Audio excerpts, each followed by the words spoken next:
authorize your law firm unless you come to me and kiss my ring. I will make political your applications for your merger. I will drop cases against you. I will pardon you if, as he said in a recent pardon, he was a pro-Trump guy. I don't understand this. I really don't. And I don't understand how he tries to divide Americans. I got on a plane once. I'm on a plane, and I'm jumbling to put my carry-on up, and I get lots of reactions in airports. I have to say, on the whole part, good, but occasionally I think my colleagues next month, should send me a Mother's Day card, because occasionally I get called, "you mother," with something following it. And so here I am putting up my overhead baggage, and I sit down next to two people, the presiding officer before this, my friend from Alabama, two Alabamans, one 80 years old, one 60 years old, mother and daughter. And they see people paying attention to me. They said, "Who are you? Are you a professional athlete?" And as a middle-aged, overweight black guy, my ego wasn't insulted. I wanted to say, well, I could be, but I chose to serve the people. But no, I go, "No, ma'am, I'm not." "Well, who are you then?" I go, "Well, I'm a senator." And we're so conditioned in America, if we meet a congressperson out and about, the first thing we want to know is, whose team are you on? My team or their team? It's us versus them, horrible dynamic of tribalism in our country. And I took a deep breath, and I looked at these two great American women, and I said, "Ma'am, I'm a Democrat." And the woman next to me looks at me suddenly sour, and she said, "I should have brought my Trump hat," and she wheeled it away from me. And immediately I said, "You know what? I'm not going to dance to this tune. I'm going to scratch this record. I'm going to scratch this record." And I looked at her and I go, "Oh my gosh, Donald Trump signed two of the biggest bills I wrote in Congress into law." I said the First Step Act, which we passed in this body, 87 votes. We would have got 88 if one of my dear friends and colleagues was not off trying to do whatever in the world and he wasn't here to vote on it. And I talked about opportunity zones, working with Tim Scott to get billions of dollars invested into some of our country's poorest rural and urban areas. Now, they were confused. But by the end of that flight, Donald Trump didn't divide us, though. By the end of that flight, I was talking to them like fellow Americans, and we found so many points of connection, so much common humanity, and so much common cause. These outrage machines, TV, and these devices, I want to say to America, their financial interest is to keep your eyes on the screen as much as possibly can. And you know what? Sells division, divide, moral indignation. I will tell you this. I have this great friend, part of the Bold Club, named Van Jones. He told me this story that he was on Crossfire on CNN.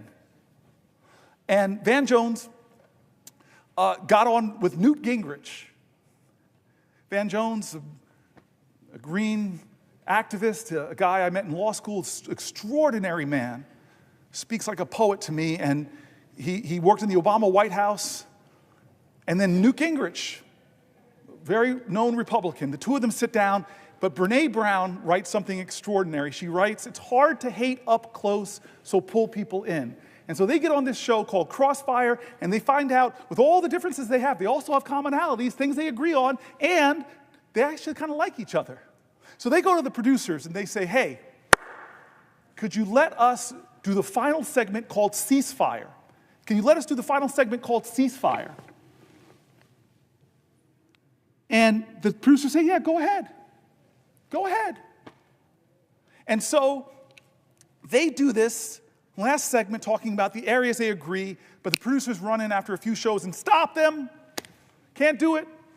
Why? Ratings are going down.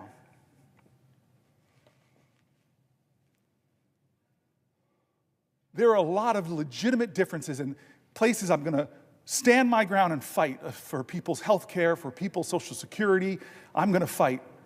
But I'm never going to get into a position where anybody in this country can make me hate another American. Because this is the age where we have to figure out how to live up to those words up there, e pluribus unum. That's the call of our ancestors, to put more indivisible into this one nation under God. That's the challenge. And there's enough things that we agree on in America, and especially when we stop and talk about things like the child tax credit, most Americans are for that. Well, would the senator yield Oh, Question. gosh, well, I've been waiting for you, for crying out loud. Why didn't you interrupt me earlier? You were on a roll. Oh, you come were on on. a roll. And Come on, Senator. Will you yield for a question? I yield for a question while retaining the floor. I don't know what kind of food you eat on that vegan diet of yours. Yeah. But I need to figure out more of that vegan diet. One place where we can and do care that unites us as a nation is the role of our nation's veterans, the heroes who have sacrificed for us. Although with this president, I guess he doesn't hold veterans in the same esteem. As someone who has bled for this nation, I guess I joined the ranks of the suckers and losers who have bled and died for this nation in the president's estimation. But I just wanted to start off by saying thank you again, Senator Booker, for all that you're doing as you hold the floor today, but also every other day, to underline the pain and damage Donald Trump and Elon Musk are doing, not just to our country, but to middle-class Americans throughout our country. And tragically, that harm even extends to our nation's veterans, who have sacrificed so much to protect this country and keep Americans safe, who should be shielded from this needless chaos and uncertainty. Senator Booker, I know you are well aware that this administration is firing more veterans than any other administration in modern history. It's been reported that this administration, in these first few months in office, has fired approximately 6,000 veterans from federal service across this country. This list of firing, especially at the VA, has resulted in operations for our veterans being canceled. We've seen reports of the caregivers hotline, a hotline that was set up to support the caregivers who provide medical caregiving to their loved ones who served and sacrificed and are now disabled. There are delays in that hotline being answered because Donald Trump fired all of these veterans. There are people who support the crisis hotline were also fired. I know this because some of them are my constituents and asked for help. I had one individual who'd served in the military for over 2 decades, did such a good job on the crisis hotline as a frontline person answering the phone, trying to prevent their brothers and sisters from the idea of suicide. They did such a good job that they were promoted to be a trainer. They were promoted to be a supervisor, which then made them probationary, and they were fired. We were able to get some of these people their jobs back. Some of them are still out there without their jobs. This is what Donald Trump and Elon Musk has already done. This does not help our nation's veterans. This does not help our nation's heroes. If anything, it is a betrayal to them. It's a betrayal, a cruel betrayal to the men and women who bravely answered the call to serve our country in uniform. A call that this president dodged 5 different times when he had the opportunity to serve. And our men and women in uniform came home from serving, and many of them chose to continue their service to our country as federal employees. How are Elon and Trump thanking these brave, selfless Americans? They're doing it by showing them the door and leaving them wondering how they'll be able to afford next week's groceries or next month's rent, forcing them to look for a new job.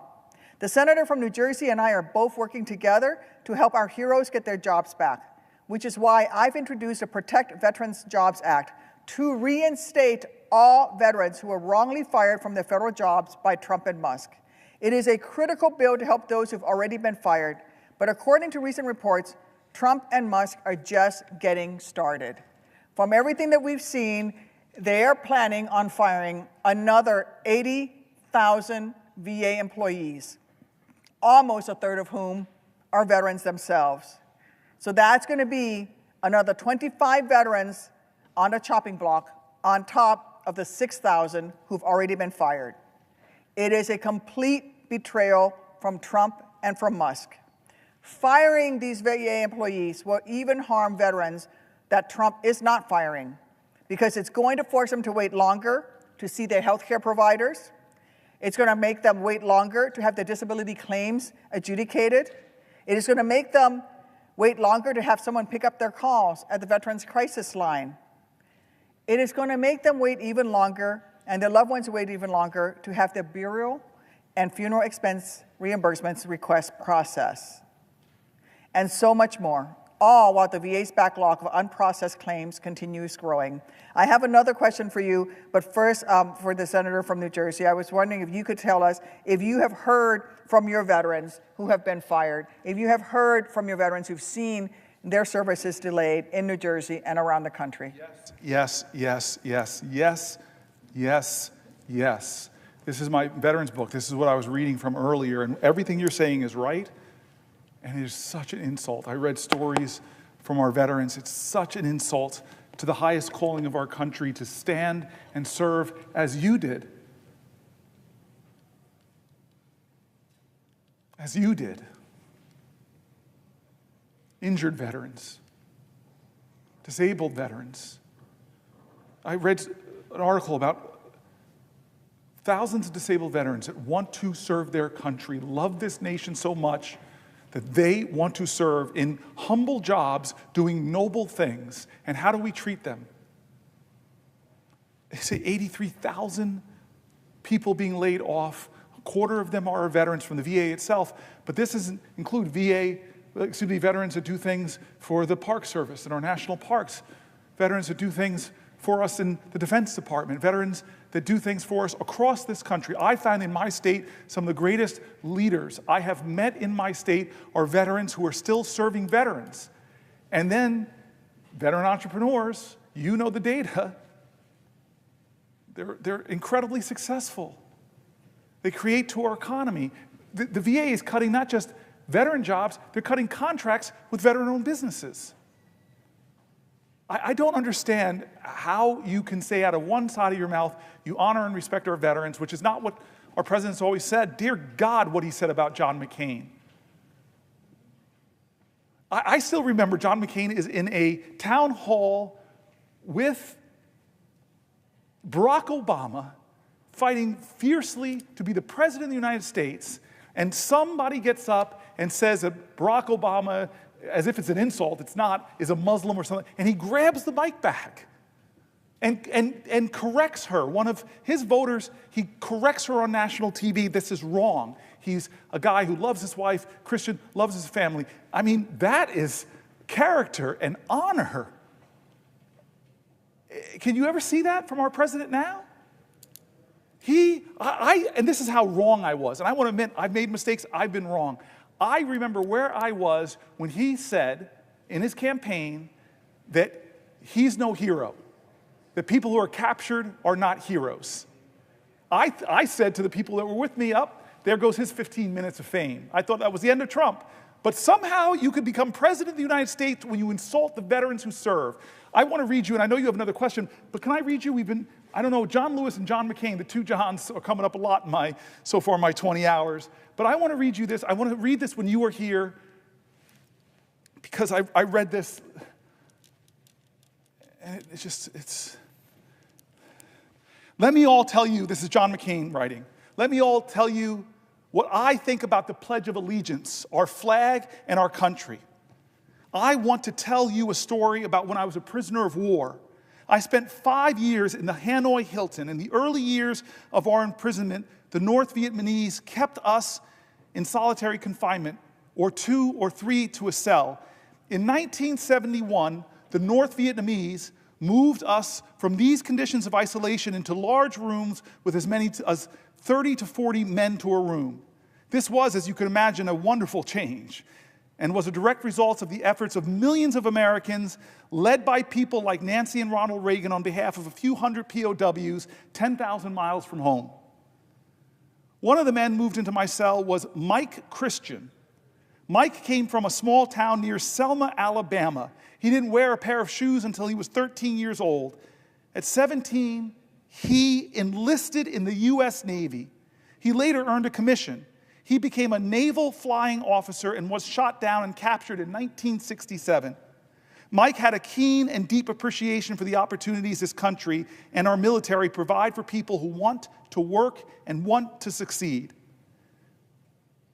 The uniforms we wore in prison consisted of a blue short-sleeved shirt, trousers that looked like pajama trousers, and rubber sandals that were made out of automobile tires.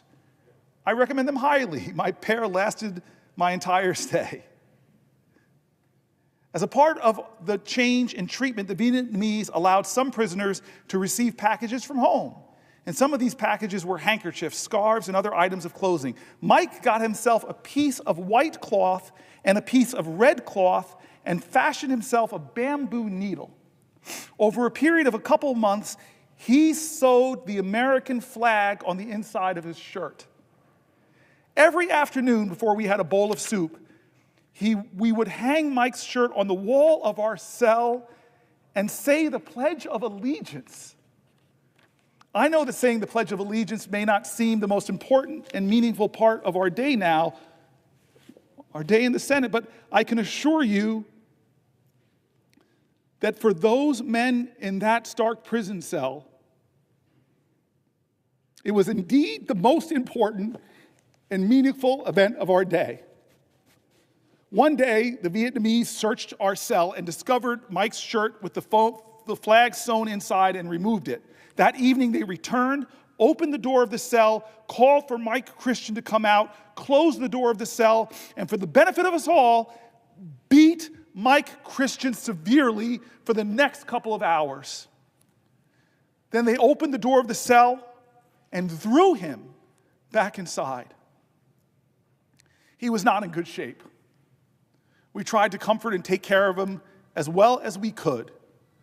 The cell in which we lived had a concrete slab in the middle of which we slept, 4 naked light bulbs in each corner of the room. After things quieted down, I went to lie down and go to sleep. As I did, I happened to look into the corner of the room. Sitting there beneath that dim light bulb with a piece of white cloth, a piece of red cloth, another shirt and his bamboo needle, was my friend, Mike Christian, sitting there with his eyes almost shut from his beating, making another American flag.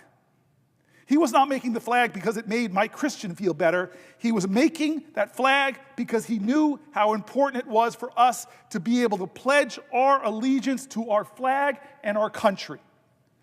Duty, honor, country.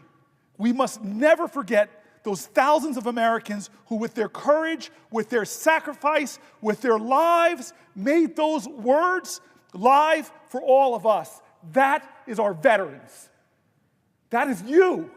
That is you, my friend.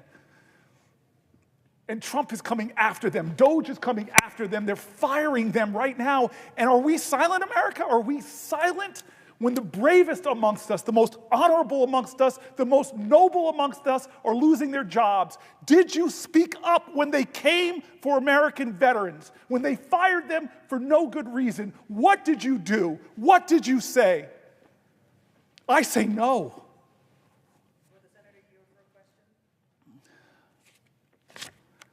I yield for a question while retaining the floor. Thank you for what you've said. John McCain was a true hero. He said the same thing to me when I first met him. I do have a question for you, which will come later, but I thought I would tell you the story of how I met John McCain. I was recently wounded. Within weeks of being able to finally sit up for the first time, I was in physical therapy, and Senator McCain came and visited us. And the nurses and occupational therapists and physical therapists came running in and said, "Senator McCain, this is Captain Duckworth. She's a hero just like you," and said to me, "You're a hero like Senator McCain. You were both shot down." And Senator McCain looked at me and said in that voice of his, "Didn't take no hero to fly into a missile. The good pilots don't get shot down." And I knew then and there that I really liked him, because he was right. The real heroes were the buddies who carried me out of that field in Iraq. The real heroes are the sergeant in the rescue bird that carried me out and has to live with the post-traumatic stress. The real heroes are all the men and women who survived and came home and need the care that they have rightfully earned. The care that we're providing with them with the PACT Act, a bill that you supported, a bill that you spoke up for. Even while members our colleagues across the aisle, many of them said it was too expensive. And at a time when we should be expanding the PACT Act, when we should be recognizing more of the illnesses and injuries that came out of service around burn pits and toxic substances, you have a president who is cutting the VA, who wants to cut those jobs, who want to go after our veterans' benefits, whom, just like Elon Musk has said, sees veterans as a people with their hands out. We don't have our hands out. We're simply asking for what this country promised us. Where were you, Mr. President? Where were you, Elon, when this country asked for someone to serve? When this country asked, who amongst you will leave your family, leave your friends, leave your neighbors, and put on her colors and defend her? Not for your mom, not for your dad, not for your family members, but for strangers who will never know your name, who will never know your sacrifice. Who among you will do that? Thank God that from Lexington and Concord, from Iwo Jima, from Iadrang Valley, from Kandahar, from Fallujah, there were Americans who stood up and said, I will. I will defend this great nation. I will wear her colors with pride. And all we have to do as a nation is live up to one tiny little percentage of that sacrifice that they made. Let them have the benefits that they've earned.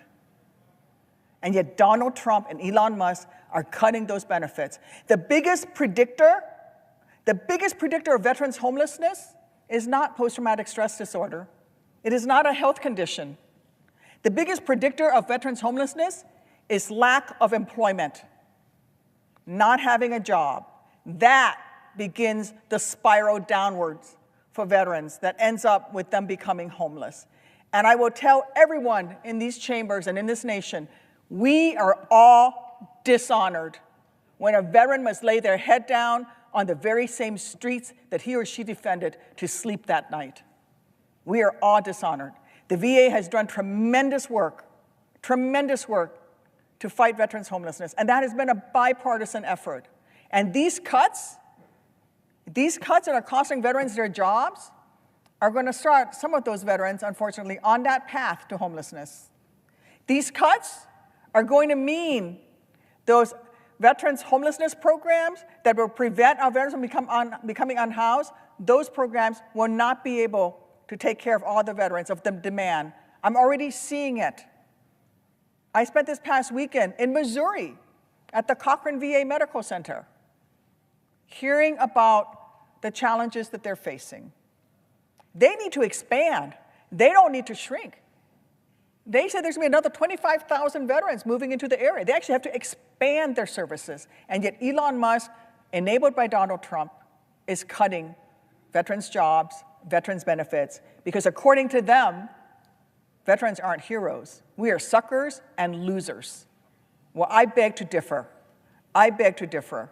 I am sure that my colleague from New Jersey knows that firing 80,000 employees from the Department of Veterans Affairs wouldn't just cause longer delays for veterans. It will doom our VA's ability to process claims, that the influx of claims under the PACT Act, a law that is helping ensure veterans who were exposed to toxins while serving can get the care that they have earned, with more than 1 million claims already approved in a short time since it's become law. I can't think of a single good reason to hurt so many veterans. And I'll just ask the senator from New Jersey, can you think of any reasons? Oh, God. I'm very moved by your comments. I want to say that from John McCormick to Jack Reed, the Senate has a good number of people who serve this nation, who answered the call. They should all get our honor and respect. Senator Blumenthal served, and he has a son, Navy SEAL. We should have a reverence for those people, because a lot of them didn't make it back. A lot of people didn't make it back, and a lot of people who came home with horrible wounds, visible and invisible. We should all be ashamed of the veterans that are committing suicide. We should all be ashamed of veteran homelessness. We have the capacity. We are a great enough nation to help them. But the ones that didn't come back, they watch over us. They look down upon this nation. I want to read you one more thing because was raised by parents who could not think they really worried raising me in an affluent town in a beautiful home that I would not recognize how extraordinarily privileged I was. My dad used to say to me, boy, don't walk around this house like you hit a triple. You were born on third base. My dad would say things to me like, boy, don't sit at this table and not realize that you drink deeply from wells of freedom and liberty that you did not dig. You eat from banquet tables of blessings prepared for you by your ancestors. You must metabolize those blessings, not so that you could pay your ancestors back, but that you could pay it forward. My dad, when I got degrees from Stanford, Oxford, and Yale, said, boy, you got more degrees in the month of July, but you ain't hot. Life ain't about the degrees you get, it's about the service you give. And so McCormick and Reed and Tammy. I'm here because of people that died for this country, that stormed beaches in Normandy in this country. They were at Iwo Jima for this country. They liberated Nazi concentration camps for this country. They are buried. I've seen their burials. In Thailand, fields full of American soldiers who never made it home. Every time I see one of those, I get overcome with emotion. I can't think about when I look at their ages, 18, 19, 20, 21. And so let me read this, and I'm going to compose myself, because you got me all emotional, Tammy. I thought you were my friend. This is a poem written by Billy Rose. You know it probably. It's called The Unknown Soldier. And just listen to the words and let them echo and see if we are living up to them, if our president lives up to them, the most powerful person in the world or the richest man in the world. Are they respecting? There's a graveyard near the White House where the unknown soldier lies, and the flowers there are splendid with the tears from a mother's eyes. I stood there not long ago with roses for the brave, and I suddenly heard the voice speak out of the grave. I am the unknown soldier, the spirit voice began, and I think I have the right to ask some questions man to man. Are my buddies taken care of? Was their victory so sweet? Is that big reward you offered selling pencils on the street? Did they really win the freedom they battled to achieve? Do you still respect that croix de guerre above that empty sleeve? Does a gold star in the window now mean anything at all? I wonder how my old girl feels when she hears the bugle call. And that baby who sang, hello, Central, give me no man's land. Can they replace her daddy with a military band? I wonder if the profiteers have satisfied their greed. I wonder if a soldier's mother ever is in need. I wonder if the kings who planned it all are really satisfied. They played their game of checkers, and 11 million died. I am the unknown soldier, and maybe I died in vain. But if I were alive and my country called, I'd do it all over again.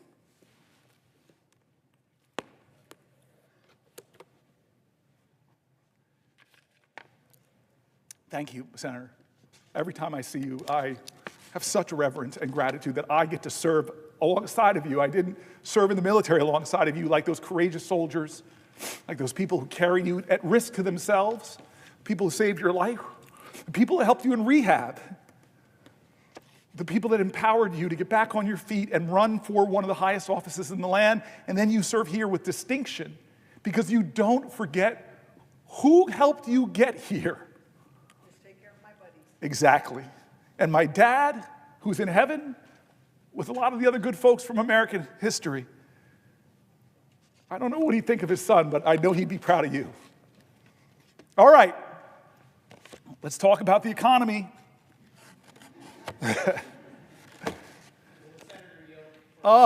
Christopher Coons. Will the senator yield for a question? I yield for a question while retaining the floor. Is the senator familiar with Rory Badger of Delaware? Is the senator familiar with my guest to the speech to a joint session of Congress delivered by President Trump just a few weeks ago? So every time I answer the question, we have to go through the same thing. I am slightly familiar, yes, because we talked about it, but I would be really happy if you asked me another question and filled in some gaps. If I might, I simply want to ask my colleagues. Then I yield for a question. If you want to ask me a question, I yield for a question while retaining the floor with the recognition that I have to do it because I'm standing between two Delawareans and I'm a little nervous. Jersey never wants to be between two Delawareans.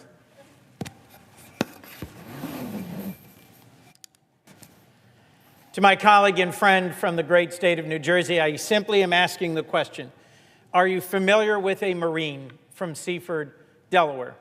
His name is Rory Badger. He is not a man of politics. He is not a partisan. And he only came to my attention when he called my office for assistance. Rory Badger volunteered to serve our nation, was deployed to Afghanistan, and is a decorated combat veteran of the United States Marine Corps. Working through the impact of his service, he's returned to the United States and was engaged by Fish and Wildlife in Delaware and doing great work to promote conservation. With a young wife and a young son, Marine Badger reached for what was his dream job, to work for the U.S. Department of Agriculture Rural Conservation Service. All Rory wanted to do, he conveyed to me in a letter and then in person when he came to visit here. All he wanted to do was to help farmers on the Delmarva Peninsula conserve their land, create wildlife habitat, protect the environment, and be in places both beautiful and still.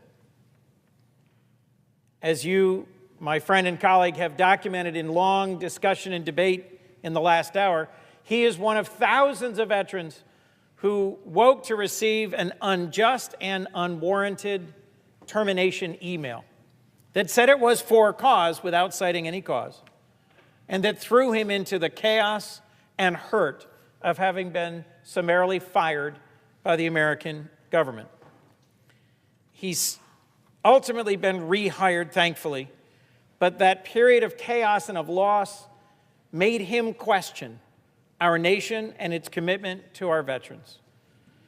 I will share with my colleague, had the opportunity to visit with our friend Senator McCain to the prison where he was imprisoned for 5.5 years, tortured repeatedly, and lived through the experiences you've just shared of fellow veterans risking their lives to do the most simple thing that we take for granted at the beginning of every day here, to pledge allegiance to our flag.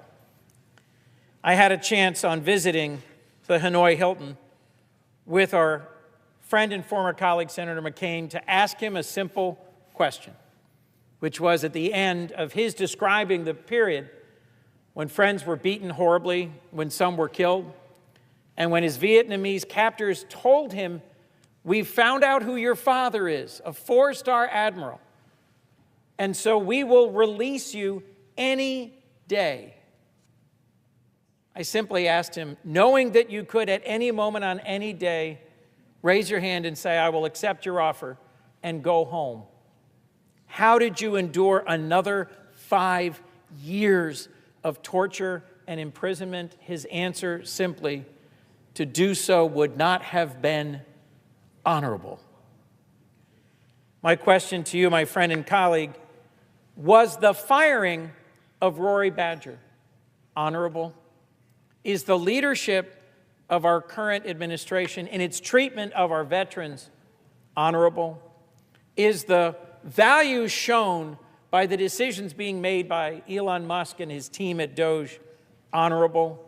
Are we putting at risk the very honor of our nation in the mistreatment of the veterans of this country?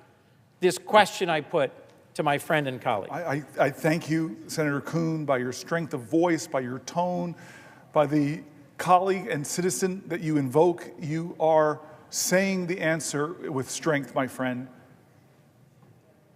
How do we judge our nation? What measure do we judge America? Is it by how tall our buildings are? Well, those are great marvels, but other countries have taller buildings.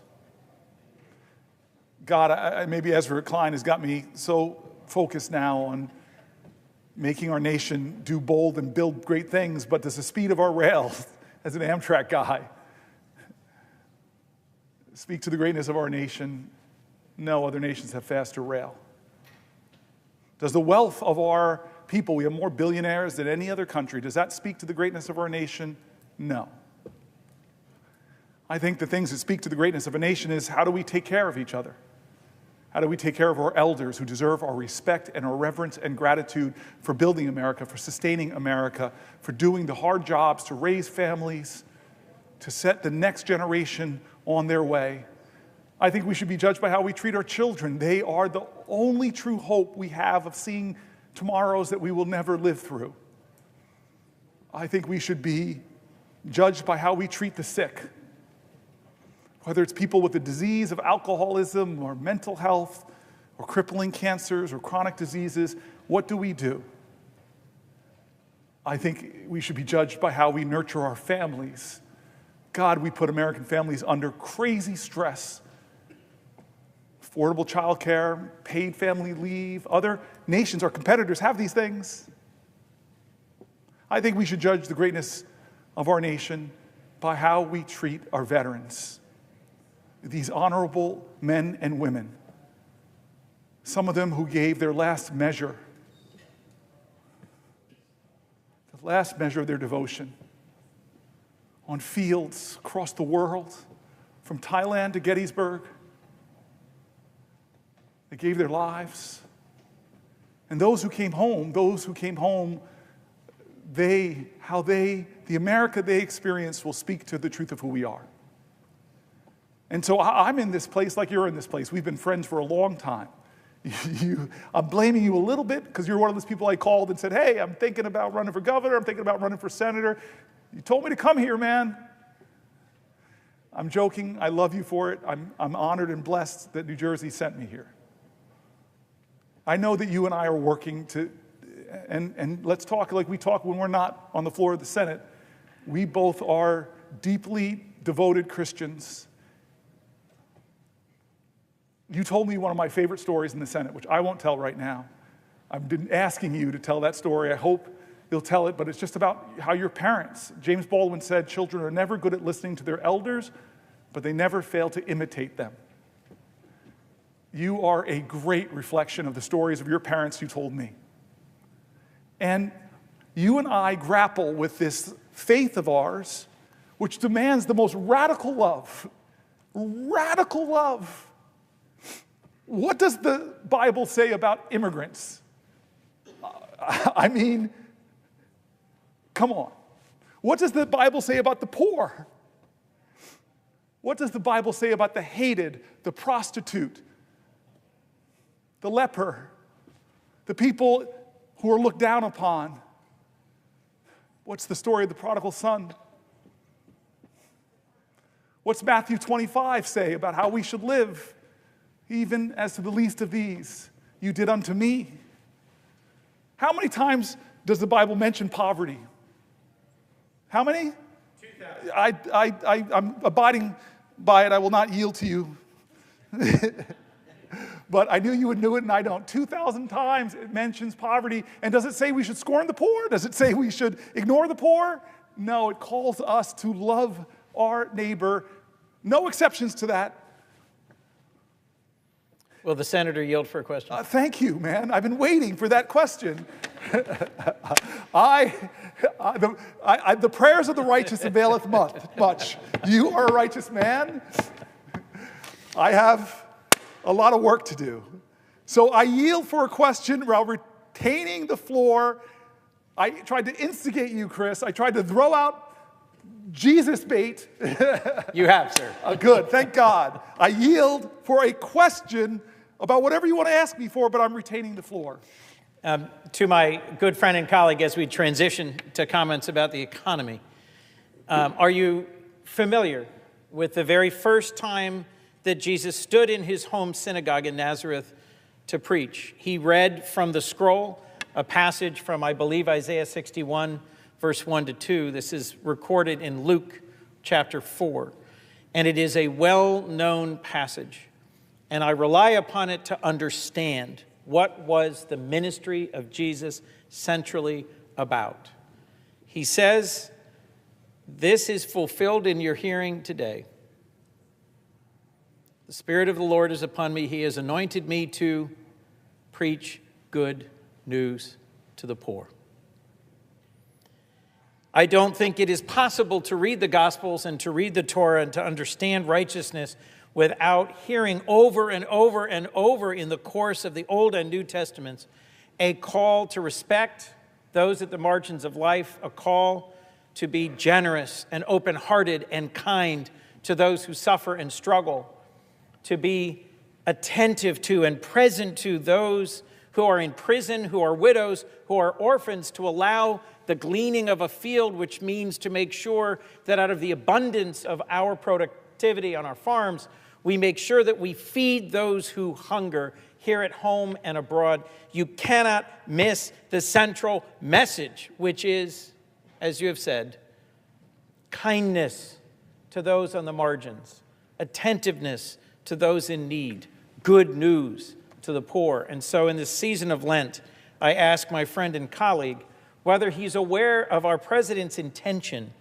to impose significant tariffs sometime today or tomorrow that may raise the costs for working families in our nation, that may make harder the lives of those who struggle to pay for their children's food and medicines and schooling, that instead of meeting his promise to make America affordable again, will almost certainly make America less affordable for those who are exactly those to whom we are called to give attention, kindness, and service. I ask my colleague and my friend, are you aware of President Trump's so-called Liberation Day that will impose, in fact, thousands of dollars of additional costs on the working families of America who struggle so hard to make ends meet, in a direct violation of a call to care for those in need?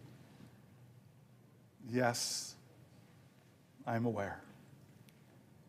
I said earlier that he calls it Liberation Day, and I'm not sure what he means by that, because Americans will not, by this move, be liberated from high prices. They won't be liberated from watching their 401ks dwindle in value as the stock market goes down. They won't be liberated from the high cost of groceries.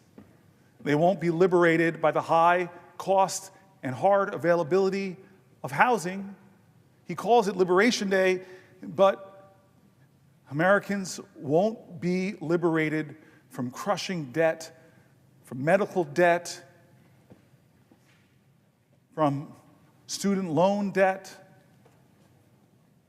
parents who are struggling to take care of their parents and their children,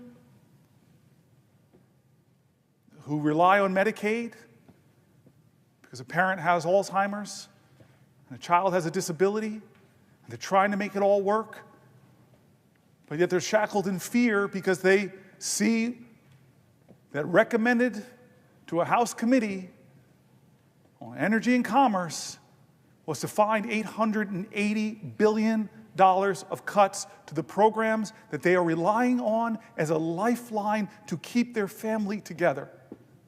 Who's liberated?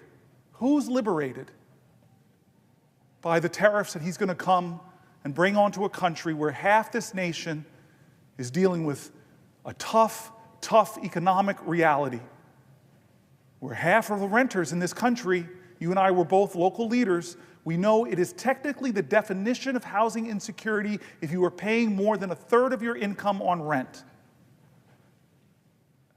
Chris Coons, you love people, you know people, you travel Delaware, it's a much smaller state. I do say that with some little bit of twisted non-Christian arrogance and from New Jersey looking down. But you know people in your state. I've been with you in your state. You're connected to your communities. So you know people that are struggling just to make ends meet. You know people that are one emergency away, like a car accident or a sickness that forces them to miss a week of work and a paycheck, that will throw their lives in financial ruin. Is this president doing his promises to make their lives better? President Trump is calling his tariffs Liberation Day. Do you think Canada feels liberated from the bully neighbor that is Donald Trump? Do you think Greenland feels liberated from the bully nature? Do you think Panama feels liberated? What about universities that are cutting NIH funding, that are cutting the scientific research that will cure the diseases in the future, that will alleviate suffering, that now aren't allowing postdocs to come to their school? They're not hiring, they're slashing the number of engineering students that they're allowing in because they're terrified because this president is menacing indirect costs. Is that liberation?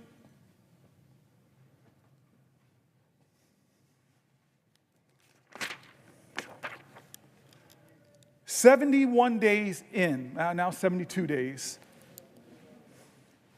I asked you, are you better off than you were 72 days ago economically? I asked that question. Ask it to your friends. Are they better off economically? Well, I don't see how they could be because prices are up, stock market's down, the risk of recession is climbing, consumer confidence is in the gutter, 401k plans are losing value. Are you better off than you were 72 days ago under this president's leadership on the verge of his so-called Liberation Day that's going to drive prices up even more? And he's doubling down on tax cuts for the rich. He wants an economy that works for him, his billionaire donors, his powerful special interests, and it's coming at the expense of working people who are struggling to get by, and a lot of the programs that they rely on, like for their health care, like for their Social Security. He wants an economy where the richest people get the biggest tax cuts, where the largest corporations, heck, they may get to skip out on taxes altogether.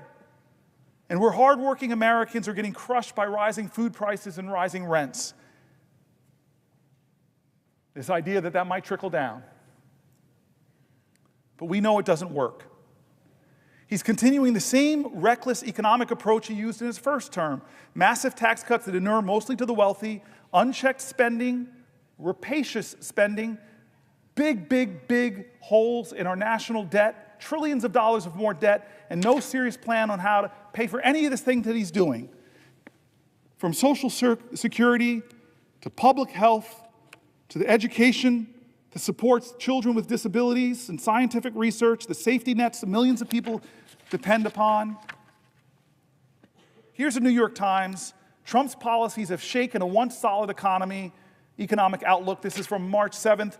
President Trump inherited an economy that was, by most conventional measures, firing on all cylinders. Wages, consumer spending, and corporate profits were rising. Unemployment was low. The inflation rate, though higher than normal was falling. Just weeks into Mr. Trump's term, the outlook is gloomier. Measures of business and consumer confidence have plunged. The stock market has been on a roller coaster ride. Layoffs are picking up. And by the way, this was March 7th. We just finished March, the worst performing quarter in years in the stock market. Back to the article. Layoffs are picking up, according to some data, and forecasters are cutting their estimates for economic growth this year, with some even predicting that the U.S. gross domestic product could shrink in the first quarter. And some commentators have gone further, arguing that the economy could be headed for a recession, a sharp rebound in inflation, or even the dreaded combination of the two, stagflation. Most economists consider that unlikely, saying growth is more likely to slow than to give way to a decline. Still, the sudden deterioration in the outlook is striking, especially because it is almost entirely a result of Mr. Trump's policies and the resulting uncertainty. Tariffs and the inevitable retaliation from trading partners will increase prices and slow down growth. Federal jobs cut will push up unemployment and could lead government employees and contractors to pull back on spending while they wait to learn their fate. Deportations could drive up costs for industries like construction and hospitality. and the agricultural sector that depend on immigrant labor. In quotes, if the economy was starting out in quite good shape, it probably is in less good shape after what we've seen the last few weeks, said Donald Rismiller, chief economist at Stratgas, a research firm. The U.S. economy has repeatedly shown its resilience in recent years, and there are parts of Mr. Trump's agenda that could foster growth. Business groups have responded enthusiastically to Republican plans to cut taxes and reduce regulation. A streamlined government could, in theory, make the overall economy more productive. So far, however, the Trump administration's approach to economic policy has been characterized more by chaos, tariffs that are announced and then delayed, government workers who are fired and rehired, than careful planning. Michael Strain, an economist at the Conservative American Enterprise Institute, I know AEI well, said Trump's policies on trade and immigration and his slash and burn approach to federal job cuts would have a damaging effect. This is a conservative think tank. What President Trump has proposed will not cause a recession, he continued, but it will slow economic growth. It will take money out of people's pockets. It will increase the unemployment rate. It will cost people jobs. It will make American businesses less competitive. That's AEI, folks. It is certainly possible for Mr. Trump's policies to come together in a way that causes a recession. His tariffs alone could shave a full percentage growth in the domestic product this year, according to some economic models, enough to cut in half the 2% growth rate that economists expected going into this year. Many economists contend that deporting millions of immigrants, as Mr. Trump promised to do on the campaign trail last year, could be even more harmful than tariffs, given the U.S. economy's need for workers, particularly in industries like construction and healthcare. And the administration's push to shrink the federal government, an effort led by Elon Musk, could leave hundreds of thousands of federal workers and government contractors looking for jobs when hiring has slowed. That could set off a chain reaction. Workers who lose jobs or worry they might would pull back on spending, which would force businesses to cut costs, leading to more layoffs and further reductions in spending. Ordinarily, that would prompt the Federal Reserve to cut interest rates and shore up the economy, but that could be difficult if tariffs are also pushing up prices, making policymakers nervous that cutting interest rates could spur inflation. It's a death by 1,000 paper cuts, said Jay Bryson, chief economist for Wells Fargo, certainly not a great liberal organization, Wells Fargo. He says all things individually aren't enough to cause a recession, but if you layer them on top of one another, it might be. Most economists think such an outcome is relatively unlikely, however. Mr. Trump has repeatedly delayed full enforcement of his promised tariffs. For example, on Thursday, this article is from March 7th, he suspended tariffs on most imports from Mexico and Canada until April. What month are we in? April. His deportation efforts have likewise gotten off to a slow start, and some of the cuts to the federal workforce have been tied up in court, as they should be. Such delays and reversals will help blunt the impact of Mr. Trump's policies and could make a recession less likely, at least in the short term, but the prolonged uncertainty could have its own costs, leading businesses to delay investment and hiring decisions. If we don't get clarity by the back half of this year, economic uncertainty can be like a deer in the headlights, said Nancy Lazar, chief global economist and at the investment bank Piper Sandler. Things just stop. Business confidence is muted, employment is muted, and capital spending is put on hold. Even if Mr. Trump's policies don't cause a recession, they could do long-term damage. Lower immigration will leave the country with a smaller labor force as a native-born population is aging. Trade barriers will be a relatively modest drag on growth while in place, a chronic condition rather than an acute one. It's less the economy is in a car wreck, and it's more like the economy has decided to start smoking a pack a day, said an economist at the Roosevelt Institute. In certain places and for certain groups, the consequences could be harder to ignore. Veterans, who make up a disproportionate share of federal workers, could be particularly hard hit by government layoffs, So could parts of the countries that depend heavily on federal jobs. Apparently, there are signs that home prices in the Washington metropolitan area are falling. It's going to be substantial for certain communities. When you look at the aggregate, it's going to be challenging. Will the senator yield for a question? I talked or texted with this person who's asking me to yield the floor. I've been letting this power go to my head. I've never in the Senate had the ability to hold the floor and leave a person in a little bit of limbo. I just want to say that Tim Kaine is one of the friends, and honestly, he's like a pastor to me. He's one of the more honorable men I've met in my life, and struggles like me about faith and public service. I read your book. I really hope more people read your book. I didn't think it was going to be as beautiful as it was. I laughed. I wept. When you were attacked by spiders and things like that, I'm sorry I was laughing at your misfortune, sir. It's a book about you going through your whole state. By walking the Appalachian Trail, canoeing. Every story you told moved me. It's a great book. I've read a lot of my colleagues' books, but this one really touched me. You have this beautiful view of America, and I want people to read your book. I really want people to read your book. So if I should yield, I'll yield only if you'll tell people the name of your book and maybe tell something about it. This is extortion on the Senate floor. I'm going to hold on to the floor unless you agree to that. You can shake your head up and down if you agree. All right. Then, of course, to my dear friend, and somebody that I probably wouldn't be standing here. We had some discussions about procedural opportunities and things like that. He had to make some concessions to me. I won't give details, but he's an honorable man, and in the crux before I came here, he really helped to clear the pathway for me to stand here now. I owe you a lot of my 12 years. You are like a big brother to me, and I yield for a question while retaining the floor. Well, thank you to my friend, Senator Booker, and to all who are gathered to watch this very, very important vigil.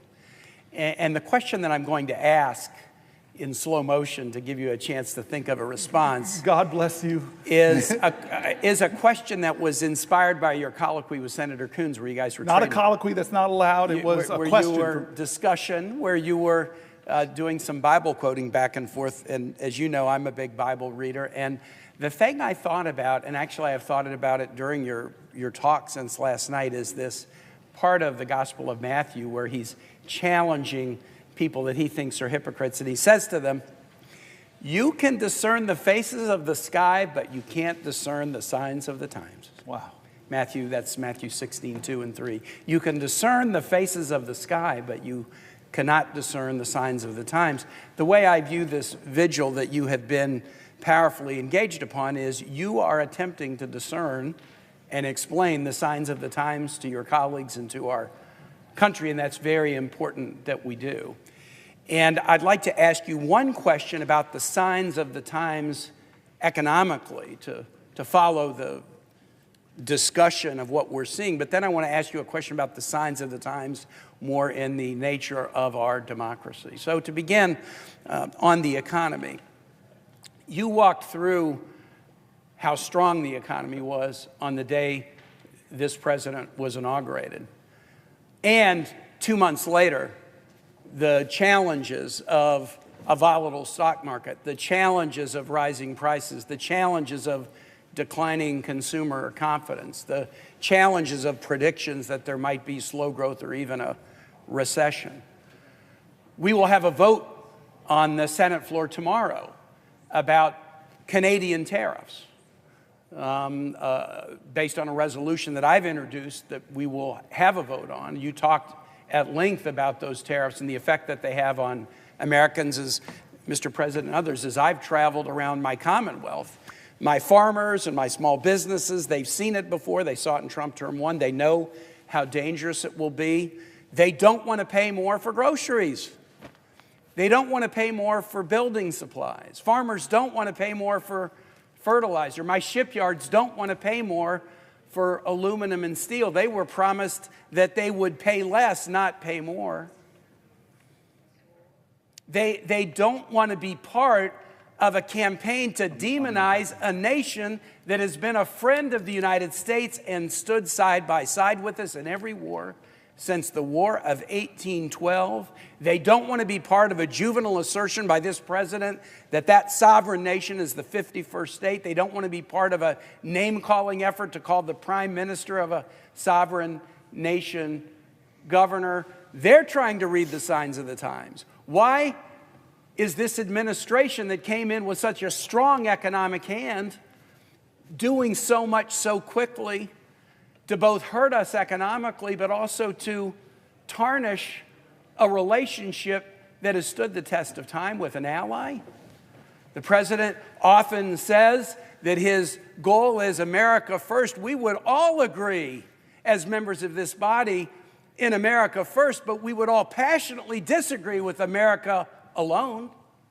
What is America alone gonna get us? What will we turn to? Who will we turn to when the allies that we've spent decades building relationships with now feel pushed aside? Yesterday, China announced that they were going to be working with Japan and Korea on a free trade zone, possibly to respond to U.S.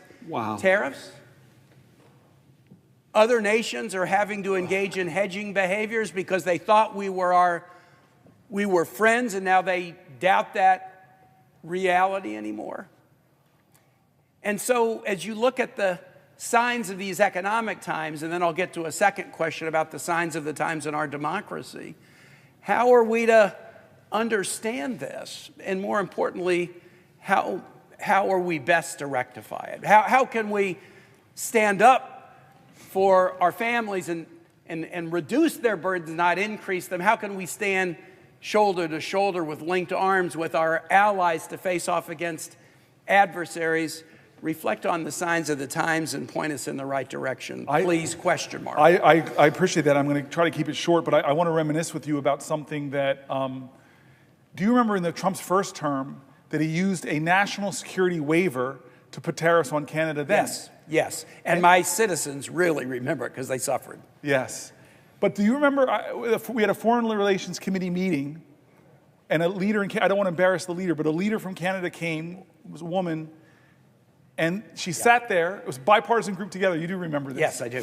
So she sat there, and then she started very slowly going back to the War of 1812 and marched through Canadian-American history. I confess I have a degree in history, but I didn't know all this history. But these amazing stories of Canadian sacrifice to stand next to Americans, to die next to Americans, to fight for America, to join our artists, our cultural communities, our arts, our agricultural communities, all the things we've done in hand to make both of our nations stronger and more prosperous. And then she looked at us and said, and then your president, in a sense, calls us a national security threat. Yep. And you all put tariffs on us. And I remember the silence around that committee table. I felt like, whoa, this is such an ally, such a friend, such a consistent ally of us throughout the hardest, difficult times of history, never left our side, that her litany was so admirable. And then she looks at us, a national security waiver to put hardships on our economy, national security waiver to put tariffs on. And they hurt Americans, and they embarrassingly hurt our northern neighbor. But I thought that was bad enough. Mm-hmm. And now, what kind of bully are you? What kind of mean spirit? Do you look at your northern neighbor and say, I'm going to call you governor, not with the title you earned by the people that put you in that office? It is the worst kind of behavior, and nobody calls it out. Of our Republican colleagues, not enough of them call it out, I should say. So we are in, as I read in that article, in an economic crisis, and I question how long will we wait until more of us join in a chorus and saying enough is enough. I don't know the answers. I don't know how we can stop him, but I know we did in the first term. We pushed back on him successfully on his attempts to try to take health care away from tens of millions of Americans, and we can do it again, but more people have to do things differently. They have to do, like we've been talking all day, and I'll turn to my colleague again, as John Lewis called us, get in good trouble, necessary trouble, heal the soul of America. We have to do more and follow the examples of our forefathers and foremothers who never gave up, with conviction and determination, with an indefatigable spirit, unyielding grace. They continued time and time again, pushing back and bending the arc. It's our turn. What are we going to do? All of us have to answer that question. But I know part of the answer is we have to do more. Will you yield? Will the senator yield for another question? I yield for a question, but I will retain while retaining the floor. This is a question about the signs of the times in our democracy. We will celebrate 250 years of American democracy in 2026. And I want it to be a celebration, not a coronation, not a requiem, not a wake, but a celebration. A week ago Sunday, 250 years ago, Patrick Henry stood on the floor of Henrico Parish, now known as St. John's Episcopal Church on Churchill in Richmond, at a moment of decision where people were challenged to understand the signs of the times, at a moment of tyranny. And he asked the immortal question, and I almost view your vigil as asking the same question about where we would stand in such a moment. And there were different forks in the road, a phrase that has attained some meaning recently. And Patrick Henry said, as for me, give me liberty or give me death. You're giving a liberty speech, my colleague. You're giving a liberty speech as the nation begins to think about 250 years of democracy. The opposite of liberty, that which Henry was fighting against, was tyranny. I am one that believes that we should mark anniversaries. We shouldn't just act steady state like this country was ordained and will just go on forever regardless. We're coming up on 250 years of American democracy, and there is a live question about its continued existence that this generation is grappling with. Henry gave that speech at St. John's Church, and a few months later, July 4, 1776, the U.S. declared its independence from England. And our history in this new chapter began. And at various points along the way, during the 1850s, say, or during the 1950s, generations just like ours have had to grapple with the question of whether the experiment will continue or not. Some of our national symbols have some unusual aspects to them that point to this experiment. We have a national anthem that ends with a question, not an assertion, not a declaration, but whether the flag will still stand over the home of the free and the land of the brave, question mark. The state flag that Virginia adopted on July 5, 1776 is a most unusual flag. It has a woman representing Roman virtue standing astride a deposed tyrant whose crown is knocked off, who is holding a broken chain in his hand that he's laying on the ground. It's one of only 6 state flags with a woman on it. It's the only state flag that features toplessness, which occasionally creates some raciness in schools as students ask about it. But it's also the flag with the most unique state motto of any state. All states have mottos. 49 states' mottos are positive. Hope, Eureka, Excelsior, onward and upward, ad astra per aspera. Michigan's has the most unusual positive motto. In Latin, if you seek a pleasant peninsula, look around you. Well, I wasn't looking for a peninsula, but I'd rather it be pleasant than not. Virginia's is the only flag and the only state with a motto that's not positive. It's a rebuke. Sic semper tyrannis. Thus be it always, thus be it ever to tyrants. George Wythe, Thomas Jefferson's teacher, was in charge of designing the flag and chose that as the motto. Think about the verb tense, right? It's the only one that's a rebuke. And it has stayed on our state seal and state flag since July 5, 1776. Many state flags have been changed in the last 20 years. Utah's changed, Minnesota's changed, Mississippi's changed, Georgia's changed. Virginia has essentially not changed since 1776. Neither the figure of virtue standing astride a deposed monarch or the motto, sic semper tyrannis, again, the verb tense, semper, always. Ever. It's not in the current tense, no tyrants are down with tyrants. It's in the future tense, thus be it always to tyrants, thus be it ever to tyrants. The Virginia flag that we pass by in Virginia every day without thinking about it, it's in every school we pass it by. It asks us two questions 250 years later. Do we retain the ability to recognize tyranny? Do we retain the virtue to defeat it?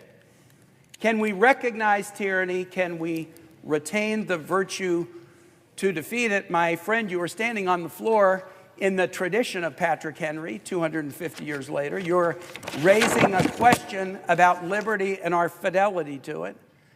And so my question to you would be, what gives you hope that the answer we will give to these questions as Americans, as those commemorating a quarter millennium of American democracy, what gives you confidence that we will answer these questions in a way that will honor those who came before us? I want to answer that question. I want to first say that Hakeem Jeffries is here. And now I'm worried because two Brooklynites are shaking hands. And I confess, when I had the floor and Schumer was, for the only time in my life, I could deny him the right to speak on the Senate floor. I confess to my friend, who's part of the X generation, hip-hop generation, my brother who is part of this transition in American history, from the greatest generation to the baby boomers, from the baby boomers now, we're seeing leaders emerge that are X-geners, millennials, and he represents so much of the best of the future.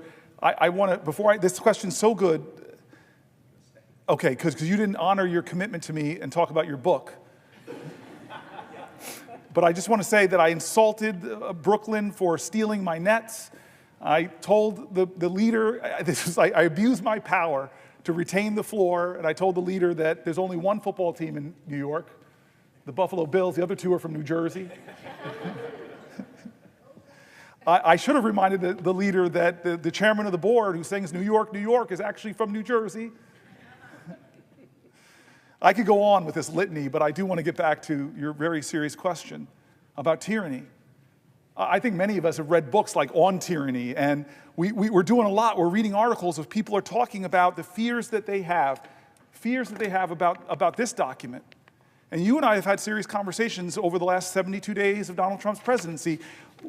How much of the encroachments, I would say encroachment is a gentle word, of the separation of powers is happening. We're watching justices or judges from Republican appointees to Democratic appointees trying to stop him from doing things. Which one of our great Bill of Rights amendments from freedom of the press?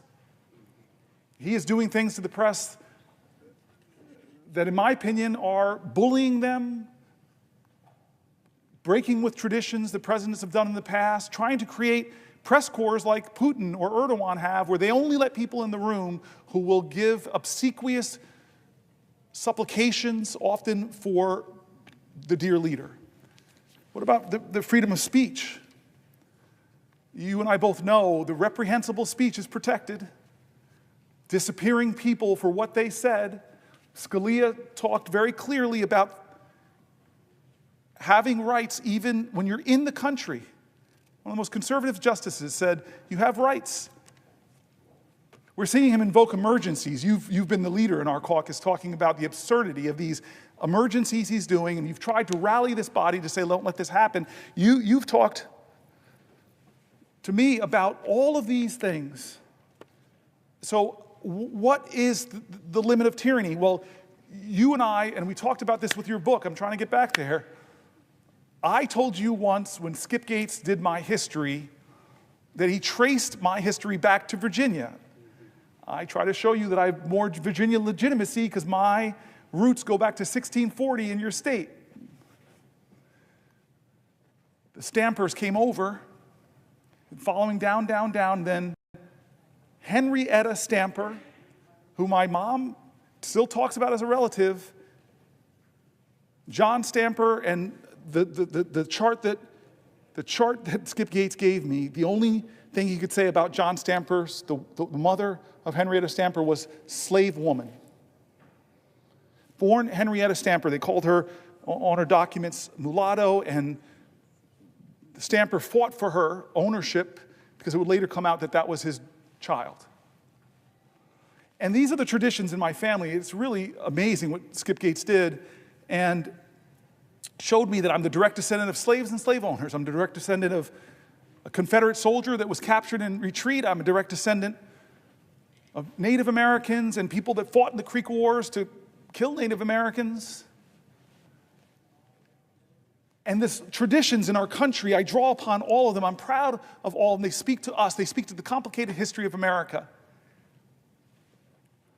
But perhaps one of the best things I got about this complicated history was a visit to my office by, I don't know if I told the leader this. I'm sorry, I'm going to return to this question, but I think I know how busy the leader is. So I will, if the leader asks me a question, I will, if he asks if I'll yield for a question. Yes, will the senator yield for a question? I yield for a question while retaining the floor. Now, before I ask my question, what a tour de force. You are amazing. You have, it's not only the amount of time that you have spent here on the floor, what strength, but the brilliance of your indictment of this awful administration that is so destroying our democracy, that is taking so much away from working people in the middle class, and at the same time, all for tax cuts for the billionaires. You're amazing. We salute you. America salutes you. All eyes are on you. You're incredible. Now, here is my question that is related to what our Republican friends are trying to do to all the things that you were so opposed. So are you aware that while you were here on the floor today, Senate Republicans are declaring that using the current policy baseline is up to Lindsey Graham, not the parliamentarian? I believe that this is going nuclear, and it shows how hell-bent they are on giving tax breaks to the rich, even if it goes nuclear, even if it violates all the norms that they have had, even if it breaks all the promises they have made. Do you agree with me that this is just a move that is so against what the traditions of the Senate have been about, but not just the traditions of the Senate? Fairness, decency, ability to debate issues fairly. They're afraid to debate them. They're afraid to defend tax cuts for billionaires. They're afraid to admit they're taking away Medicaid from so many Americans. And so they come up with this nuclear option, showing that they don't care anymore about norms, about rules, and even about going nuclear, which the leader, the Republican leader, and all of them said, oh no, they're not going to do that. Well, now they say they're going to do it. What does the senator think? Does he agree with me that it's going nuclear? Does he agree with me that is a nasty, vicious, and self-seeking for the billionaires, which is what they're doing, way of proceeding? Chuck, I'm not 100% right now, and you just hit me with stunning news that I can't even think about how to respond right now. I'm stunned by that. I wish, if you want to ask me a question, it has to be a question. I wish you would explain it a little bit more, because what you're basically saying to me is that we're not going to go through the parliamentarian, that this is a gimmick that is going to be done to try to break really with the Byrd rule requirements of reconciliation. I'm using Senate speak, and I don't think we should use that. So what they're going to try to say is obscure the impact of the reconciliation. They're going to obscure the incredible tax cuts the cost of trillions of dollars to our economy, blowing up our debt. So-called fiscal hawks are going to blow it up. I'm stunned by this news. So if asking the senator, the great Senator Booker, a question. I yield for a question while retaining the floor. Does he agree that this is just a blow to the people of America, and it shows that the folks the people on the other side are only interested not in playing decent, not in playing fair, not in being honest with the American people, but taking money out of the pockets of working people and the middle class and putting it in the hands of billionaires? Is that something that this country should just countenance because it does so much harm to the country and does it not show what our colleagues are really like and what they're after? Yes, the answer to those questions is yes, but I just want to more say it's the further breaking of the Senate in a severe way. It's breaking of the Senate. Every time you break the Senate like that, to do another big nuclear option thing, the next time around, when the pendulum swings, I've been here for 12 years, I've watched it swing back and forth, there's no going back now. Would the senator yield for another question? I yield for a question while retaining the floor. Does the senator remember that when this was done in the past, McConnell said they would regret it and they'll regret it sooner than they think? Does the senator agree that that applies to the Republicans? They will regret it and they will regret it sooner than they think. I hate to answer the question this way, but America will regret this day. American people will regret this day. All of us will regret this. All of us will. I hate to bring the senator bad news, but I'm ask asking him a question. Yes. I needed his answer, given how eloquent he has been about what America should be and what America should not be. And so I yield the floor to the senator. You cannot yield the floor because I have the floor, sir. Yes. I retain the floor. This is one of the few times in my life I'll ever get to tell Chuck Schumer what the rules are here. But I just want to get back to you, and maybe there's a better way to get to you by sharing a story I don't think I've ever told you. It was a few years ago with one of Biden's last State of the Union speeches, and we all had to vote on the floor about an hour before the speech, and then we would come back here and assemble to do this extraordinary walk through history. And so days before that, I was with the leader, Hakeem, and I was with some other people in the Oval Office with the president, and the president had put his arm around me as we finished the meeting and said, "Hey, Cory." I'm like, "Yes, Mr. President.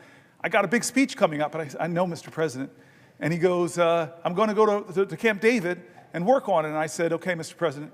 He goes, "Can I call you if I need some help?" And I said, "Yeah, right, Mr. President. Sure." And that was it. The weekend he didn't call me for help with his speech. And we came here and did that vote an hour before. And then I like walking out that door. And many people know this. I like going, if I can, I go straight out the next doors onto the steps. I love those steps. Maybe because I watched Schoolhouse Rock as a kid, and that's where Mr. Bill, I'm just a Bill. And so I pause sometimes there and just feel this sense of gratitude, and the Supreme Court right in front of me, the Library of Congress, and stand in the right place to see the gold dome behind you. And as I'm standing there in that moment, an hour before we have to hustle back here, my phone rings, I answer my phone, and it begins with what I think is one of the top stupidest questions in America. You've gotten this question. I think you would agree with me. You're not the kind of guy that uses words like, "Hey, this is stupid," but this is stupid. The thing I heard, the stupid question, this is the White House operator, "Will you hold for the President of the United States?" Who says no to that question? And as one does when they get a call from the President of the United States. And so I say, "Yeah, I will hold." Wait a minute, I'm washing my hair, I say, "Yes, of course." And next thing you know, it's Joe Biden. And he goes, "Cory." And I go, "Mr. President." He goes, I'm struggling with my speech. And at that point, I know you weren't this kind of student in college, but all my guilt from my college days of waiting to the last minute to finish a paper were gone. The President of the United States is waiting to the last minute to finish a speech. Heck, I feel good. And so he goes, Cory, can I read you a section of the speech? And he read me a section of the speech where I have a lot of policy depth, and I couldn't believe it. The President of the United States, hour before his speech, rehearsing a part of the speech, and then he asks me that immortal question, you're a married man, you have to give me good advice on how to answer this question when your spouse looks at you and says, how do I look? You're torn between two things, right? Maybe to tell the truth or tell your spouse what they want to hear. Tell me what you answer with. You can't do it now because I have the floor. And so I take a moment. Am I going to tell the president what I really think of the section, or am I going to just say, yes, Mr. Leader? So I decided, he called me up hour before speech. He must really want my advice. And I gave some hard input. Turn this dial down more, turn this one to whatever. And he said, okay, Cory. Abruptly, he's gone. I go home to the office, back to the office. I tell my chief of staff, I just got a call from the President of the United States. He asked for help with a speech. What a crazy life moment while I stood on the steps, like the bill. I'm just a bill. Anyway, we get back here, and it's a wonderful moment in the Senate. I don't know if anybody has the privilege of seeing what we do. We all gaggle around those doors. We talk to each other. People think we always fight and yell. That's not the case. Democrat, Republican merge into this ball of senatorial humanity, and then when those doors open, I love it. Because you walk out.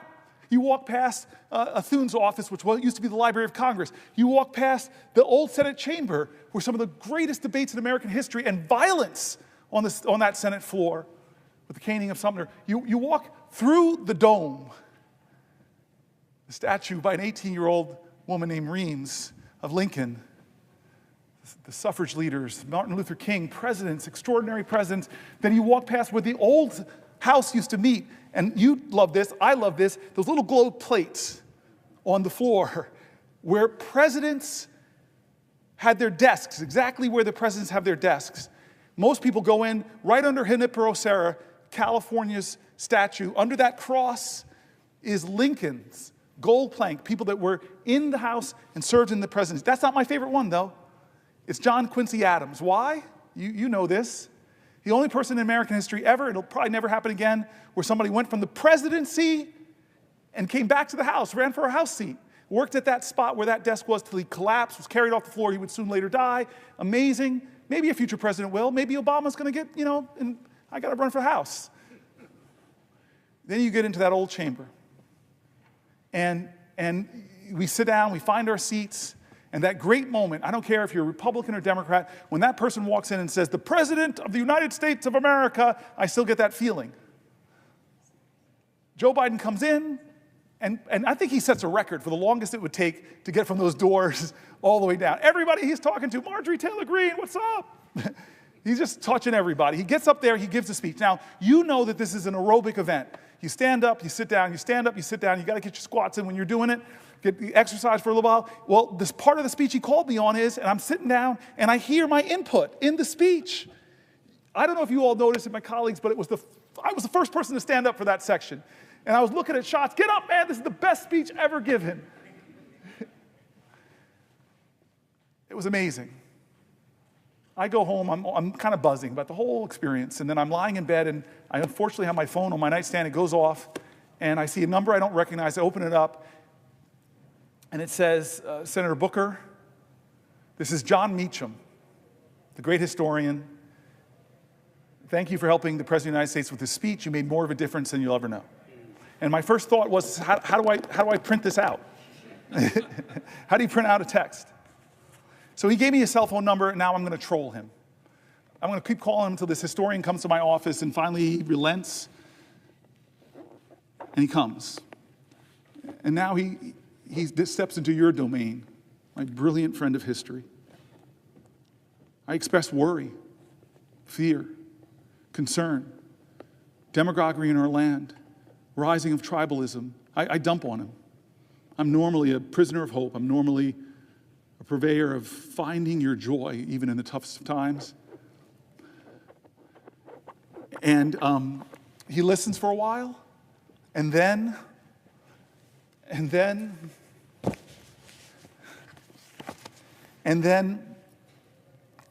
he looks at me and says, Cory, there's nothing about this time that is unprecedented.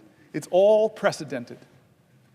You want to talk about demagoguery? And he goes through every generation of Americans having extraordinary demagogues. I read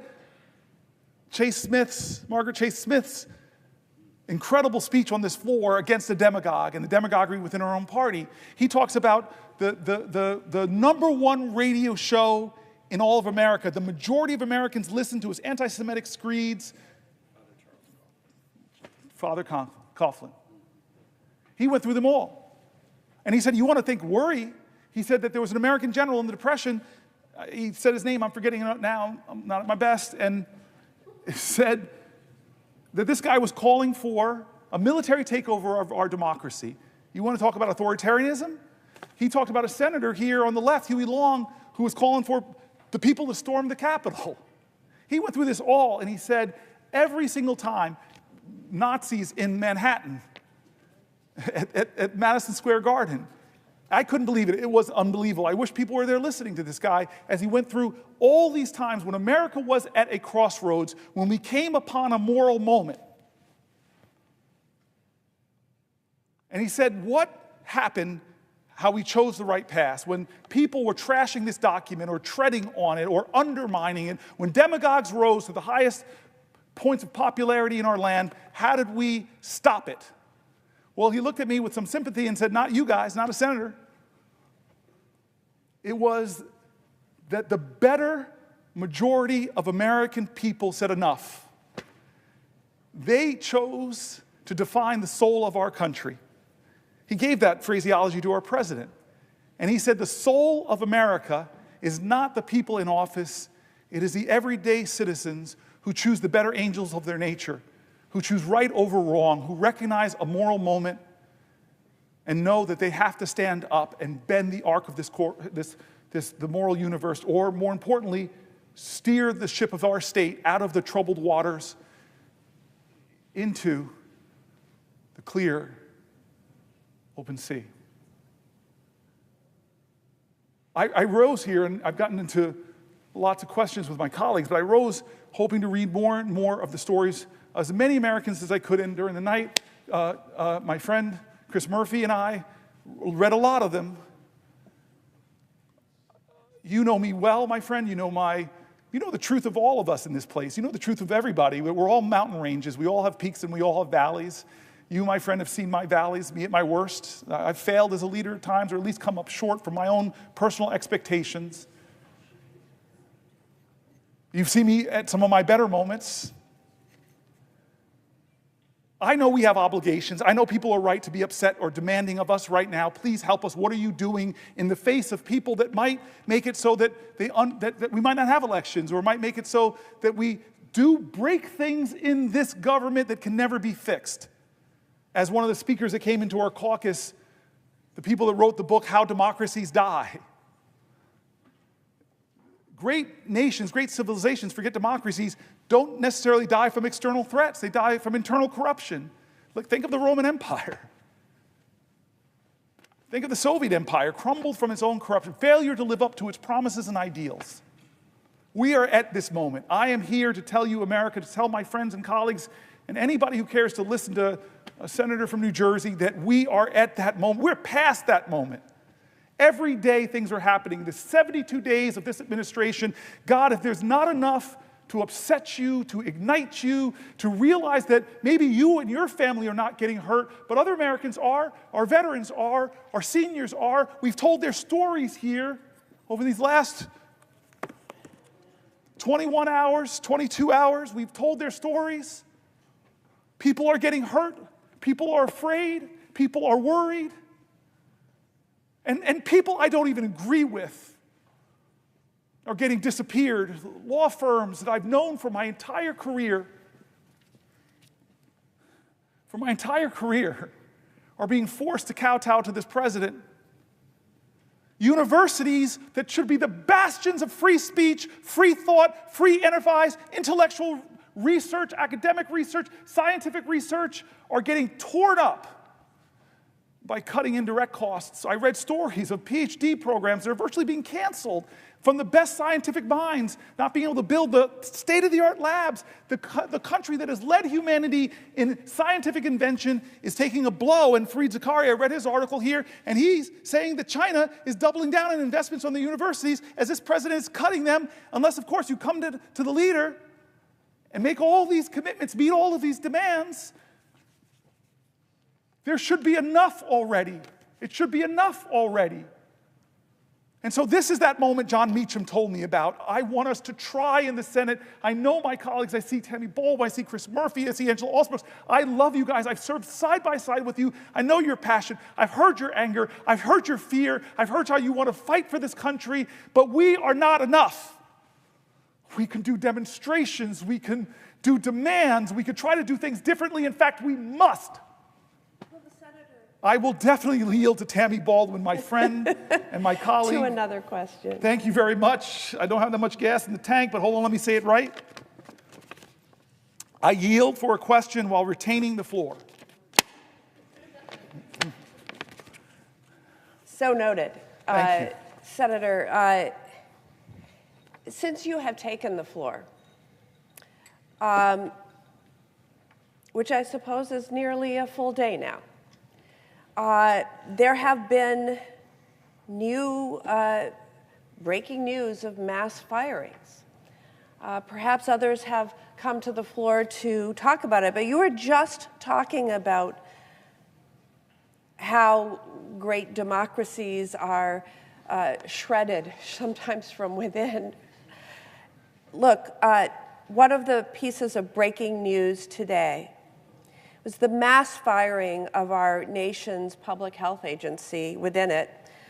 Today it was reported that the Health and Human Services Department began firing up to 10,000 more people.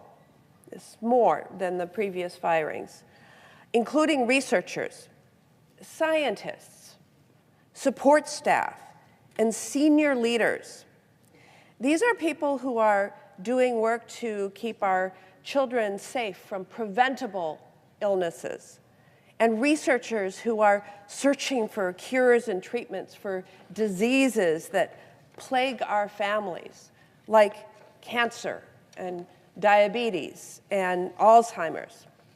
And look, we can all agree that government could be and should be more efficient. But here is where I disagree with the unelected Elon Musk and people like our president. People stopping the spread of measles. Yes. Researchers finding cures for Alzheimer's disease are not waste, fraud, or abuse. The slash and burn that is being led by Elon Musk's DOGE will make Americans less healthy, less safe. And Elon Musk's DOGE and Donald Trump are callously ripping away treatments, cures from millions of Americans suffering from Alzheimer's disease, cancer, ALS, and other devastating diseases. Behind these cures are, of course, workers. And they are some of our nation's brightest and best and most devoted. They keep our nation healthy and our economies running. But this administration is not respecting their work, their mission. And I have to point out the why. What is the why to all of their actions? Today announced that they're starting that slashing of 10,000 workers within the Department of Health and Human Services. By the way, with more in store, because last week they announced an reorganization that would result in 20,000 people losing their jobs. But what is the why?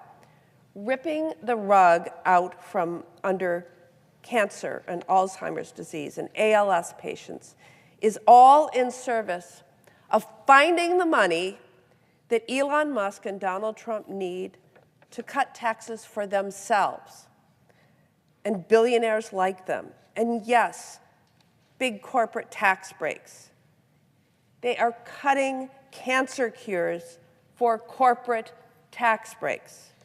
Senator Booker, these cuts to health and human services are going to crush families in Wisconsin, whether it be people not having hope for a cure for a disease, or to the workers who are doing this groundbreaking research all across the United States who are going to be fired.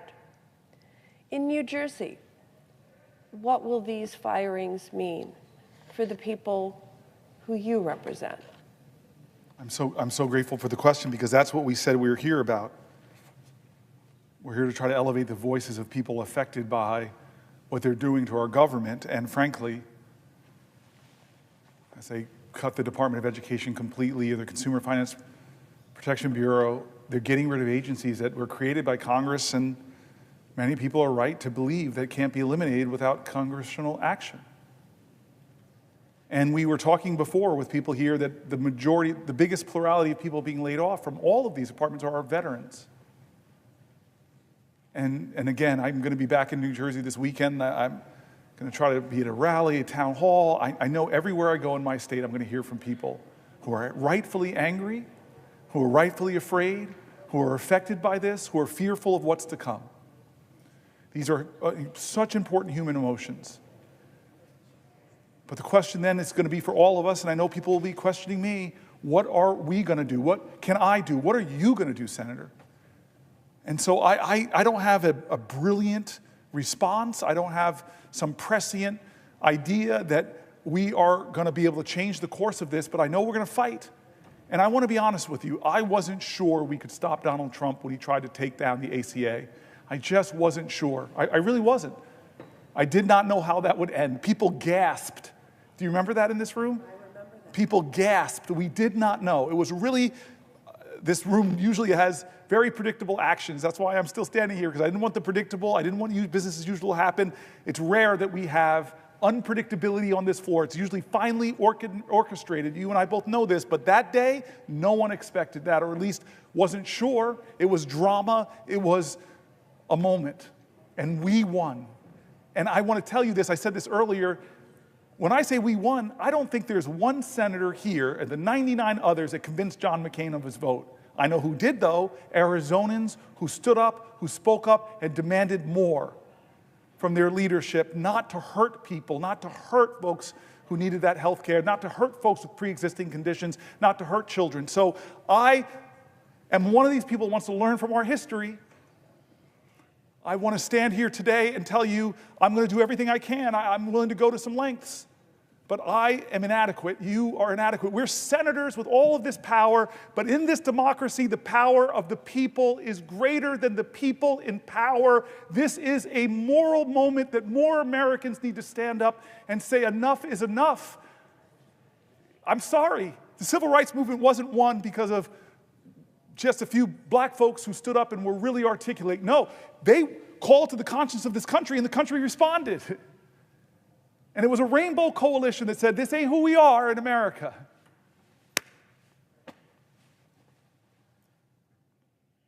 So I know New Jerseyans are hurting. I know I've been to your state. I love your state. I love sitting side, but we had some fun in your state together.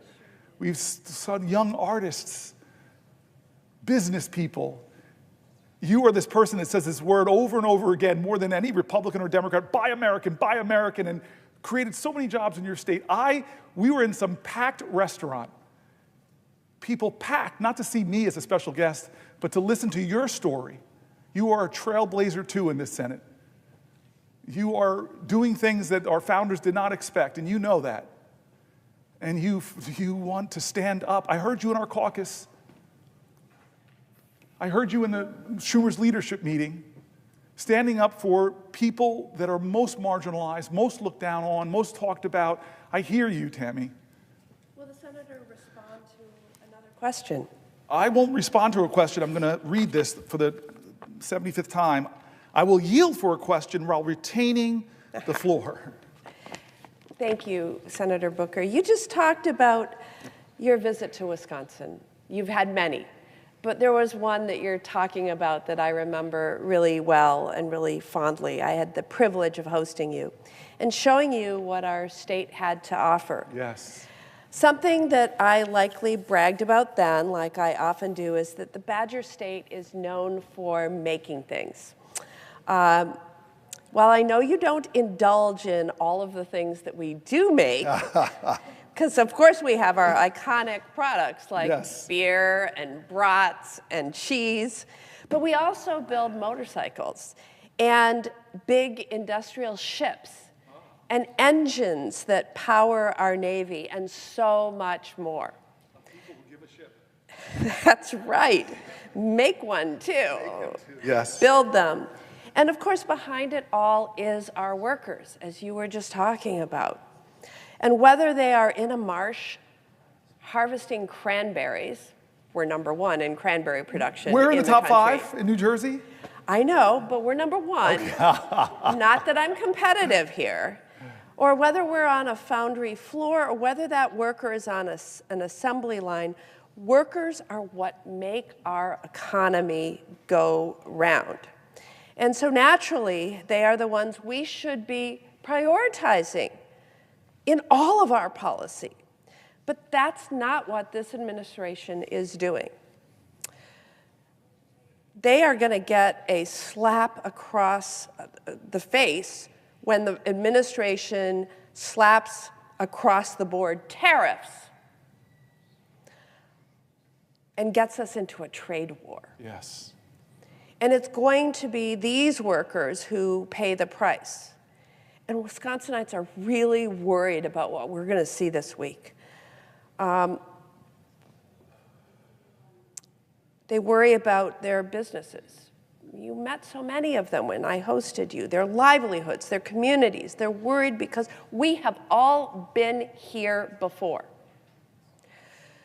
Wisconsin was one of the hardest hit states by retaliatory tariffs last time Donald Trump started a trade war. During Donald Trump's last trade war, American farmers lost $27 billion in export sales. And according to further records, the state's economy lost more than $3 billion worth of product sales, product exports. And our manufacturing economy in Wisconsin, well, we lost about $26 billion in exports. And you know what? The exports that Wisconsin manufacturers make is supported by more than 460,000 jobs. And our agricultural economy is supported by 350,000 jobs. And so a trade war would be devastating to the workers of Wisconsin. And then the prices. People have been struggling with the high price of things in grocery stores, at gas stations. A number of our business leaders have spoken out about the impending tariffs. Arian's company in Brillion, Wisconsin, which makes outdoor power equipment like snow blowers, told Reuters News that policy whiplash in this arena is making it difficult to plan, especially as price hikes are likely in the works. And Roden Echo Valley in West Bend told one of our media outlets, WTMJ4, that, and I quote, "I don't like this tariff business. It's going to be on the backs of farmers because we have to depend on the world to export our commodities." He highlighted the dependency of the dairy industry on global trade, noting that 15 to 20% of dairy products are exported. And if we lose, I quote again, 15% of our markets for dairy, it's going to be absolutely devastating. We've seen this before. Again, in service to a big tax break for billionaires and corporations. But to my esteemed colleague from New Jersey. Thank you for visiting the state of Wisconsin. And I want to ask what the impact would be in New Jersey. What would President Trump's tariffs mean for the workers of the Garden State? I love that you focus it there, because that's who President Trump made promises to in my state. That things are bad with this economy because it's not serving people who are working every day. Promised that he would make things better. I'll make grocery prices go down. He said that. And so people are expecting that's where he'd focus. They didn't think he'd focus on Greenland. Didn't think they'd focus on the Gulf of Mexico. Didn't think he'd focus on bullying Canada. Didn't think he'd focus on turning his back on Ukraine. Didn't think that he'd focus on gutting the Department of Education and ending it. This is not the reason why people voted for them. They did something that Reverend Warnock calls as a vote is a sort of prayer. He says it's like a civic prayer, that I'm putting a prayer out there that you will be who I hope you can be. You will be a blessing to my life and not a burden. But you're talking about the burdens that he's bringing. This economy, under 72 days, has not gotten better for working Americans, and they don't even see the president trying to make it better. They see what he's doing to make it worse, and one of the things is going to be these tariffs, which are going to raise costs on working Americans. Then what Chuck Schumer said to me, it's sounding like it's going to just sail through a plan that's going to blow trillions of dollars of holes into our budget, give trillions of dollars of tax cuts to the wealthiest, and gut your Medicaid, and gut your services for your grandparents in nursing homes. People believed, people put their trust. I don't blame them. They're my fellow Americans. They wanted for them families, they wanted an America that was more affordable. They wanted America to be first prioritized. They wanted a safer America, stronger America, more prosperous America. I heard that. And so I know when I'm back home this weekend, I know that I'm going to encounter a lot of folks who are workers in my state who are getting hurt. They want better. They want better from their government. And so the burden upon us and each other is, what are we going to do? Are we going to do the same old thing over and over again? Or are we going to try to do things different? Are we going to be willing to, again, get in good trouble, necessary trouble, to try to save the soul of this nation?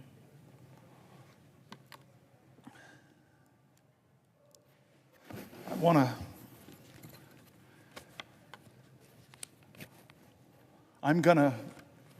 think my colleague, my dear sister, my prayer partner, my soul lifter, I thought I heard you say something? Yes. Will the senator yield for a question? Yes. I yield for a question while retaining the floor. Well, I first of all want to thank you so much again, Senator Booker, for your spiritual obedience. And I think it's necessary for me to say as well today to you, on behalf of so many of us who are watching right now, how extraordinarily proud we are of you. I would dare say that you are, in so many ways, our ancestors' dream. And how powerful it is for all of us who are watching to recognize that in this very chamber you are standing today, 67 years after this podium was used, for the 24 hours that you have used the podium that was used to block the passage of the Civil Rights Act of 1957, and today you have taken over the podium, sacrificed your own comforts. You have suffered over 22 hours to stand here today to talk instead about the greatness of America and to speak about it in such a way that reveals the love you feel for our country, and we thank you for that. This country needs right now bravery. It needs leaders who are unafraid to stand up and speak truth to power, to not hold back when calling out these callous and inhumane acts that are perpetrated by this president against the American people. And when I talk about the American people, we know who we're talking about, against our veterans, against our seniors, against our children from every corner of our country. And I want to talk specifically today about our children. Mahatma Gandhi noted that the true measure of any society can be found and how it treats its most vulnerable members. This president is failing America's children, and he's doing so by harming our education system. We remember as well very fondly when Nelson Mandela said, "Education is the most powerful weapon which you can use to change the world." And I think many of us recognize that that is exactly why we're seeing all of the attacks that we've seen on this system, because we recognize that education allows us to change the world. Last Friday, Secretary McMahon shut yet another critical lifeline off to our states and our schools, canceling extensions that the department had previously granted to states to draw down their COVID relief money.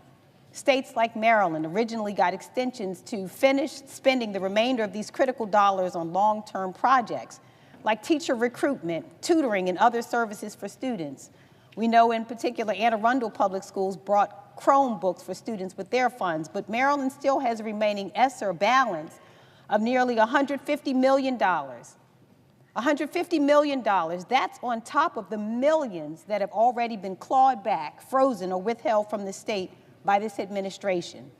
These are funds that districts like ours from all across the country were using for school construction projects and mental health supports for students. This administration is refusing to acknowledge the lasting effects of the pandemic on our nation's students, cruelly stripping educational opportunities from our students and leaving our states and our districts on the hook. So let me be clear that these are dollars that Congress authorized, dollars that have already been allocated, dollars that have already been earmarked by Maryland and our local districts for projects that will help all of our students. Our schools planned and committed these funds in good faith, in good faith.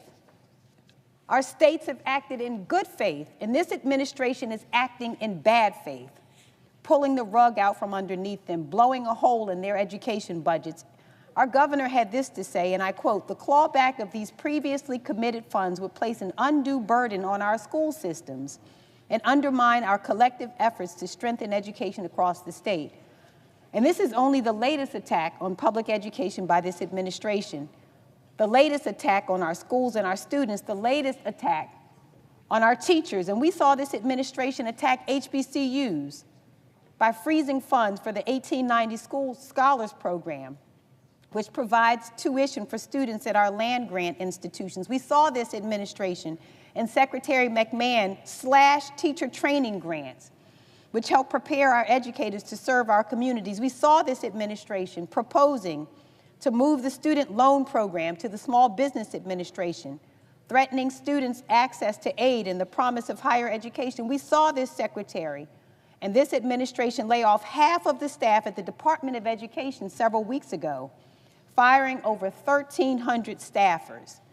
And I want to talk for a minute about who the department fired.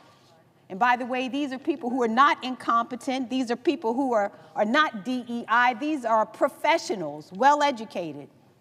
The administration fired civil servants at the department's Office of Civil Rights and shuttered Office of Civil Rights regional offices, including the regional office that handles discrimination cases.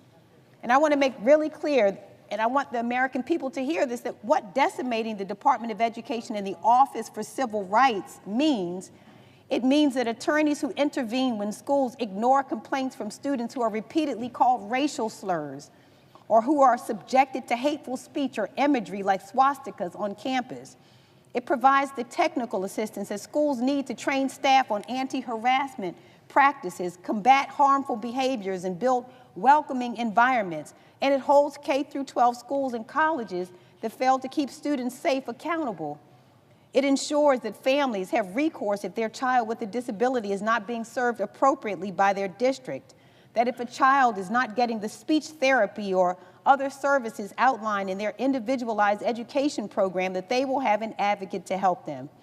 And at the time that this administration took over, there were over 270 open Office for Civil Rights cases impacting 1.3 million students in my state alone. Without enough OCR staff to do the job, investigators' caseloads will grow to an untenable level. So we spoke to some of the lawyers that work in the division that serves Maryland schools, and all of these patriotic civil servants All they want to do is to do their jobs. They want to combat discrimination in our schools. They want to ensure that every child has the opportunity to learn in a safe environment. And these civil servants don't know that that mission is possible, as they and so many of their colleagues are ruthlessly fired by this administration. These cuts are catastrophic. I dare say that they, like so many other decisions by this administration, are wicked. And so, Senator Booker, here is my question. What are you hearing from families in the state of New Jersey as this administration dismantles the Department of Education and slashes opportunities for students and families?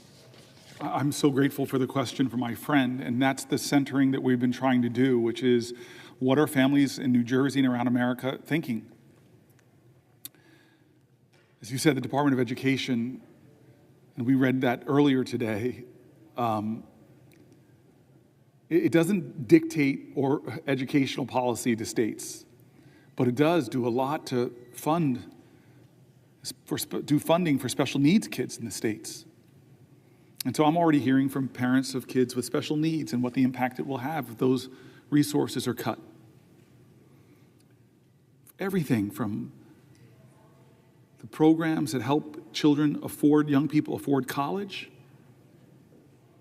to programs that I've worked with people that help schools afford advanced scientific equipment so the bright minds, the geniuses of our state and the country can have the equipment they need.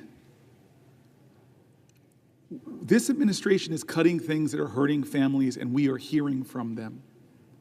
We're hearing from veterans, we're hearing from the elderly, we're hearing from people that are taking care of the elderly, we're hearing from people who run our hospitals, we're hearing from people that run our universities and who talk about the science funding and the cutting of PhDs. We're hearing from people who rely on Medicare and Medicaid, who rely on Social Security.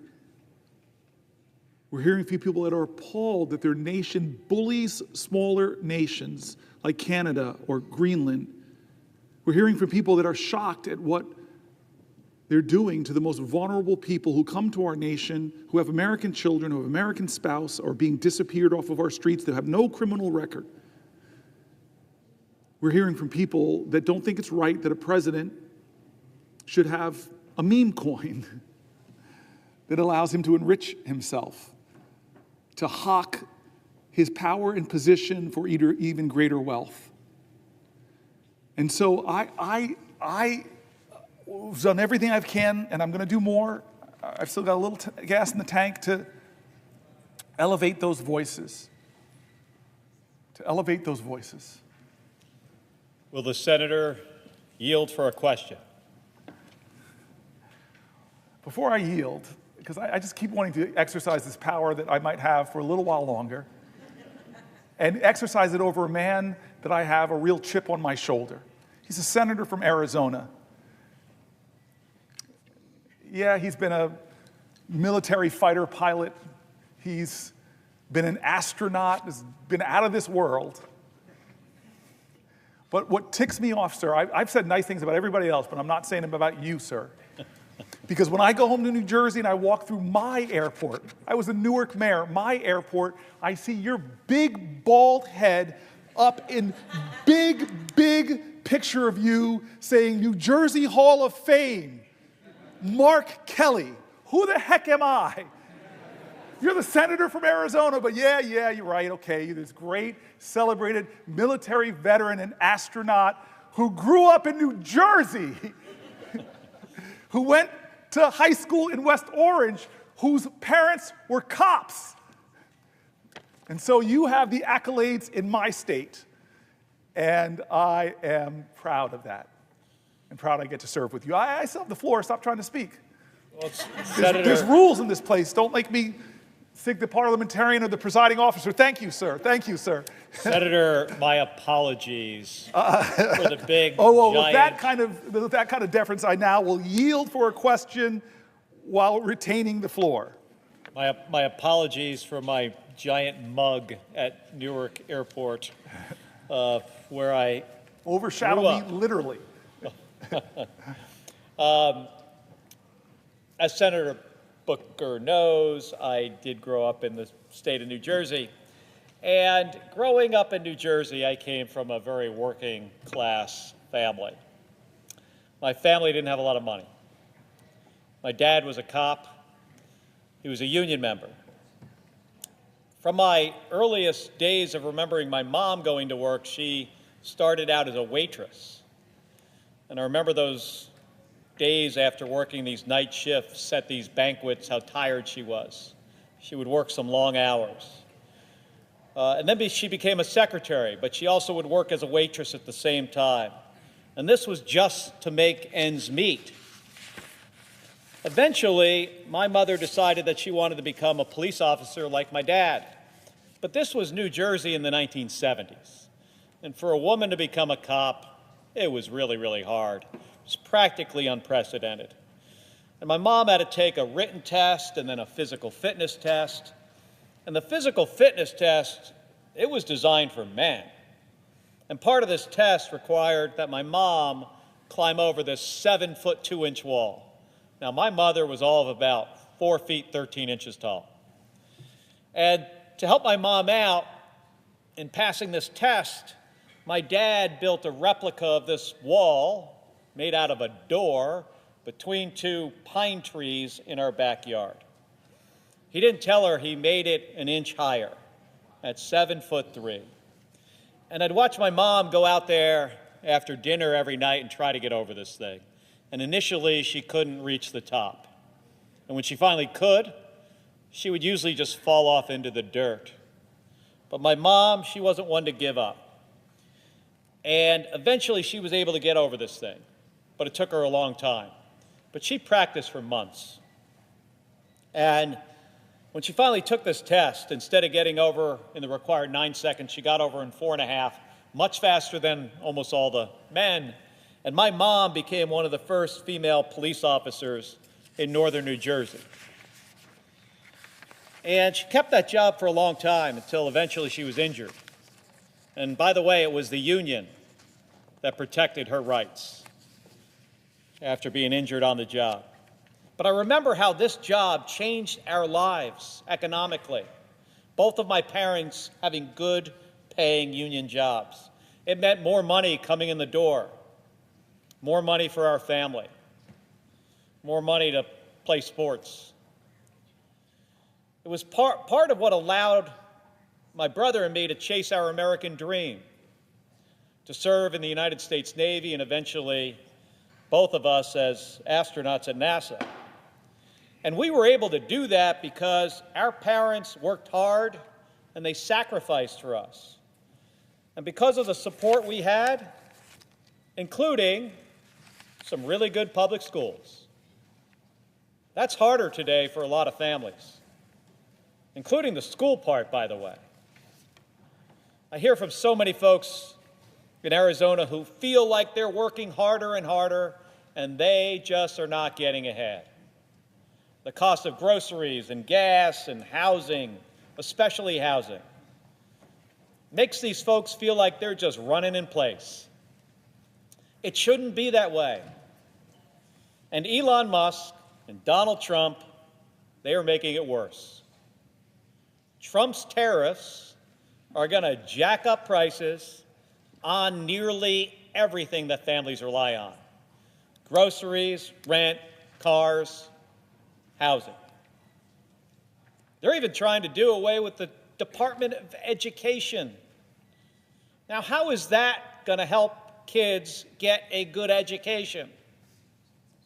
And if they're successful, their plan to gut Medicaid in order to pay for a giant tax cut for rich people, it's going to be even tougher for hardworking Americans, hardworking New Jerseyans and Arizonans to get ahead and achieve their American dream. So as a fellow kid from New Jersey, man, I never expected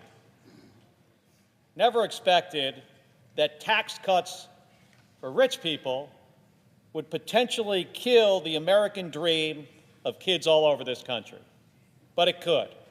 And as a kid, you, Senator Booker, growing up in New Jersey, I'm interested to hear what was your American dream and why would these giant tax cuts make that kind of dream harder? I appreciate the New Jersey Hall of Fame member, the only one in the United States Senate, and I appreciate his question. I appreciate the service of his parents out there every day putting their heart and soul in serving the community in a dangerous job where you often see people at their worst. I said this earlier, James Baldwin said, children are never good at listening to their elders, but they never fail to imitate them. You are living up to the example your parents set in so many ways. And then you go and pull something off that really makes me jealous is you're one of the guys in the Senate that probably most married up. We're both Jersey boys. We both grew up there in grade schools and high schools. We both know those teachers that did so much for us. They coached sports. They taught us. I'm going back for a funeral for a great man in New Jersey named Ed Kohler this weekend, who was one of the greater influences in my life in high school. And you know how much people invested themselves. I remember learning Little League from a guy that would come back from working at a gas station, a parent of another kid. I still remember his big, thick hands teaching us how to hold the bat. And this guy's working a job at a gas station and rushes home to teach his kid Little League, but treated me, only black kid, like one of his own kids. Special communities, special heritage, a special culture that we share, this Jersey culture. We got the chip on our shoulders, we're tough, we're strong, we're proud. And a lot of New Jersey's watching. Thousands of letters and emails and phone calls from all over New Jersey. Andy, Kim, and I are hearing from so many people. And they're afraid, they're angry, they're worried. They don't understand why they're going after our Social Security programs, cutting benefits by cutting so many employees and cutting the service people get. They don't understand why they're seeing veterans being laid off from their government jobs. They don't understand why Social Security is being called a Ponzi scheme. The President of the United States is making up lies. They don't understand why veterans and Medicaid and Medicare, there's so many things that are making people worried, and I'm hearing their letters, and they're praying that we stop some of these things, like $880 billion worth of it. And the question is, why? Why are we doing this? We're doing this, and they're saying it, is to extend or make permanent the Trump tax cuts. The overwhelming disproportionate benefit went to the wealthiest amongst us and the wealthy corporations. So Trump's economy in the first 72 days is pretty bad because of his reckless, chaotic behavior. Prices are up. Inflation is up. The stock market had its worst quarter in 2-3 years. Consumer confidence is down. And now we're going to see tariffs tomorrow, which are going to further drive up prices, create more chaos. Trump squandered the progress we were making on the economy. He tanked the market. He jacked up prices. Is it any surprise that Americans are feeling more pessimistic, as I said, with consumer confidence going down? And what's his first major legislative push? This is what we're talking about, my colleague, my friend, my fellow New Jerseyans. His first big legislative push in this body is not to help families. No plan to lower costs. That's what he said he would do. Is his first legislation coming here about lowering costs? No. Is it any relief for seniors? Is it some big idea like we did to lower prescription drug costs? No, that's not what he's doing. Is his first priority helping our veterans? No. What is his first priority? As I said, it's extending the 2017 Trump tax cuts, a multi-trillion-dollar giveaway that slashed corporate taxes and overwhelmingly benefited the wealthy and left the middle class with crumbs, relative crumbs.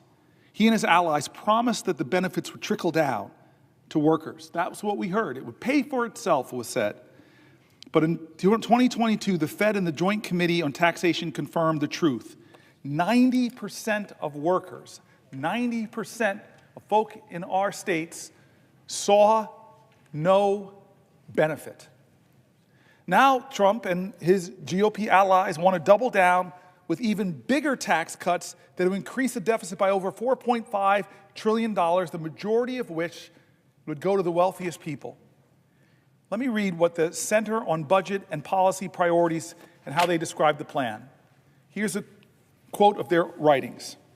Following a presidential campaign in which Donald Trump promised to improve the economic circumstances of working families, House Republicans are instead pushing to extend all expiring provisions of the costly 2017 tax law, which are heavily skewed to people with the highest incomes, and add new tax cuts on top of that.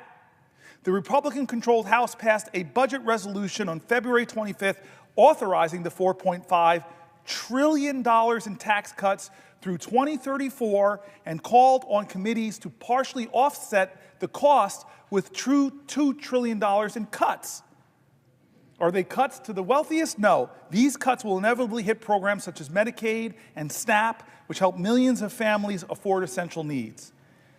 Extending the inspiring tax cuts for individuals and large estates would double down on the flaws in the 2017 law by, one, giving benefits, the biggest benefits to the wealthy.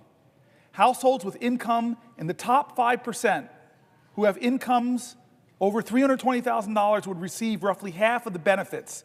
So millionaires above that, billionaires, all together, they would receive roughly half of the benefits.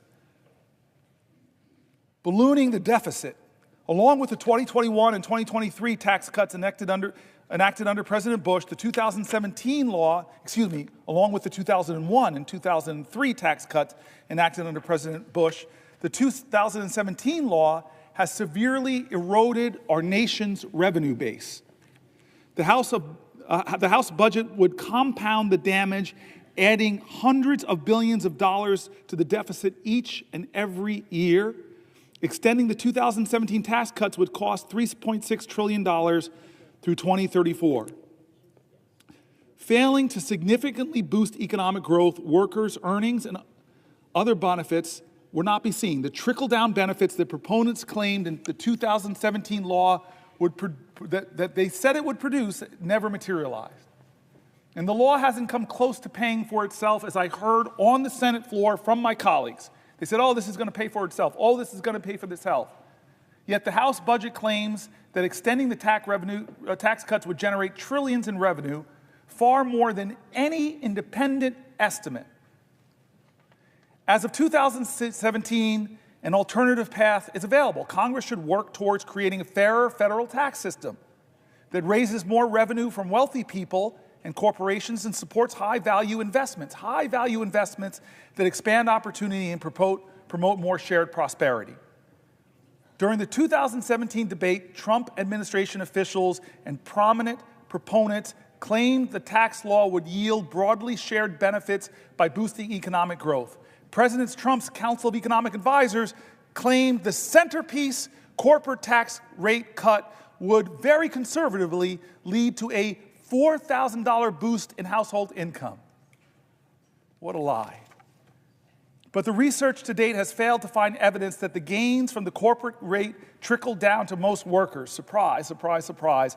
A study by economists from the Joint Committee on Taxation and the Federal Reserve Board found that workers below the 90th percentile of the firm's income scale, a group whose incomes were below roughly $114,000 in 2016, saw no change in earnings from the tax cut. Proponents claim that the tax cuts would pay for themselves hasn't panned out either. In fact, a study by economists from Harvard, Princeton, the University of Chicago, and the Treasury Department estimate that the law's total corporate tax cuts, the rate cut as well as full expensing for capital investments and international tax charges, reduced revenue by roughly 98 cents for every dollar of tax cuts. Reduced revenue in our country by roughly 98 cents for every dollar of tax cuts, even after accounting for increases in economic activity due to those cuts.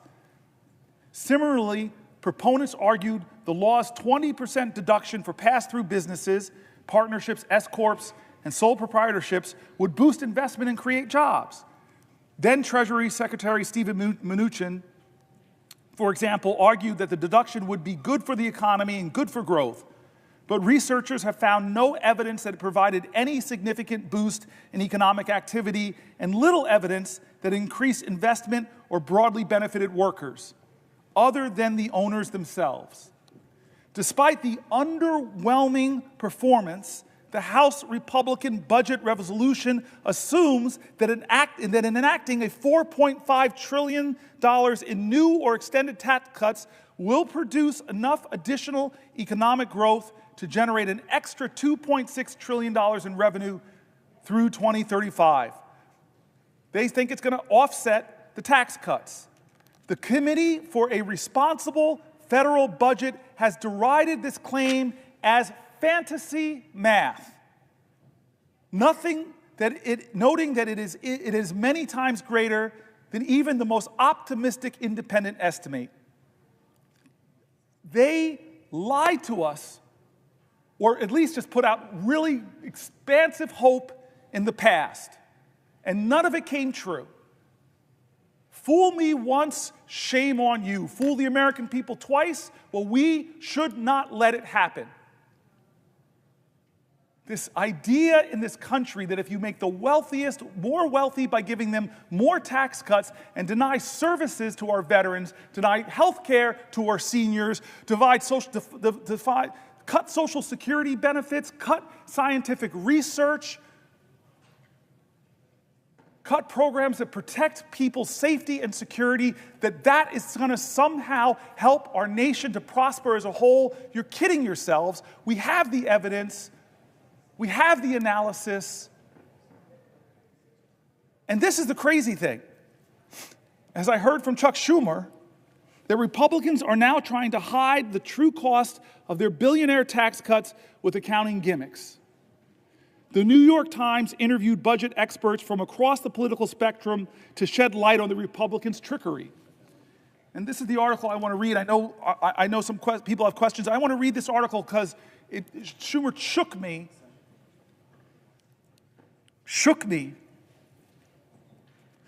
So here's the New York Times.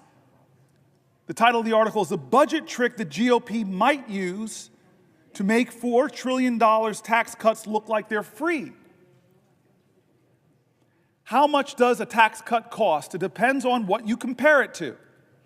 Republicans in Congress trying to advance a giant bill that includes $4 trillion in tax cut extensions are considering a novel strategy that would make the extension appear to be free money.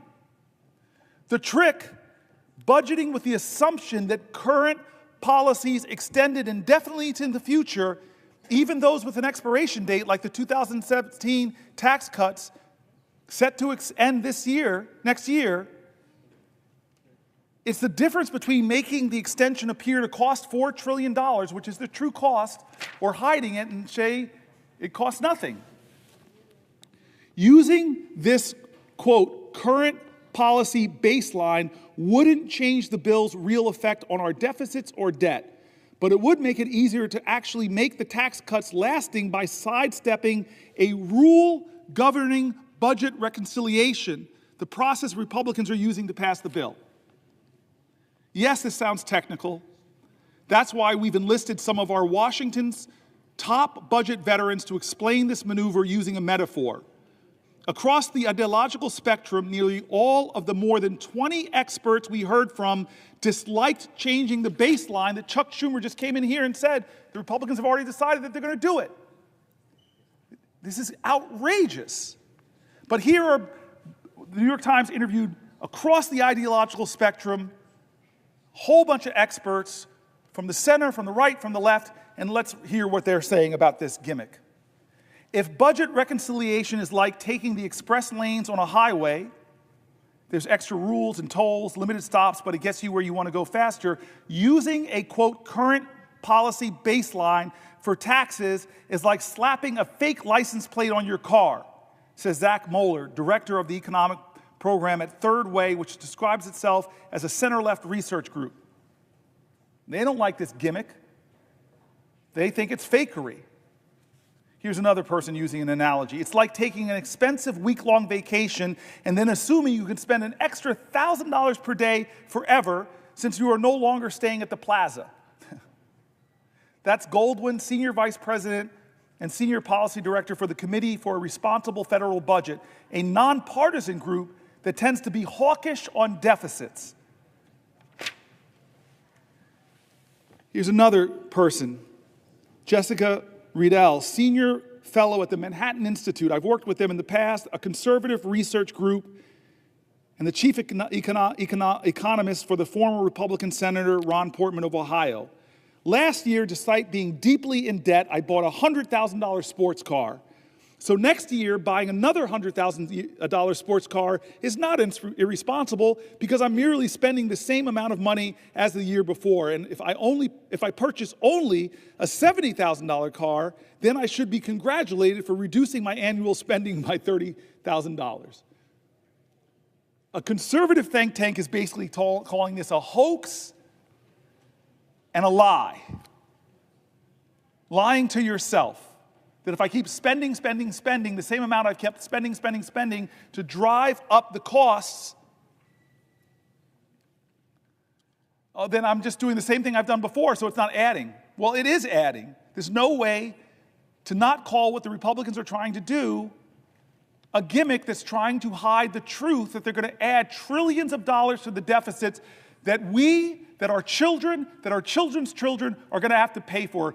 The debt payments alone to service the debt are going to be bigger than any of the programs we think we should be investing in, like science research or education or affordable child care or lowering prescription drug costs or expanding the child tax credit, things that we know if we invest in, we'll get some returns. But no, what they're investing in is bigger tax cuts for the wealthiest. Conservatives, independents, left-leaning folks all come to the same conclusion. Pretending $4 trillion in tax cuts will cost nothing may not be easy math. Many Republican lawmakers who are concerned about the deficit are well aware that the bill will increase the deficit by a lot. Here's the integrity call. One Republican in the House showed his integrity. One budget hawk named Massey said, I can't vote for this stuff. I'm a budget hawk. I do not want to see increased deficits. He called it what it was. I saw him in an interview say, hey, wait a minute. By your own numbers, Republican colleagues, you're driving up the deficit by trillions of dollars, and you're making the rich richer, and you're leaving future generations more bankrupt. So this article assumes that this was all going to be decided by the Senate parliamentarian who advises legislators on chamber rules. This parliamentarian, I thought, could rule that the current policy baseline isn't allowed, forcing the Republicans to have to make a choice, overruling or replacing my friend, parliamentarian, somebody that on both sides of the aisle we respect. It's very rarely done. I've been here for 13 years. We've had the same parliamentarian. But that doesn't mean Republicans won't try, this article assumes, and I guess they did try. They found a way around the parliamentarian. They found a way around the rules of the Senate. They found a way around the ideals of reconciliation and the Byrd rule. They are deciding that the way we're going to do this is break the Senate and make up our own rules. This is how they're going to get a bill through that gives $1 trillion of tax cuts to the wealthiest in our country who are doing very well. Let's not hate on other Americans. I celebrate success. God bless you. But you don't need tax cuts, especially not that are going to be given to you on the backs of the poor, on the backs of our elders, on the backs of our children, on the backs of expectant mothers, on the backs of my mom's, your mom's Social Security. What does it say about our values and our priorities to allow that to happen? Who are we, America, if you don't think this is a moral moment where the character of our country is being tested?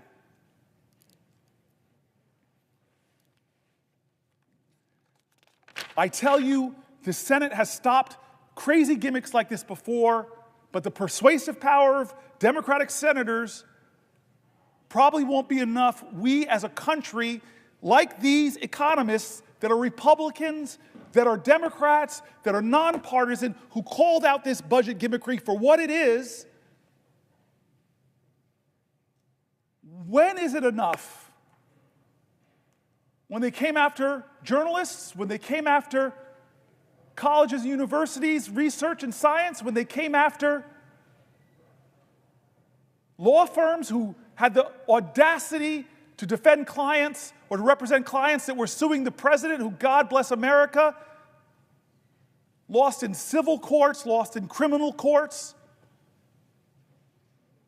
When do you cross your line? We can't let this happen. It's not a right or left moment. It's a right or wrong moment. It's a moral moment in America.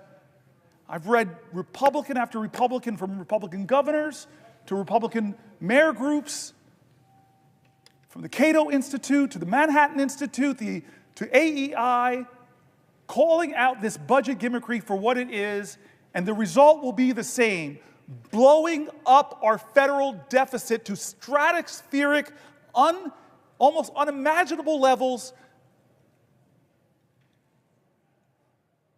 This is wrong every way you look at it. And if your values are fiscal conservatism, then vote with your integrity and vote against that. If your values are a fiscal hawk and you hate deficits, well, vote against this bill because it violates you. Don't make up some fantasy that this is going to pay for itself. The 2017 tax cuts didn't. And you're going to extend them and say, well, it's going to happen this time. Oh, don't worry about it. It's going to happen this time. No, it's not.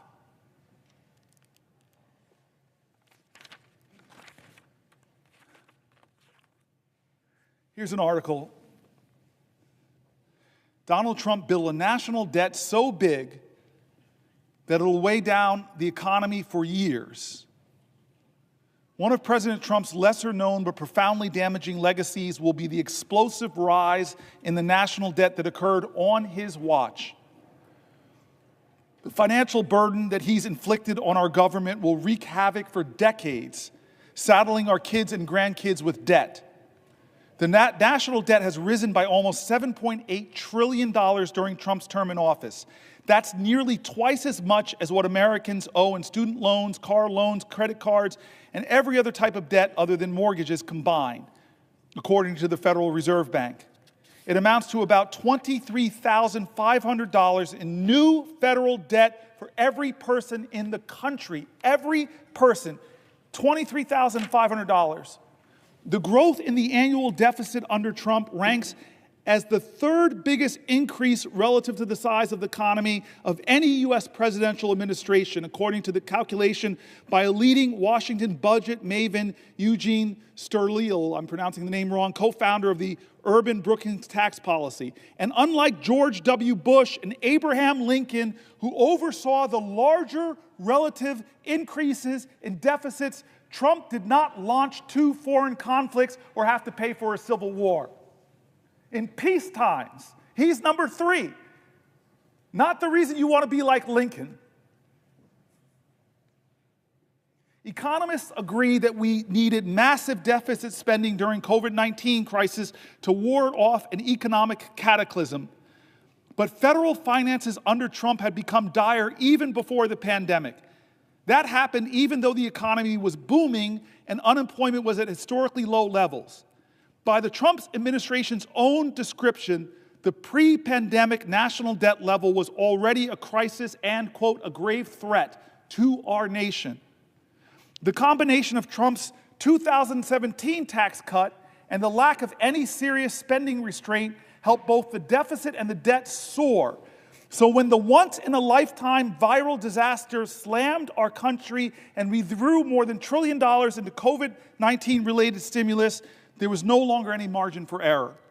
Our national debt has reached immense levels relative to our economy, nearly as high as it was during the end of World War II. But unlike 75 years ago, the massive financial overhang from Medicare and Social Security will make it dramatically more difficult to dig ourselves out. Falling deeper into debt is the opposite of what Falling deeper into the red is the opposite of what Trump, the self-styled king of debt, said would happen if he became president. In a March 31st, 2016 interview with Bob Woodward and Robert Costa of the Washington Post, Trump said he could pay down the national debt then about $19 trillion. This is President Trump's promise back then over a period of 8 years by renegotiating trade deals and spurring economic growth. God, this man breaks his promises over and over. After he took office, Trump predicted that economic growth created by his 2017 tax cut, combined with the proceeds from the tariffs he imposed in 2017 on a wide range of goods from numerous countries, would help eliminate the budget deficit and let the United States begin to pay down its debt. On July 17, 2018, he told Sean Hannity of Fox News, "We have $21 trillion in debt. When the 2017 tax cut really kicks in, we'll start paying off the debt like it's water." That's Trump on Fox News. Lying. 9 days later, he tweeted, quote, "Because of tariffs, we will be able to start paying down large amounts of the $21 trillion in debt that has been accumulated, much by the Obama administration." The guy can't help blaming Obama. That's not how it played out. Nothing he said came true. When Trump took office in January of 2017, the nonpartisan Congressional Budget Office was projecting that the federal deficit would be 2% to 3% of our gross domestic product during Trump's term. Instead, the deficit reached nearly 4% of gross domestic product in 2018 and 4.6% in 2019. There were multiple culprits. Trump's tax cuts, especially the sharp reduction in the corporate tax rate to 21% from 35%. Again, I was here, a lot of my colleagues were here. The big business groups were coming in asking for 25% from 35%. And Trump said, nah, you're asking me for 25, I'm going to give you 21%. Cut your taxes even more. It took a big bite out of federal revenue. The CBO estimated in 2018 that the tax cut would increase deficits by about $1.9 trillion over 11 years. Meanwhile, Trump's claim, I wish the author wrote Trump's lie, but he says Trump's claim that increased revenue from the tariffs would help eliminate or at least reduce our national debt hasn't panned out. Surprise, surprise. In 2018, Trump's administration began hiking tariffs on aluminum, steel, and many other products, launching what became a global trade war with China, the European Union, and other countries. The tariffs did bring in additional revenue. In the fiscal year 2019, they netted about $71 billion, up about $36 billion from President Barack Obama's last year in office. But although $36 billion is a lot of money, it's less than 1/750th of the national debt. That's $36 billion could have covered a bit more than 3 weeks, just 3 weeks of the interest on the national debt. That is, had the Trump administration not unilaterally decided to send a chunk of the tariff revenue to farmers affected by his horrible trade wars. Businesses that struggled as a result of the tariffs also paid fewer taxes, offsetting some of their increased tariff revenue. By early 2019, national debt had climbed to $22 trillion. Trump's budget proposal for 2020 called it a grave threat to our economic and societal prosperity. He called his own damage that, and asserted that the U.S. was experiencing a national debt crisis.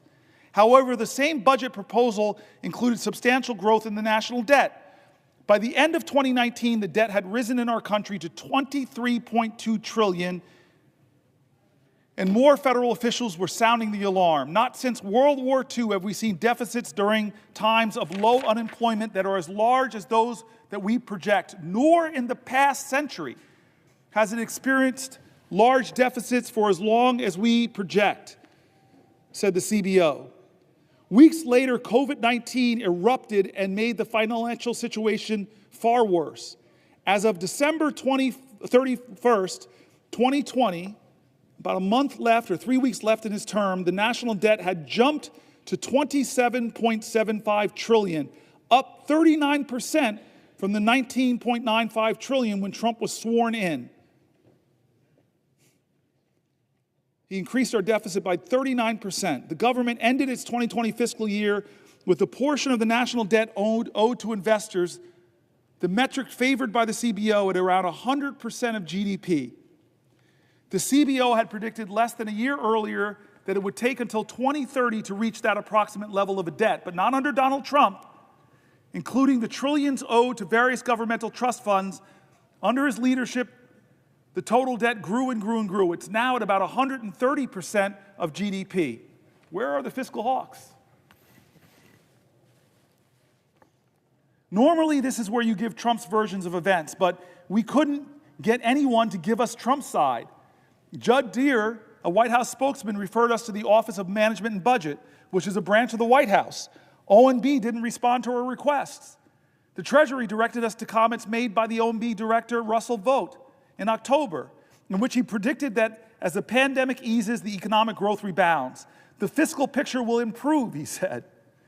The OMB blamed legislators for deficits when Trump submitted his proposed 2021 budget.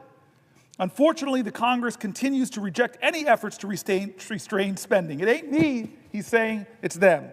Instead, they have greatly contributed to the continued ballooning of the federal deficits and debt, putting the nation's fiscal future at risk. Still, the deficit growth under Trump has been historic.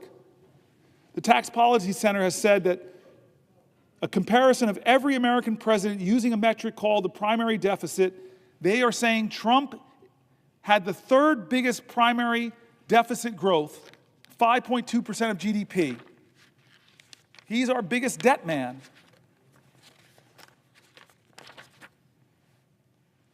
Deficits have ballooned under this president because of his tax scam, of his lies about his tax bill in 2017, none of which came true. It didn't pay for itself. It didn't close the deficits. It blew up our deficits. The benefits didn't go to working people. The benefits, as it says, over 90% would go to wealthier Americans and corporations. Even some Republicans have been calling out the hypocrisy. One of our colleagues, Rand Paul, in 2018, I can't, in all honesty, Rand Paul says, in all good faith, just look the other way because my party is now complicit in these deficits. The other thing is there's a huge hypocrisy factor. Republicans lambasted President Obama to no end for trillion-dollar deficits, and now they have to put forward a multi-trillion-dollar deficit. Mick Mulvaney, Trump's former chief of staff, said in 2020, my party is very interested in deficits when there is a Democrat in the White House. The worst thing in the whole world is deficits when Barack Obama was president. Then Donald Trump became president, and we're a lot less interested in deficits as a party. We don't care at this point. And here's a guy I've mentioned numerous times, Thomas Massie, a Republican member of the House, said earlier this year about Republicans, we have no plan whatsoever to balance the budget other than growth. But what they're proposing is going to make deficits worse. This is what our president is trying to do with the complicity of a lot of people who call themselves deficit hawks, who call themselves fiscal conservatives. They're going to try to blow it through here, gaming the system, creating some kind of scam to obscure the real cost of this when we all know them on the Republican side, us on the Democratic side, we all know the truth about these tax increases and what they're going to do, how much they're going to cost. But we're going to play a game, it looks like here, unless more Americans speak up. Republican and Democrat, people who know numbers, who know what we're doing to future generations in this country. This is wrong, and I say again, this is not right or left. It is right or wrong. This is a moral moment in America. What are we going to do? I'm so glad my friend, the senator from Hawaii, is here.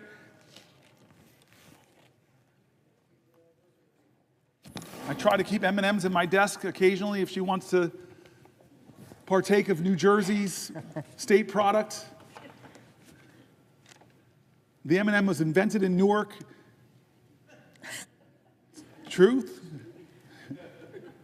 Get great trivia here. I'm waiting for the senator from Hawaii, my dear friend, to ask me a question, because I have the floor. Will the senator yield to a question? I will yield for a question while retaining the floor. Okay. I'm glad you mentioned M&Ms.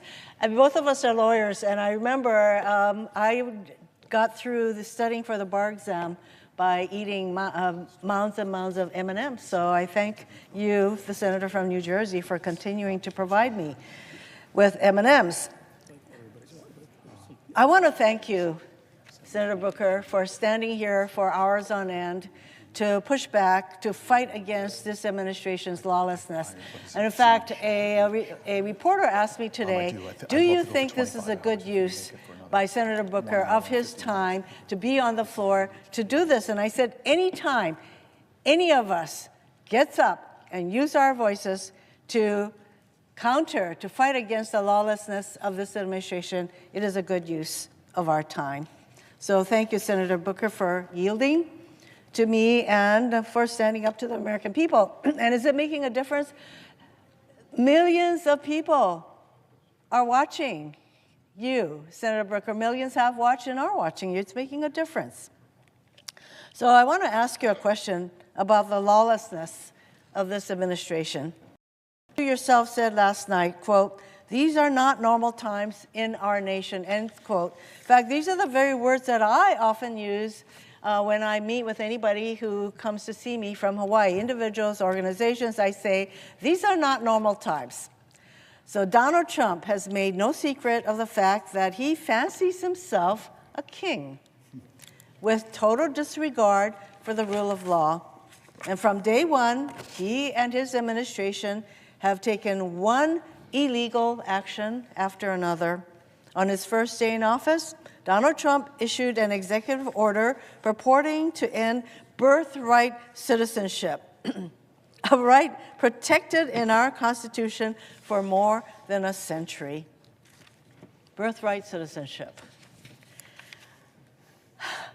He tried to unilaterally freeze federal funding for everything from cancer research to disaster aid, funding that had already been appropriated by Congress and that the executive branch is required by law to spend. It is not as though it's up to the president to decide what programs he's going to release money for. Congress already made that determination. By law, he is supposed to expend these funds. But again, he thinks he's the king. He can do whatever he wants. So he's put a freeze on these funds. He's enabled Elon Musk, an unelected billionaire, the richest person in the world, whose only qualification is the more than $200 million he spent to get Trump elected, to run roughshod through our government. Together, they've attempted to shutter USAID and the Consumer Financial Protection Bureau, just for two examples. This Consumer Protection Bureau, which has returned more than $21 billion to consumers through its enforcement actions. $21 billion going to our consumers. And apparently King Trump can't stand that, and neither can Elon Musk. These are agencies that do critical work at home and abroad and represent just a minuscule part of the federal budget, but this doesn't stop either Trump or Musk from going after these programs. And Musk's so-called DOGE team has gained access to sensitive databases and payment systems across our government containing the personal information of millions of Americans. So he has access to the Treasury Department database, all our Social Security numbers, our tax payments, all of that. He is running roughshod until stopped by a court on these databases. And they've done all this without any transparency or accountability whatsoever, meaning we still don't know the full extent of where DOGE has been or what they've done. Trump has launched an all-out assault on our federal workforce. He attempted to fire tens of thousands, he actually fired them, who are on probationary status overnight, and only for courts to order them, these thousands and thousands of federal employees in probationary status, to be reinstated weeks later. Talk about chaos, talk about sowing fear. So now he's attempting to reclassify whole swaths of federal employees to strip them of civil service protections and in some cases eliminate their ability to bargain collectively. He fired Department of Justice and FBI officers for seemingly no other reason than their involvement in January 6 cases they were assigned to as rank and file officials, not as though these people at DOJ and FBI had a choice in the kind of cases they were going to be assigned. They were assigned January 6 cases, and the names of these people, there's some 6,000 FBI and DOJ employees who worked on January 6 cases, and there's a fear that those names would be disclosed. He's going after schools, from kindergartners to universities, as part of his war on diversity, equity, and inclusion. There are many examples of the kind of government overreach that they are exercising through their effort to ferret out what they call diversity, equity, and inclusion, which actually, that is a positive. Don't we want to be inclusive? So I want to give you just one example. There was a teacher in Idaho who had a poster in her classroom that said, "Everyone is welcome here." And there were handprints, different colors, white, black, yellow, handprints. And she was told she had to take this poster down, and that if the handprints were all white handprints, she could have kept the poster up, but she was told she had to take this poster in her classroom that says, "Everyone is welcome here." She took it down at first, but she felt so bad about it that she put it back up, and then she was told by the powers that be at her school that she had a certain amount of time to take this poster down, and otherwise there will be disciplinary action. That is the kind of government overreach that is a hallmark of this administration. To date, the Trump administration has withheld millions of dollars from hand-picked colleges and universities, conditioning the funding on unreasonable demands meant to bring these colleges to their knees. So he's starting with Harvard, Columbia, there's probably a whole long list of colleges that he's threatened to withdraw hundreds of millions of dollars from. They've slashed funding or staffing at the Department of Education. In fact, they would like to dismantle the Department of Education, which is responsible for administering billions in funding for low-income students, students with disabilities, and something as critical as school lunch for kids. Every single state in our country relies on the funding they receive from the U.S. Department of Education. In Hawaii, we're talking about some $300 million in funding for our schools to help our kids with disabilities, to provide school lunches through the U.S. Department of Agriculture, the things that I mentioned. And as Senator Booker knows well, the list goes on and on. This administration continues to abuse its power, acting with total disregard for the rule of law. And we have turned to the courts to stop these illegal acts. And now Republicans are calling to impeach these judges who are applying the law, who are doing what they're supposed to be doing, and not just giving Trump whatever results he wants, but these judges are now deemed open to impeachment. It's clear Trump and his cronies will keep on doing whatever they want, regardless of the Constitution or the law. They are crippling government and sowing total chaos across our country while doing nothing to address the actual issues people care about. I know my colleague from New Jersey is just as concerned about lawlessness as I am. We both sit on the Judiciary Committee. We know how important adherence to the rule of law is. And in fact, I have said many times that it is the rule of law that separates the democracy from all other forms of government. And we now have a president who does not think that the rule of law applies to him. WTF comes to mind. So, Senator Booker, my question to you is, what are the consequences of this total lawlessness on our government, our country, and the American people? Thank you, Senator Hirono. I think I need somebody to say what WTF, and to come from you is particularly precious and great. I'm grateful. And this rule of law is really important. It's part of this whole moment in American history that I keep calling a moral moment, something beyond the normal, where we shouldn't respond in a normal fashion.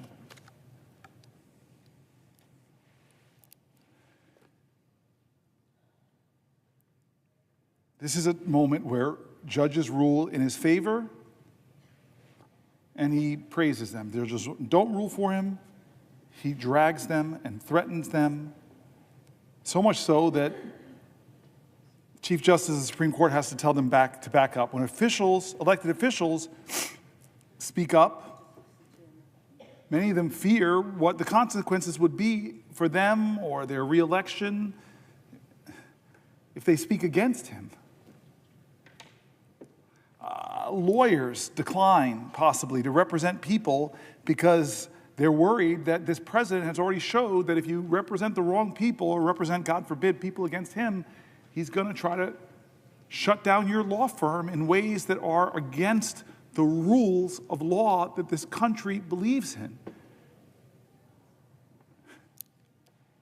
Journalists and media organizations, they don't report in a way that he likes or confirm his arbitrary name changes of the Gulf of Mexico. There's a punishment that he dishes out to try to make them succumb to submission.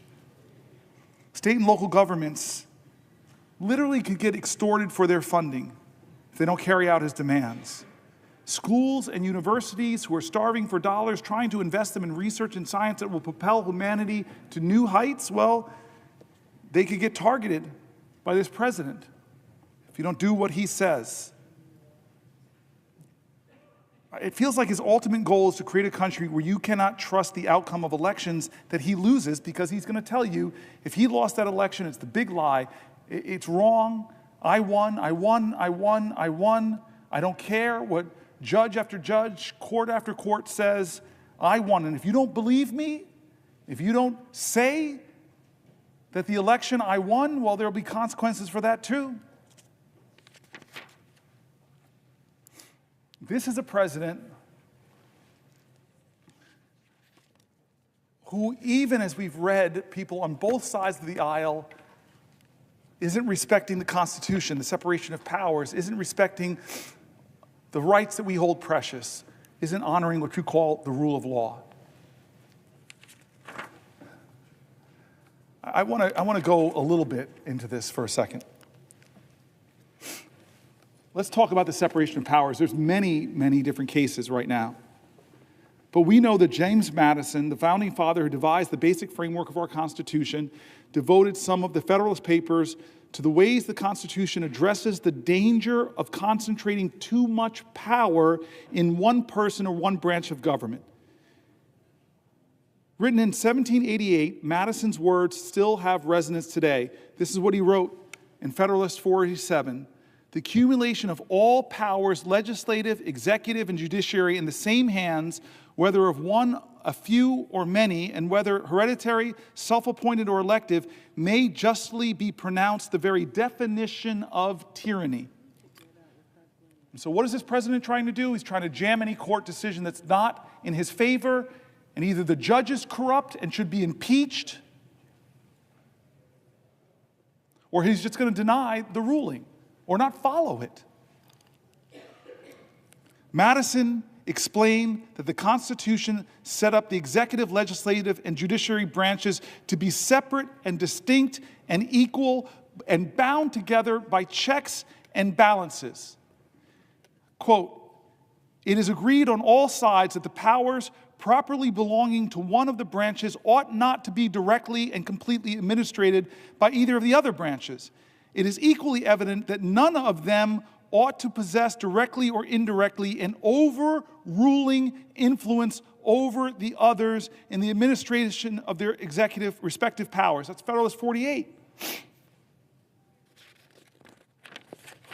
I'm nerdy enough to have a favorite Federalist paper. I'm going to read from my favorite one, Federalist 51.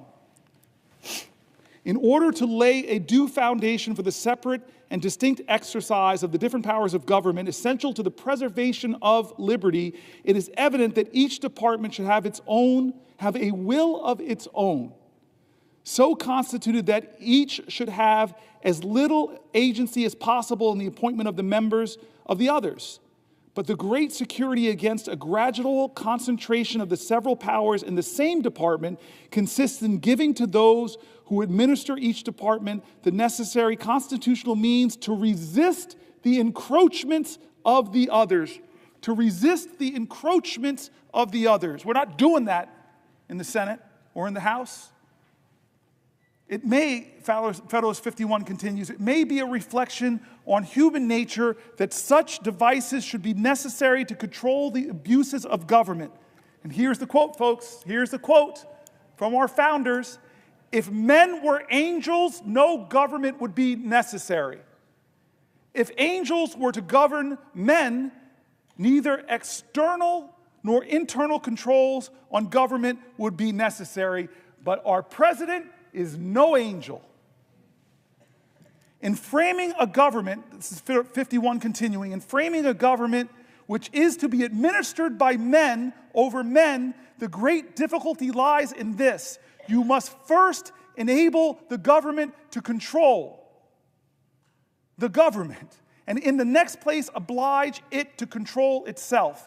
They are talking about at great length, our founders, in the separation of powers and the checks and balances of these institutions, and yet for 72 days of this administration has the Congress, Article 1, the People's House, the Senate, the deliberative body, have we once held this president to account?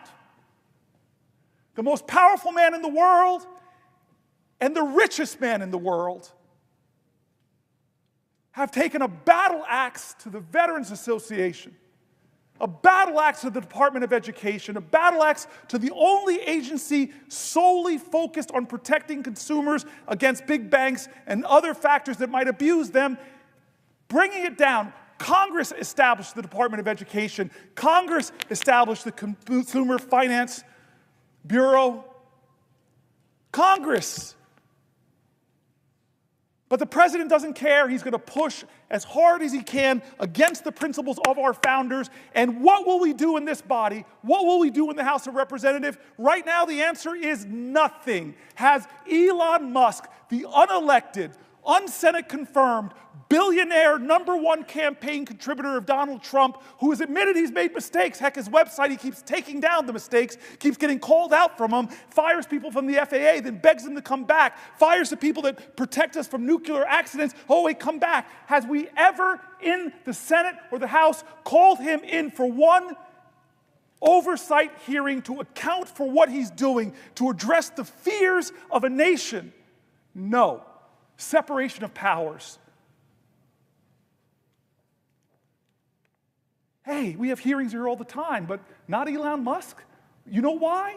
You know why I think why? Tell me I'm a conspiracy theorist. Because what Elon Musk is doing to some of my colleagues on the other side of the aisle is threatening them. Threatening to run primaries with what to me would be a quarter, but to him is $100 million. I'm going to drop $100 million against you in a primary if you step out of line. Or if you dare to say Hegseth is not qualified to be the Secretary of Defense, we're going to drag you through X. We're going to awaken a mob to threaten you. Our founders spoke so eloquently to protect against that kind of corruption, to protect against that kind of egregious tyrannical power that says, only I can save this country. Give me all power. Let me be the strong man. And we know who he respects on the global stage. I was stunned. I thought it was a joke during the election when he said his favorite leader is Viktor Orban, who's rolled back democratic principles, who's concentrated power. I see, who does he choose to call a dictator? The man who is trying desperately to lead his country in defense against the authoritarian dictator and preserve his democracy? Or does he call the dictator a dictator? No. Simple test. Most high school students would simply pass it, but no, he calls a hero a dictator. Do we have any conversations about that in an informal capacity? To talk about the Ukrainian war, which I know people on both sides of the aisle. Mazie Hirono brings up the separation of powers. Why is history's lesson so relevant today? Why do we study history? Why did I learn that in high school, that you study history so you don't repeat the mistakes of the past? You study history to gain inspiration and insight and courage against tough times. You study history to be inspired by heroes who stood up against despots, who sacrificed themselves. What is the lesson in history? How is it relevant to us today? Because the separation of powers between the branches of government has allowed our democracy to thrive for nearly 250 years. And now we have a person in power that's barely being checked. And if the courts check him, what he does to the courts? In the 9 weeks or 10 weeks since Donald Trump was inaugurated, there have been more than 140 federal lawsuits filed challenging his actions. I don't know if another president has, in my lifetime, ever has had 140 federal lawsuits in about 9 weeks. It's a staggering figure. We should consider it a staggering figure. He must be the most sued president in U.S. history. Somebody should fact check that. But at least in my lifetime, I don't remember Reagan, don't remember Bush, don't remember Obama or Clinton or Biden being dragged into court in the first 9 weeks so many times and losing case after case. He may have a record for the most lawsuits filed by a president himself, because he's a guy that says he loves to sue folks. In support of the big lie, he did so many lawsuits and lost them all. The lawsuits against Trump and his administration are not frivolous. Federal judges appointed by Republican presidents and Democratic presidents alike have found Trump's executive actions illegal, temporarily pausing many of them too. Trump's executive actions and the outcomes of these lawsuits have a direct effect on Americans. These lawsuits challenge Trump. Here are some of the examples, folks. And I'm wondering where the American people stand on these lawsuits, not the people who are blindly loyal to him because they believe the lies that he so artfully, creatively, and convincingly tells, but just tell me, where do you stand on these issues? Attacks on veterans who have served our country in the military and civil services. Well, there are lawsuits challenging his right to attack our veterans. There's lawsuits challenging Trump on his attacks on government agencies that protect your grandmother from online scams. I don't know where you stand with the grandmas getting scammed, to defend them, or the president. Lawsuits against Trump because of his attacks on lawful American citizens born in this country and guaranteed their citizenship under the U.S. Constitution. There are lawsuits against the president for withholding National Institute of Health funds to support studies of horrific diseases like Alzheimer's and disrupting life-saving medical research and ongoing clinical trials. Now, if you're a student of history, this is the problem often with lawsuits. Brown versus Board of Education, we celebrated as this wonderful case. It was. But was it obeyed? No, it wasn't. I have a picture of Ruby Bridges in my office because it wasn't obeyed. The court didn't declare this, and suddenly everybody said, hey, let black folk go to school with white folks. No, the president had to call in the National Guard to escort a little girl into a class. That's the problem with lawsuits, is if you have a defiant executive leadership, they'll defy them. where you stand. Do you stand with veterans? Do you stand with your grandmothers against online scans? Do you stand with American citizens born in this country? Do you stand with withholding National Institute of Health funding? It was clearly that. We know the majority of Americans are with that. But people are having to bring him to court to fight on these issues. So many cases being done. So many cases I have here before me. So many cases. I can read them all, but you all know many of them. They're done in the press as he pushes, as Elon Musk push. They push the bounds of the authorities of the Constitution of the United States, and people are bringing lawsuits. But that is not enough. Martin Luther King didn't step down because of Thurgood Marshall's law legal work. John Lewis didn't step down. Ella Baker didn't stop. Abraham Joshua Heschel didn't stop. The great Rabbi Joachim Prince didn't stop. The people of the United States of America, more powerful than courts, the people of the United States of America, more powerful than the Constitution. I just said something controversial, so let me defend myself. I believe in the people. I believe in the words of the great learned hand. He said the like of what I just said, so let me read somebody far greater, far more vaunted than this senator from New Jersey.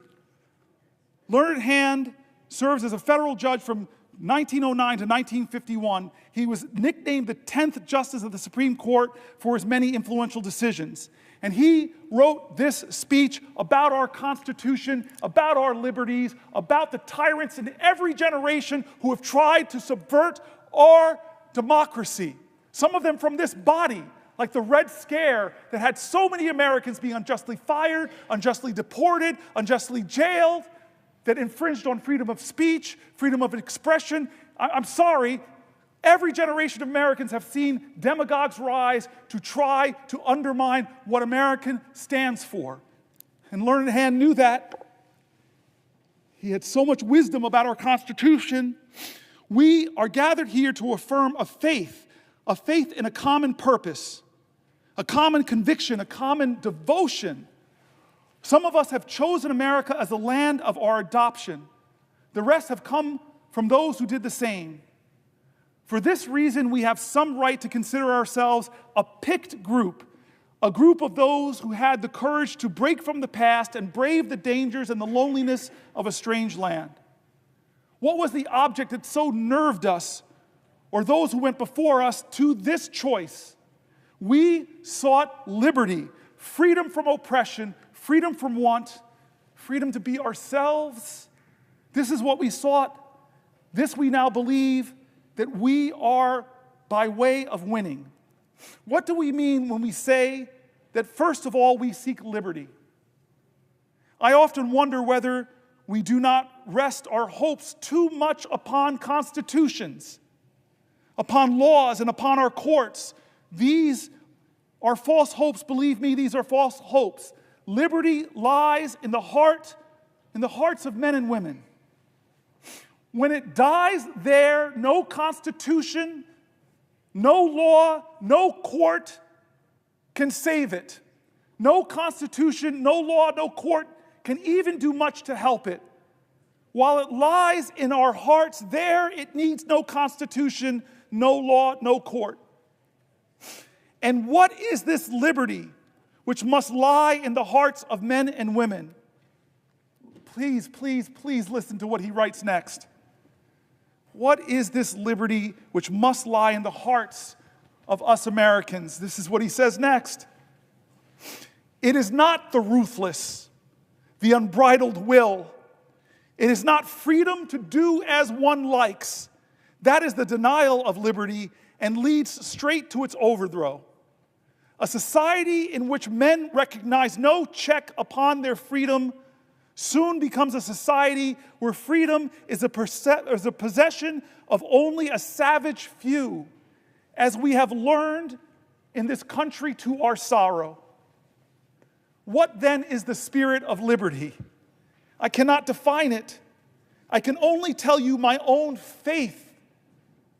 The spirit of liberty is the spirit which is not too sure that it is right. The spirit of liberty is a spirit which seeks to understand the minds of other men and women. The spirit of liberty is a spirit which weighs their interest alongside its own without bias. The spirit of liberty remembers that not even a sparrow falls to earth unheeded. The spirit of liberty is a spirit of him who, near 2,000 years ago, taught mankind that lesson it has never learned, but has never quite yet forgotten, that there may be a kingdom where the last shall be heard and considered side by side with the greatest. And now in the spirit of that great America for which our young men are at this moment fighting and dying, in that spirit of a liberty and America, I ask you to rise and say with me the pledge of our faith in the glorious destiny of our beloved country. I now ask you to raise your hands and repeat after me this pledge. And he says, the Pledge of Allegiance.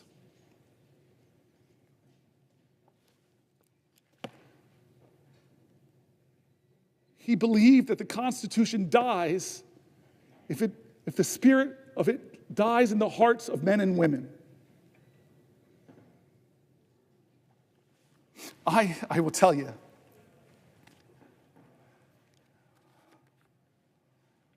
this Constitution has saved my life. It made my life because people marched to make real on the promise of our democracy. People bled to make real on this democracy. When some people told us that this Constitution didn't apply for us, this body, Republicans in America stood up and said, no, President Johnson, we're going to do amendments. We saw the 13th Amendment, the 14th Amendment, the 15th Amendment would guarantee my ancestors finally full citizenship in the United States of America and the protections of the Constitution. I am here in this body because of past generations that fought to uphold the Constitution, not because the Constitution was real to them, but because they brought reality and hope and love and promise to the Constitution. They were Americans that said, like Langston Hughes, America never was America to me, but I swear this oath, America will be. They loved this country so much even when it didn't love them back. I am here because of that. I'm the fourth black person popularly elected to this body because of generations that believed so much in this document that they were going to make it real. It lived in them. I quoted earlier today. It's worth quoting here again. The great Margaret Chase Smith, a U.S. Senator from Maine, a Republican, in her famous Declaration of Conscience speech, delivered on June 1st, 1950. Thank you, my good senator friend Whitehouse, because Lord knows I would have slipped and fallen on my tuchus and have ended this long filibuster because I fell to the floor. That's what you mean when the brother has your back. What did this Republican say in a time of tyranny in her times, in a time where the Constitution stopped living in people's hearts, where people believed that whipped up fears of others by demagogues, where people believed the fear that they heard again and again on the radio, that we should fear other Americans, when people believed their fear justified them inhibiting the greatness of the Constitution. What's that old saying from one of our great leaders of the past? If you're willing to give up your liberty in order to ensure your security, you will lose them both. And so here was this courageous Republican who, in a time that demagogues were whipping up fear, where First Amendment rights were being trampled, where people were being intimidated into silence, where people were afraid to go up against the big and the powerful and the rich, where people were being deported from our country, where Jews were being deported and accused of being communists as justification to take them out of the country because they didn't have permanent legal status. Yeah, that's our history. What did she stand up and say in the Senate? this Republican putting her own career at risk to call out Senator McCarthy. She said, I don't believe the Republican Party is in any sense a party of fear. I do believe that the Republican Party has made an alliance, though, with the four horsemen of fear. The fear of communists, the fear of labor unions, the fear of the future, and the fear of progress. There are people fear-mongering now. There are people trying to tell Americans to hate Americans, either with the great dear leader or you're a danger and an enemy. And it's not just Democrats that are being drugged. There are being other Republicans. I saw it happen. I saw it happen to one of our vice president's daughters, a congresswoman. I saw it happen to colleagues of mine like Jeff Flake, like John McCain, like Corker, who stood up in this body and told the truth about dear leader, and they saw the consequences politically. You want to talk about where the Constitution lives and defending the Constitution? First, make it real in your heart, like those women did before the amendment that granted them the right to vote, who love this country so much. You want to know where the Constitution lives in your heart? I just met with extraordinary men and women who are Native Americans to this country, were here before any of us. They love this country so much, even with the sins against them. You want to know where the Constitution lives? Let it live in the hearts of all Americans now, and ask yourself, is the leader of our country, is he living the Constitution in his heart? Because his learned hand says it's not braggadocious, it's not mean, it is loving, it is kind, it is expansive. We are Americans. Our creed above the presiding elder says it all, e pluribus unum, trying to remind our country that despite racial difference, gender, besides Republican or Democrat, ethnics, you know all the lines that divide us are not nearly as strong as the ties that bind us. That's what e pluribus unum means. What about the pledge that learned hand read? Listen to the words. It says things. It says things in that pledge. It says that we are one nation under God, that we are indivisible, and we pledge ourselves to liberty and justice, not just to the people who agree with the president, but for all. God bless my courageous colleagues who have spoken out in the past and suffered the consequences. The liberty and the Constitution lives in their hearts. They put patriotism over politics. We are in this moral moment now. We are in this moral moment now. This is not right or left. Don't let them say this is a partisanship. It is not. It is not left or right. It is right or wrong. America, this is a moral moment. Does the Constitution live in your heart?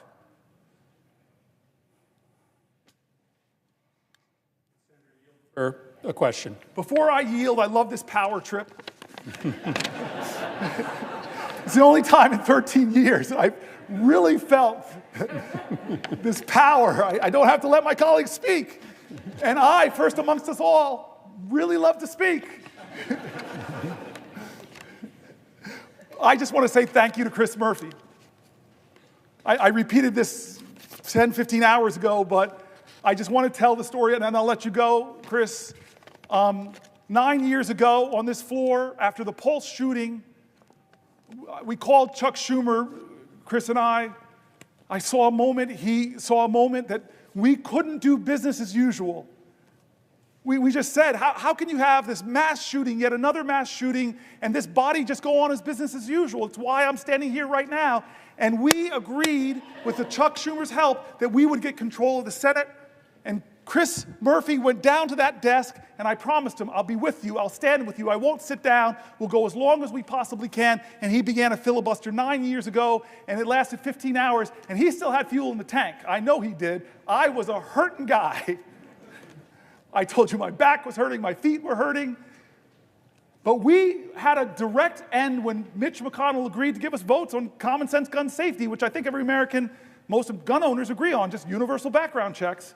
And it failed to get 60 votes in the Senate, but you stood, and I stood with you. And he said to me days ago, if you're going to do this, brother, I will be your aide-de-camp this time, and you've been with me. You have been with me far past 15 hours. You've been with me for 23 hours and 49 minutes.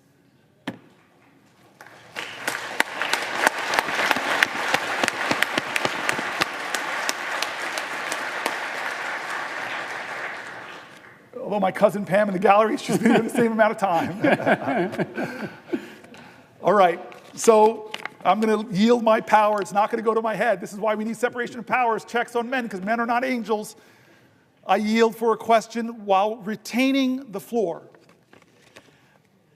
Senator Booker, it has been a wonder to be with you on the floor these last 24 hours.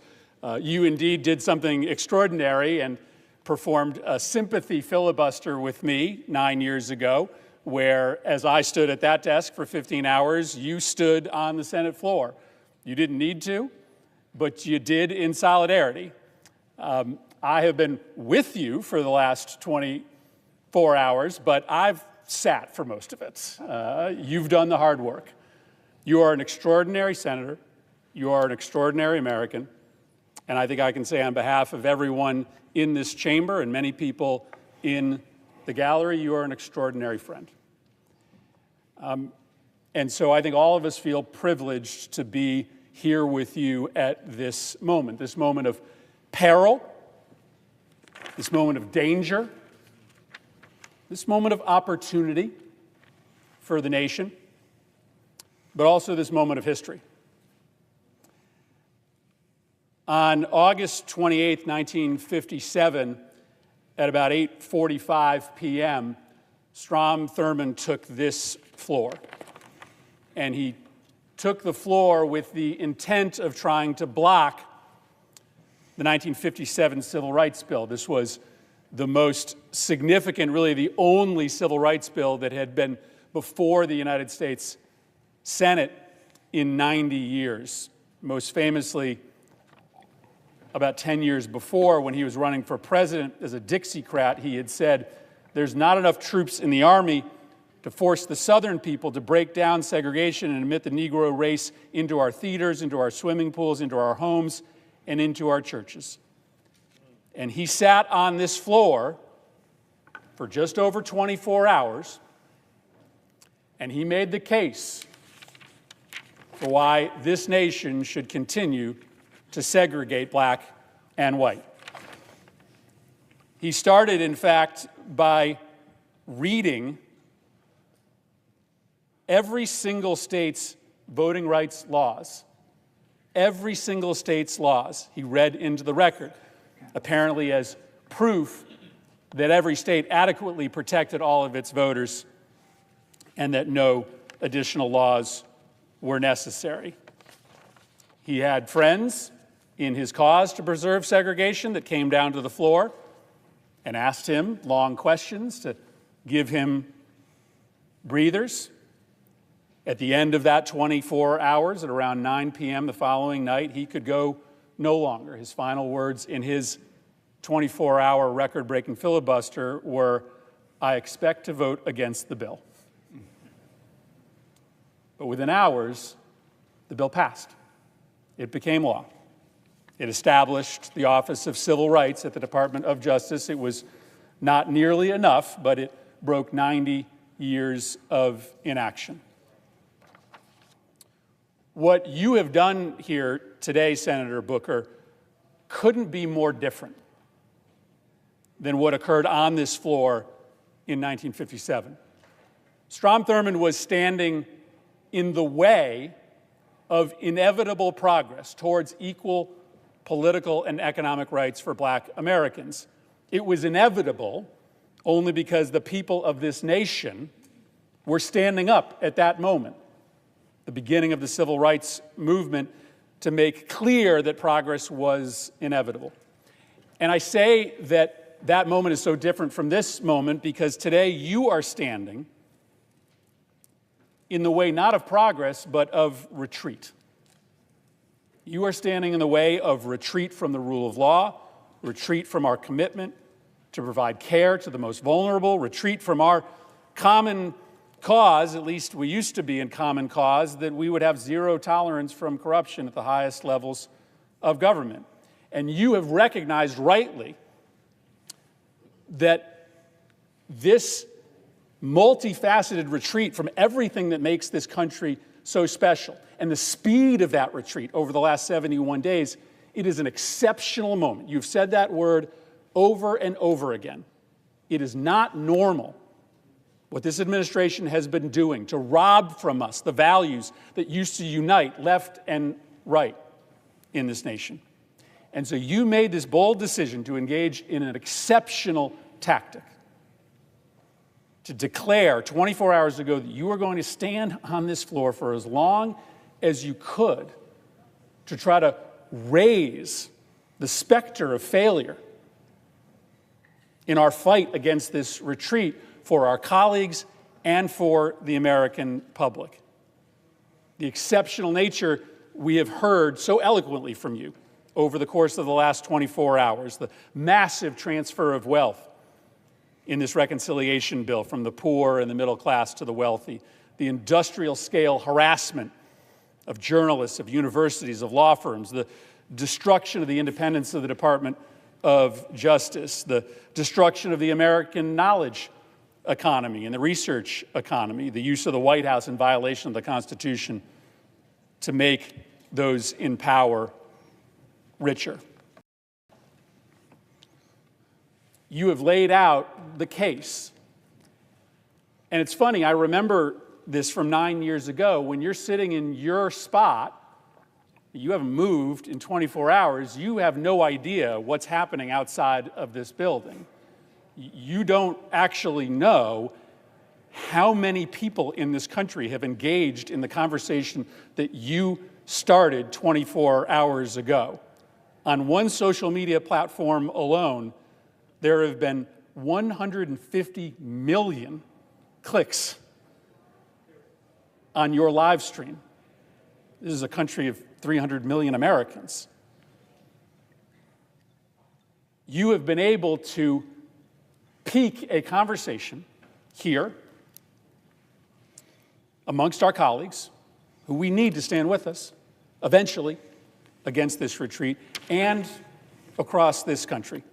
And I think we are here as we reach a pivotal hour to just say thank you for having the courage, the audacity to bring us on this journey. And so my question is pretty simple. I think you will find when you finally leave this chamber that you have done something extraordinary, that you didn't solve the problem, that we are still a long ways from being able to successfully beat back this retreat, but that you have accomplished something extraordinary. And so I guess that's just my question.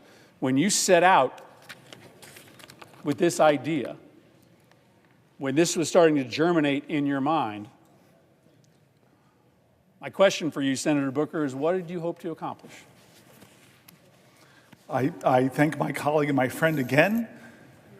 He and I talked about this, that I was challenged by my own constituents to do something different, challenged by my own constituents to do something, challenged by my own constituents to take risks. My staff here, who should get a lot of credit for making it thus far, I'm not sitting down, but I'm mindful of what you said about Strom Thurmond. I'm mindful of that right now as I watch that clock tick for another 20 minutes.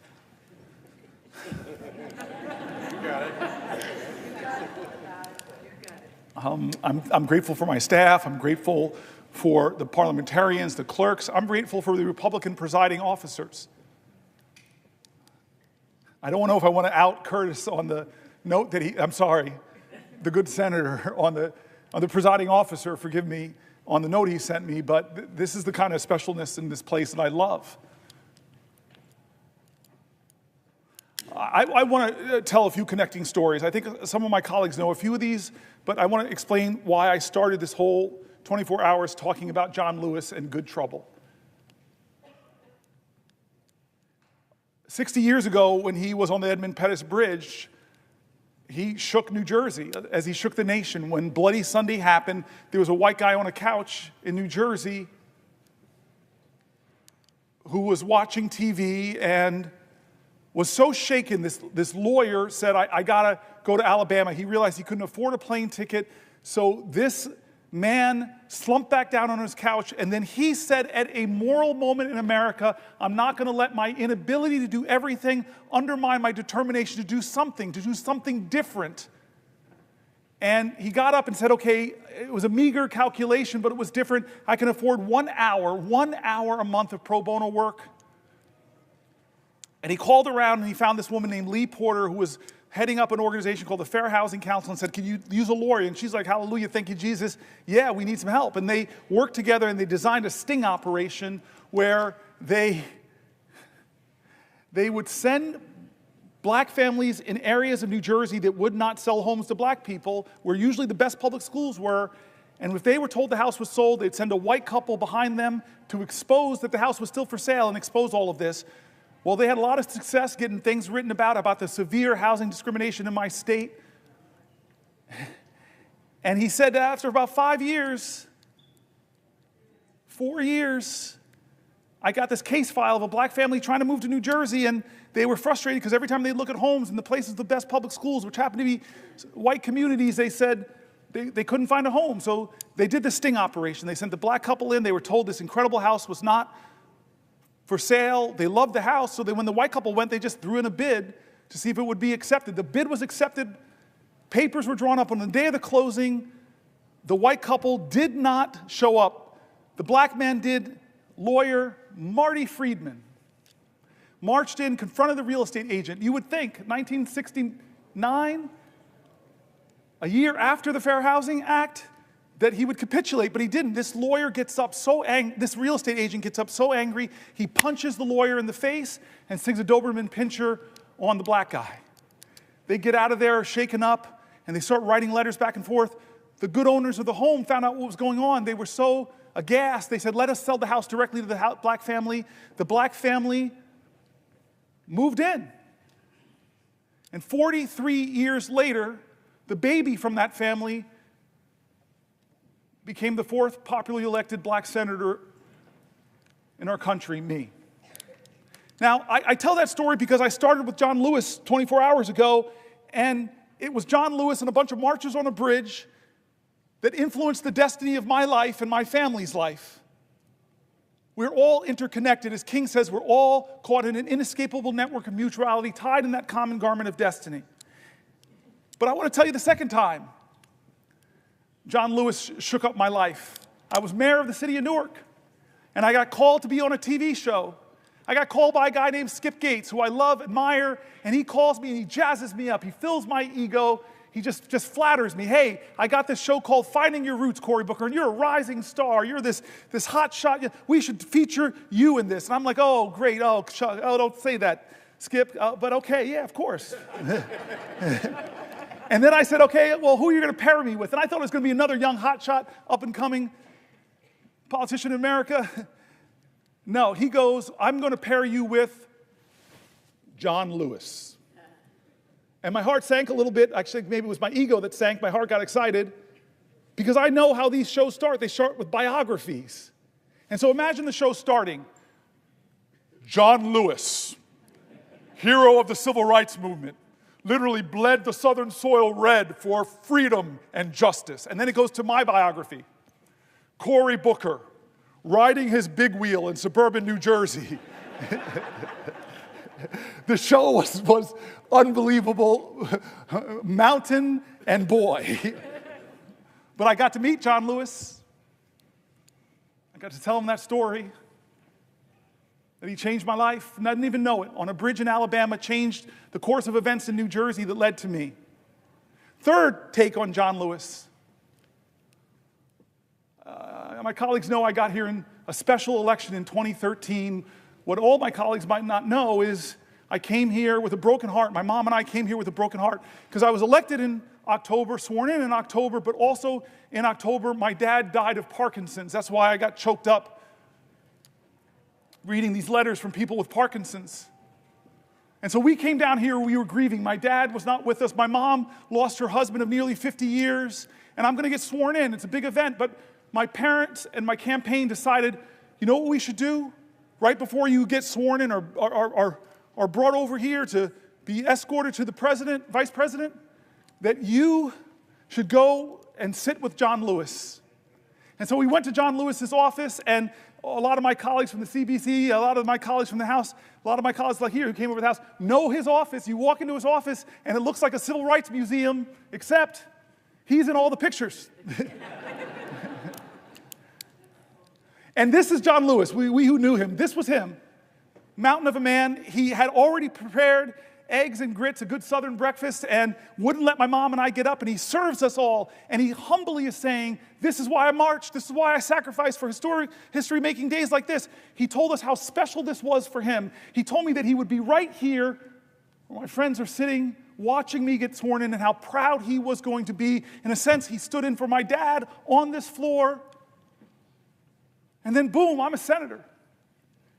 I find colleagues and friends here, and I find a lot of colleagues and friends in the CBC. At that point, I was the only African American in our caucus and found so many friends, so many heroes that have gone up from the Senate now who looked at me, adopted me, helped me. Dick Durbin, you were amazing in those early months. And this is the next time I meet John Lewis for a moment that changed my life. Chris Murphy, Brian Schatz, remember this moment. It was during the 2017 healthcare debate, when I didn't know how we were going to stop that bill from passing and taking away 20 million health care from 20 million Americans. But John Lewis, hey, Cory, let's do something different. What you got in mind? And I said, well, John Lewis, I got this phone. It's very powerful. Let's do a Facebook Live. And so I open it up, Facebook Live. We meet in the Capitol, and then he says, hey, where can we go to sit down for a place? And I love it, my favorite place to sit. I watch Schoolhouse Rock so much, it's right on the steps of the Capitol. Let's just sit there and talk. Chris Murphy, Brian Schatz, first people out to sit with us. And the time lapse is amazing. First 2, 3 people, then 10 people, then 50 people, then hundreds of people. I have it all. Coming because of the moral magnetism of this man, John Lewis.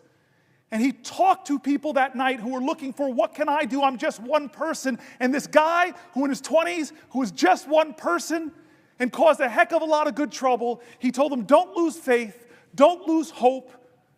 Get angry, but let it fuel you. Be afraid, but know that's a necessary precondition to courage.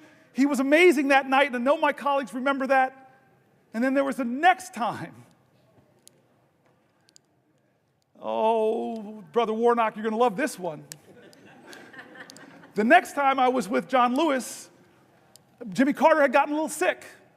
But then he got better and went back to teaching Sunday school. And I thought, this man is in his 90s. I need to go to Sunday school. And so who do I know? Because there's a waiting line. It's like people sleep out all night. I might have been a little selfish. How do I know I can get in? Call John Lewis. I say, hey, I got this great idea. Why don't we go to Jimmy Carter to watch him teach Sunday school? So I have the singular greatest road trip. I fly into Atlanta, we get into a car, and we drive all those hours to Plains, Georgia. Indeed, people were waiting outside, but it's John Lewis. Come on in. We sit in the front row. I must be in the front row. And we sit down. And then this marvelous, incredible moment comes. Somebody comes and says, Congressman Lewis, Senator Booker, the President, First Lady would love to see you beforehand. It's my first time meeting President Jimmy Carter. But I walk in, I'm sort of on the sidelines. These two men are hugging each other. He and the First Lady. And then two of them whisper for a second, and Jimmy Carter walks over to me and says, I hear you're thinking about running for President of the United States. And he does something incredible. He says, I think you should run, but only if you run, and he pokes my heart, only if you run from here.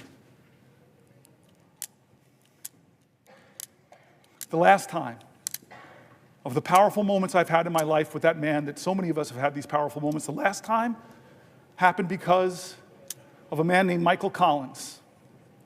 I know there are people in this room that got the same phone call I got, that it won't be long now, that John Lewis is going to pass very soon. He can't speak, but I know he would want you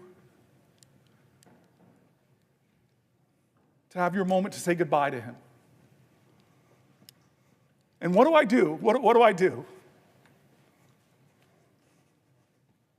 To say goodbye to a man that's a legend in my life, a legend in our nation. What do you do to say goodbye to him? I wasn't prepared. I can't say I said anything eloquent.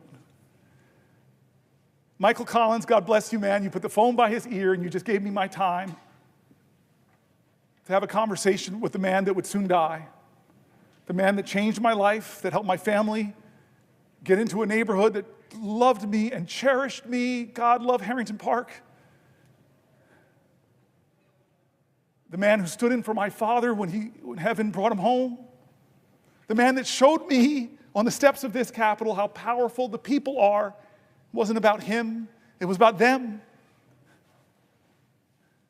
The man that brought me to see a president who flattered every senator's ego, tell them what they want to hear, run for president. And so I said everything I could, but the last thing I said I remember very well. I said, I love you. I said, I love you.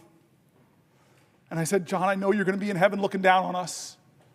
And I promise you, John Lewis, that I will do everything possible, that we'll do everything possible to make you proud.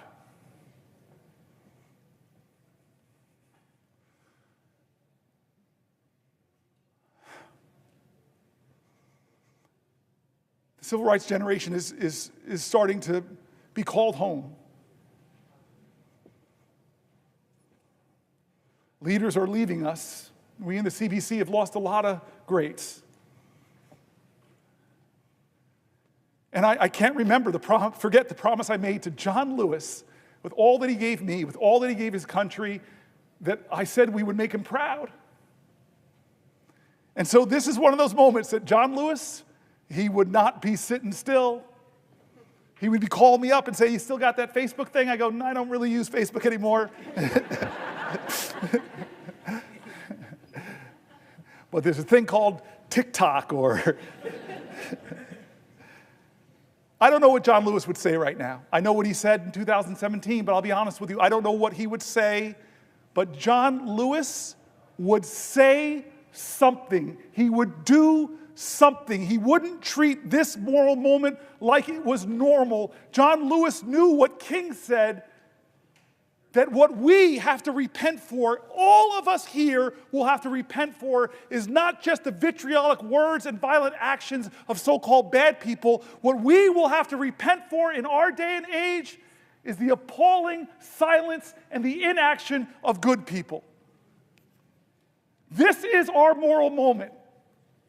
This is when the most precious ideas of our country are being tested, where the Constitution, and the question is being called, where does the Constitution live? On paper or in our hearts? This is the moment. Generations get them. We're on a crossroads here, folks. Healthcare is on the balance. Veterans are on the balance. Priorities are on the balance. Where's our priorities, America? More tax cuts disproportionately going to the wealthy? Greater budget deficits in the trillions and trillions of dollars? Or are we going to do something different like John Lewis would call us to do? He would call us to get into good trouble, necessary trouble, save the soul of America. But you all know John. Don't hate each other. Don't let anybody pull you so low as to hate them. I said this about the presiding elder. Different parties, but he showed me an act of kindness during this speech. He and I have talked about energy policy. He has amazing ideas. I want to partner with him. Don't hate anybody. Did the folks in Birmingham, did Martin Luther King, Fred Shuttlesworth, Dorothea Cotton, James Bevel, did they bring bigger dogs and bigger fire hoses to match the sheriff's? Bull Connor, thank you. I've been standing here a long time. They didn't do that. They were creative artists of activism.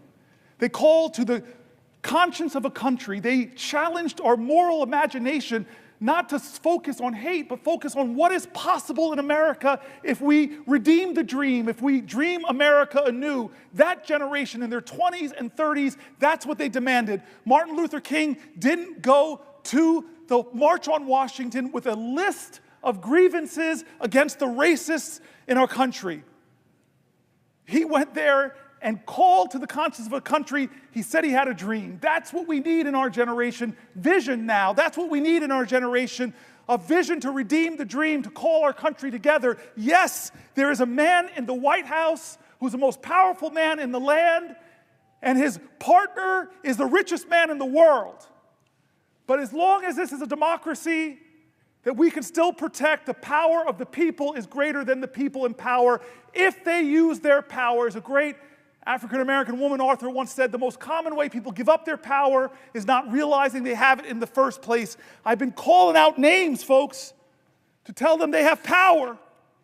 I read the stories of Deanna, of Wendy and Cassie, of Tanya, of Cameron, of Jean, of Susan, of Edna, of Randy, of Dylan, of Teresa, of Pamela, of Sally, of Mike, of Carol, of Rosemary, of Danielle, of Judith, of Elizabeth, of Sandra, Alicia, Maggie, Nibel, Laura, Michael, Robin, Mary, Allison, Ash, Roseanne, Carrie, Samantha P., Raphael, Will, Anthony, Sean, and so many more. I read their stories here because while we were elected, they are the power of our country.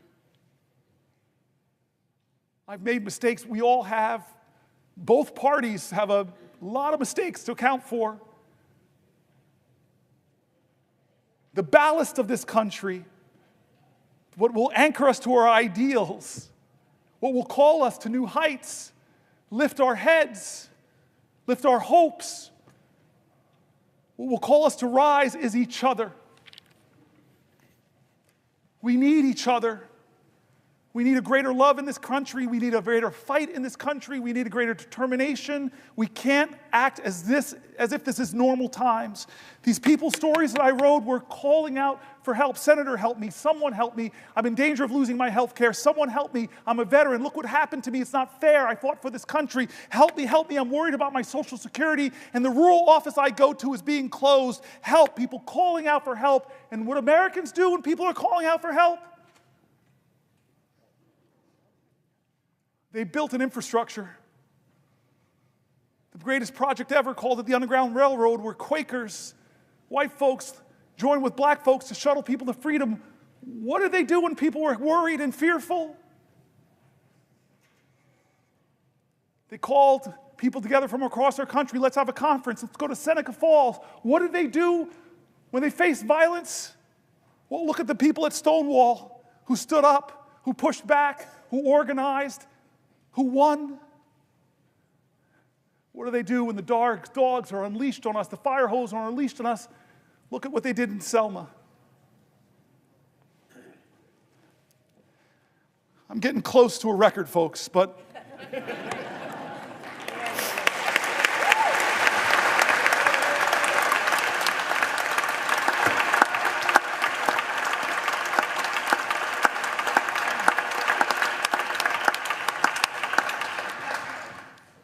there's a room here in the Senate named after Strom Thurmond.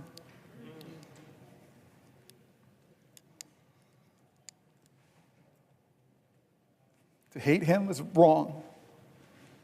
And maybe my ego got too caught up that if I stood here, maybe, just maybe I could break this record of the man who tried to stop the rights upon which I stand. I'm not here, though, because of his speech. I'm here despite his speech. I'm here because as powerful as he was, the people were more powerful.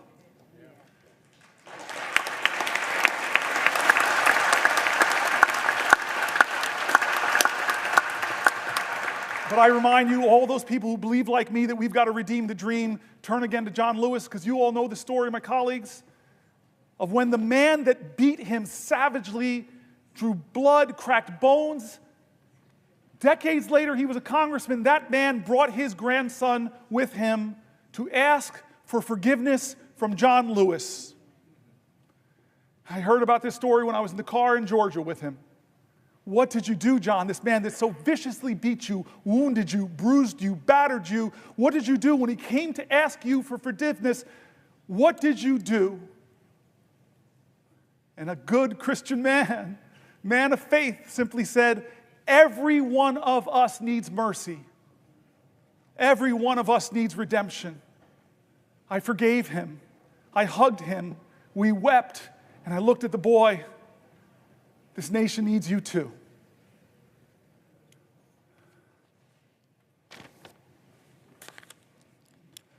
John? Would the senator yield for a question? Chuck Schumer, it's the only time in my life I can tell you no. I just want to tell you a question. Do you know you have just broken the record? Do you know how proud this caucus is of you? Do you know how proud America is of you?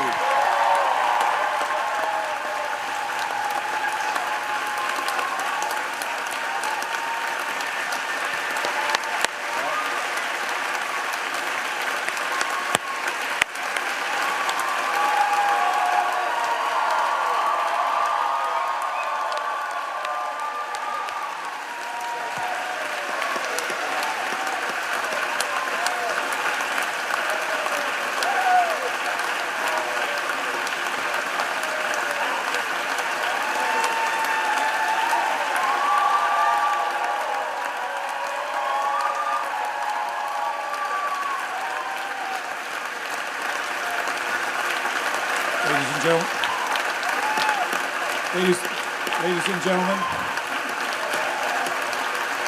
ladies and gentlemen, ladies and gentlemen,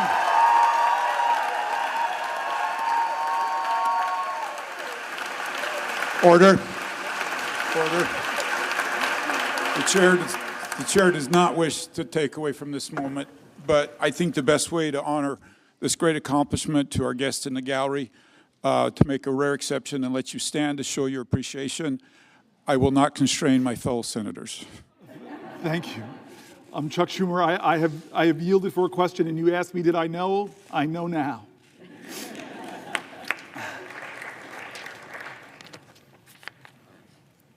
I want to not quite wrap this up yet. I don't want to wrap this up yet. My mom's senator. My mom's been watching. I know Catherine Cortez Masto has a podium in front of her. She can give me a rest. I'd like to go a little further if we can, just a little further. I love, and again, I know people are trying to train each other, and all of our media operations, they give the worst images of the people of the other party. But I want to tell you, one of the funny tweets my staff gave me is something Ted Cruz said. Is he's around 19-20 hours, he said, maybe I should pull a fire alarm. He's going to break my record. I'm going to pause in a moment if she has a question for me to Catherine Cortez Masto, because she's my mother. But I do want to just say again, 2 points to make if I can. One is how grateful I am to my staff. When we decided to do this many days ago,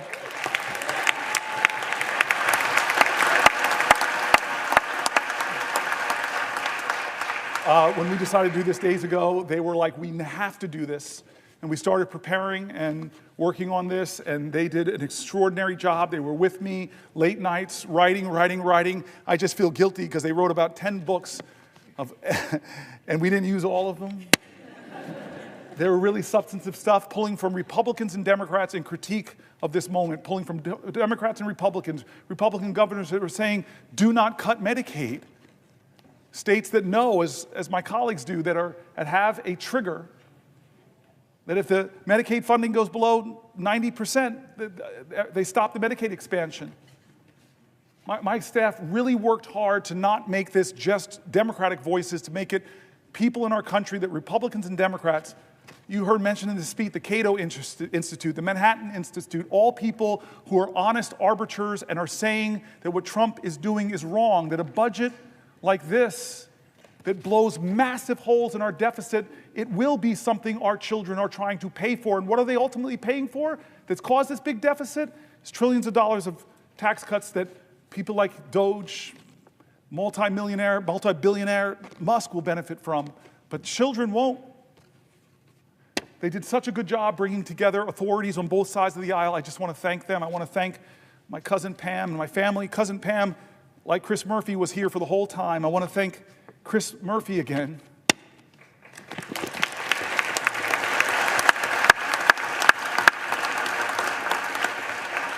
who never stopped telling me we could do this, we can do this, we can do this, and said, I will stay with you. He's been with me on the floor. I hope you don't look as tired as I look, because you look beat, man. Do I look that bad? No. All right. I want to go a little bit past this, and then I'm gonna deal with some of the biological urgencies I'm feeling.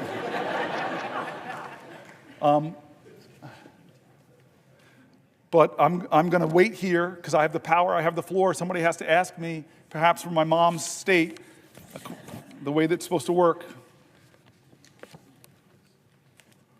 So will the good senator from New Jersey yield for a question? My mom would be so upset with me, my Aunt Marilyn, my Uncle Butch, my Aunt Shirley, all the people that are your constituents, not mine. They would be upset with me if I didn't yield to you for a question while retaining the floor.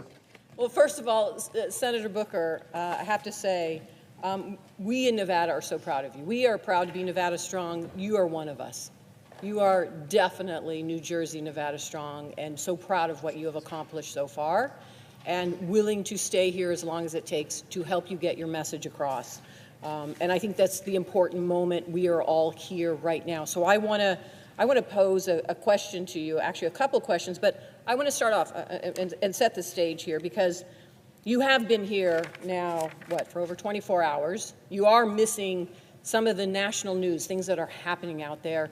But one of the things I want to point to that is happening that you may not be aware of, and you've touched on it a little earlier today, is this notion that we have now a president who is actually focused on billionaires and tax cuts for billionaires at the expense of the American public. And one of the things we have watched him do is cut funding for medical research.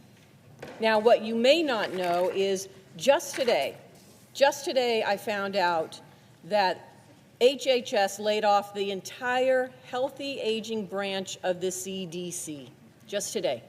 This office administers Alzheimer's disease programs. Yes. And it oversees the funding from the Bold Infrastructure for Alzheimer's Act, and it is a piece of legislation that I was so proud to partner with Susan Collins on. And she has fought for, and we have fought for, funding for it to support caregivers and their families. And Congress just reauthorized this funding. And now we have a president that has stopped the critical work that scientists are doing to try and cure Alzheimer's. And I bring this to your attention, Senator, because like you, and I think like all of us, there are personal moments in the work that we do. My personal moment is my grandmother, who I'm named after, died from Alzheimer's. And she died at a time in Las Vegas when there was not enough research, when there was not enough health care, when there were really not enough providers to understand what was going on. And so for many of us, this fight, not only is it personal, but we recognize the impact that it has outside the Beltway in so many families and lives across the country. And that's what this is about. In Nevada, as of 2023, there are 49,000 people, 65 and older, are living with Alzheimer's. And that's projected to reach 65,000 this year. Not only did we hear that HHS laid off the entire healthy aging branch of the CDC, but Donald Trump also recently terminated a $14,000 NIH research grant that had been supporting Alzheimer's research at the University of Nevada, Las Vegas. And he's continued to cut the grant for essential research for so many reasons. We've seen these funding cuts, we've seen mass layoffs, and the impoundment of grants that have already been approved by Congress. This is a violation of the rule of law, and you have been talking about that for the last couple of hours. President Trump is forgetting that this is personal. It is happening to so many families. So my question, Senator Booker, to you is, what do you think families and caregivers of those impacted by Alzheimer's, how they are feeling about what is happening right now? So this bothers me for two reasons, and the first you've already mentioned, is this is the points of bipartisan work that we do. I talked about Chris Murphy and the bipartisan gun bill that lots of people here worked on with Senator Cornyn and others, and how upset my state is that some of that community violence intervention money that I worked so hard to get in that bill is being clawed back by a president. There are people in this room, I know so many of you, and I know on the other side, that have done such great work to work with our colleagues to find common ground and get really important programs passed that bring resources to families. And it's being clawed back by a president, not with consultation, not with a hearing, not with a discussion of even why you would target Alzheimer's research. That is a violation of the separation of powers. And I wish my Republican colleagues would hold more hearings about that. These are programs that they like. I saw that with USAID. I worked with Marco Rubio on some of that programs and those investments that are now been cut and clawed back. So it's a separation of powers issues. It's an offense to the common goals that we share in this community of leaders. But the second reason it bothers me is an article I read hours ago by Fareed Zakaria. And he talked about what's happening to a nation that cuts so dramatically what is one of the best taxpayer investment dollars in biomedical sciences. If you're an investor, and I told you there's an investment that every dollar you invest, you would get $5 back for your economy, folks would be invested in that vehicle. Well, that's NIH funding. Every dollar you invest, who would cut a profit center? It's not just a profit center, though. The outcomes, the discoveries, could change the lives of people who are suffering in your nation and around the world. But he's attacking them. I read all these universities from around the country. This shows you how magnanimous I'm trying to be. I even read stories from USC. I'm sorry, rival. That all of these universities are cutting their postdocs, cutting their PhDs, cutting the lending, because they don't know, as Donald Trump threatens, the direct costs they're stopping. And Fareed Zakaria said, so painfully to all Americans with Americans' pride, as we are doing that, China, who, when they had that cultural revolution, they first went after their universities.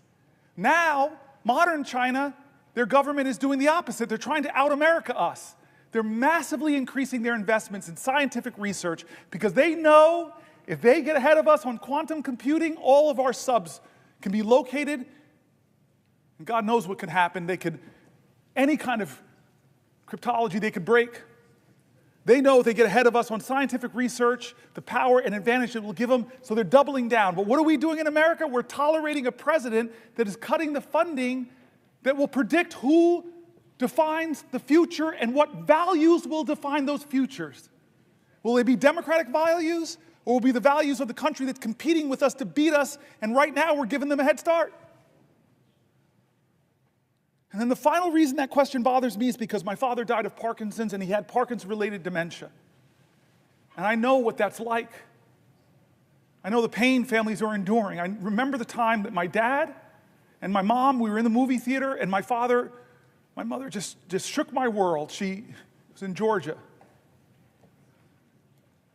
And so many people here in this room have had the same experience. We're in a movie theater, and my mom leans over to me and said, "You need to take your dad to the bathroom." I never imagined the years of my dad as a 2-year-old and 3-year-old taking me to the bathroom, that one day I'd have to take him. And so in this Atlanta movie theater, in the middle of a movie, which I was like, okay, it's time for me to do this ritual that so many families know. I pick my dad up, who's shuffling with his Parkinson's. I'm not seeing any light in his eyes that he's there. I'm just letting him hold me, and he's shuffling into the bathroom. And then we get to a public bathroom. His hands are shaking. He's standing in front of the urinal. And then I realize I got to unbuckle this man's pants. So many families know this. And my ego, I'm sorry, I was leaning over and I'm saying, wait a minute, I'm in a public bathroom, leaning over, I'm buckling another man's pants. Please, please, God, don't let somebody come in. And as if God heard my call, someone walked in. And I hear the person walk, and I'm like, just please keep walking. Go into a stall, please keep walking. And then suddenly I hear the feet walk past me and stop. And then the man turns around, and says, oh my God, Cory Booker. And then I look up at my dad and I see the clarity in his eyes. He is 100% there and he's grinning and loving my mortified embarrassment. Alzheimer's is devastating so many American families who are watching the loved one of their lives diminish.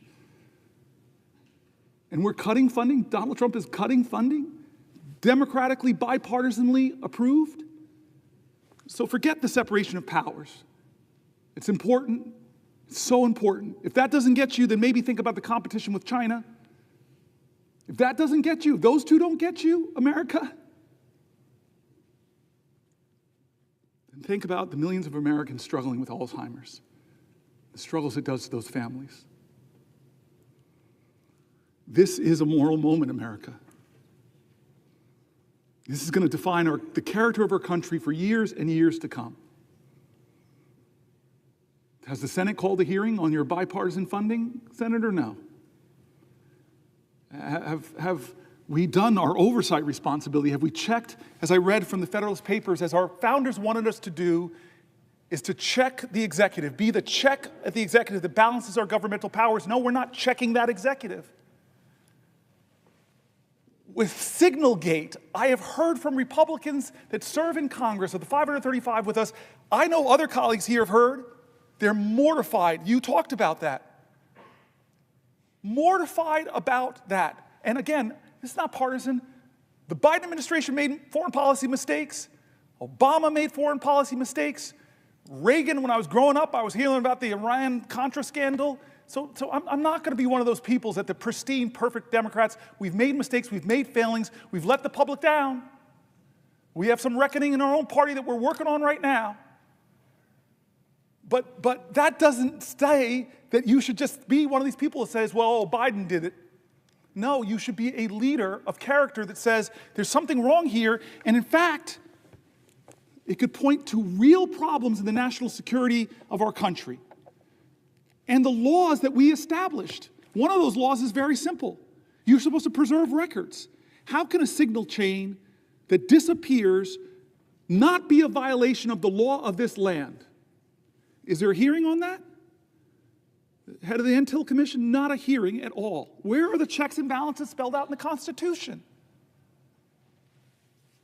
We are derelicting our duties here in the Senate. We really are.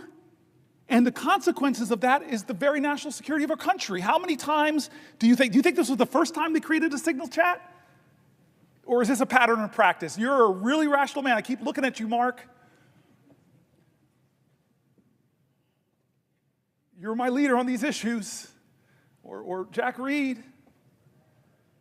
No, this indicates a real problem, and the Senate, the United States Senate, should get to the bottom of it.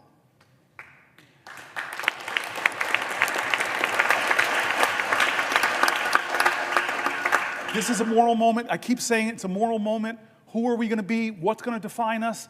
And it's time not for the typical tribalism. It's time for leaders to start standing up and saying, you know what? We can go a different way. We can imagine a different country. That's why I pointed out the new leader of the Democratic Party on the House side. We're a different generation. There's a rising generation of people. I've talked about my friend who wrote this great book, Abundance. There's a whole bunch of new ideas out there that are about the future, about the possibilities, about the hope, about the greatness of America, not the greatness that is braggadocious, not the greatness that says, I'm better than you, not the greatness that says, only I can fix things. That's not the America we want. We want America that says, we the people. An America that says, e pluribus unum. An America says that our history shows that rugged individualism and self-reliance are important values, but rugged individualism didn't beat the Nazis. It didn't take us to the moon. We did that together, America. We need bigger visions that can unite us beyond our narrow partisan divides to get a real mandate. And you know what a real mandate should be? It should be government efficiency. It really should be. God, I have heard from so many of my colleagues on this side of the aisle that have said, if they formed a commission of former executives in this body. I see you, Maggie Hassan. It was hard, but I had to cut 24% of my budget. 1 out of 4 employees. It was really hard.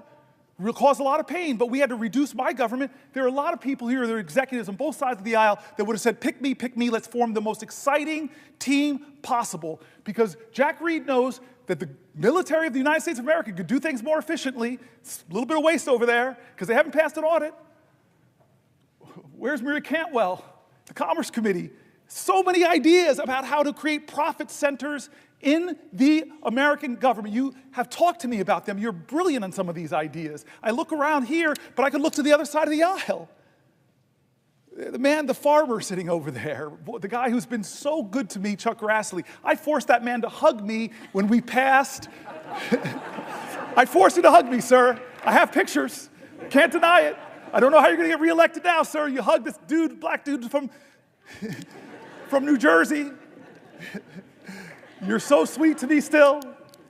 We passed a big bipartisan bill because people like him, like the presiding officer, I've met with you, you still have big ideas.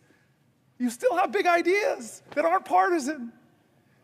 If President Trump, from his inaugural address to his first speech before a joint session of Congress said, enough, there are big ideas in this country, I want the best, I want people to come together. I'm tired of us talking down at each other. It's time for us to come together and imagine ways to create real abundance in America for all Americans. I trust the genius of America, the kindness and the decency, but this president doesn't do that. He violates all of our common senses of decency. And don't say it doesn't happen, folks. Don't say that. I listen to him. I listen to how he talks about people. We have a government now, as I said earlier, that isn't ask not what your country can do for you, but what you can do for your country. We have a country now where our president says, ask not what your country can do for you, ask what you can do for Donald Trump. And you're seeing who gets the special treatment. Some law firms are really threatened right now with being bankrupted by Donald Trump targeting them. Others have decided a different path. I'm not hating on them, but they said we're going to go to Trump and we're going to offer him what he wants. We're going to give him tens of millions of dollars of free pro bono work. I wish they would bring some of that free pro bono work to Newark, New Jersey. A lot of people who need lawyers, folks in my city. What are the standards here of our government? You want a merger? Well, maybe you should put a lot of money in Donald Trump's meme coin.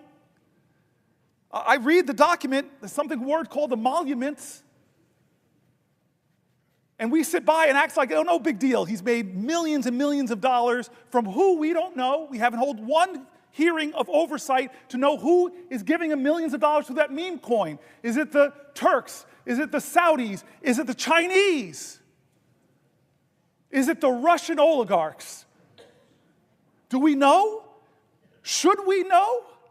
Yes, America, stop falling into tribal lanes and closing your eyes to things that should not be normalized.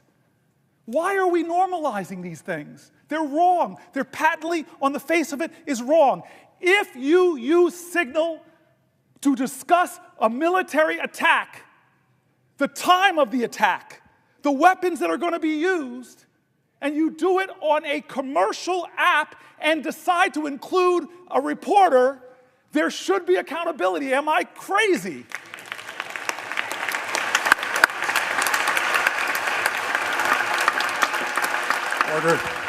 Order. Ladies and gentlemen, let me just remind you, expressions of approval and disapproval are not permitted by the gallery. Thank you. He was forced to say that. Look at you, defiant man.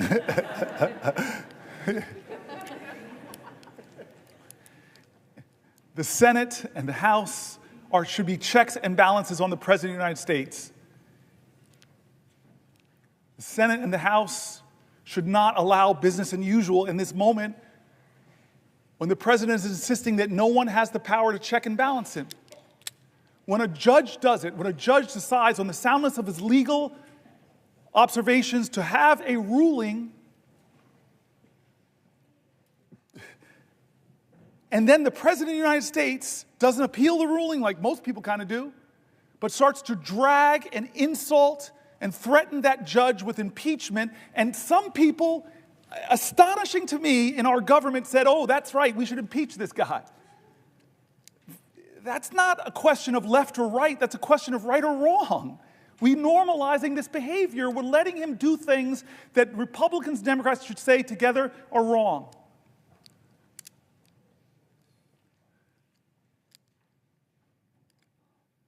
And so I want to say, I'm going to stop soon. Well, for a question? Oh, yes. God bless you. I will yield for a question while retaining the floor. Thank you. I want to start, before I get to my question, with just saying how proud I am, how proud we all are of you. And I think I'm old enough to remember Strom Thurmond's filibuster. I can remember being in high school and seeing the news every night and the reporters coming from the steps of the Capitol because they were filibustering the Civil Rights Bill. And what I'm proud of is that your focus on democracy and the opportunities that democracy opens up for all of our rights, in my mind, cancels out what Strom Thurmond did to prevent African Americans and others from getting the rights they deserve in this country. So I'm proud of that.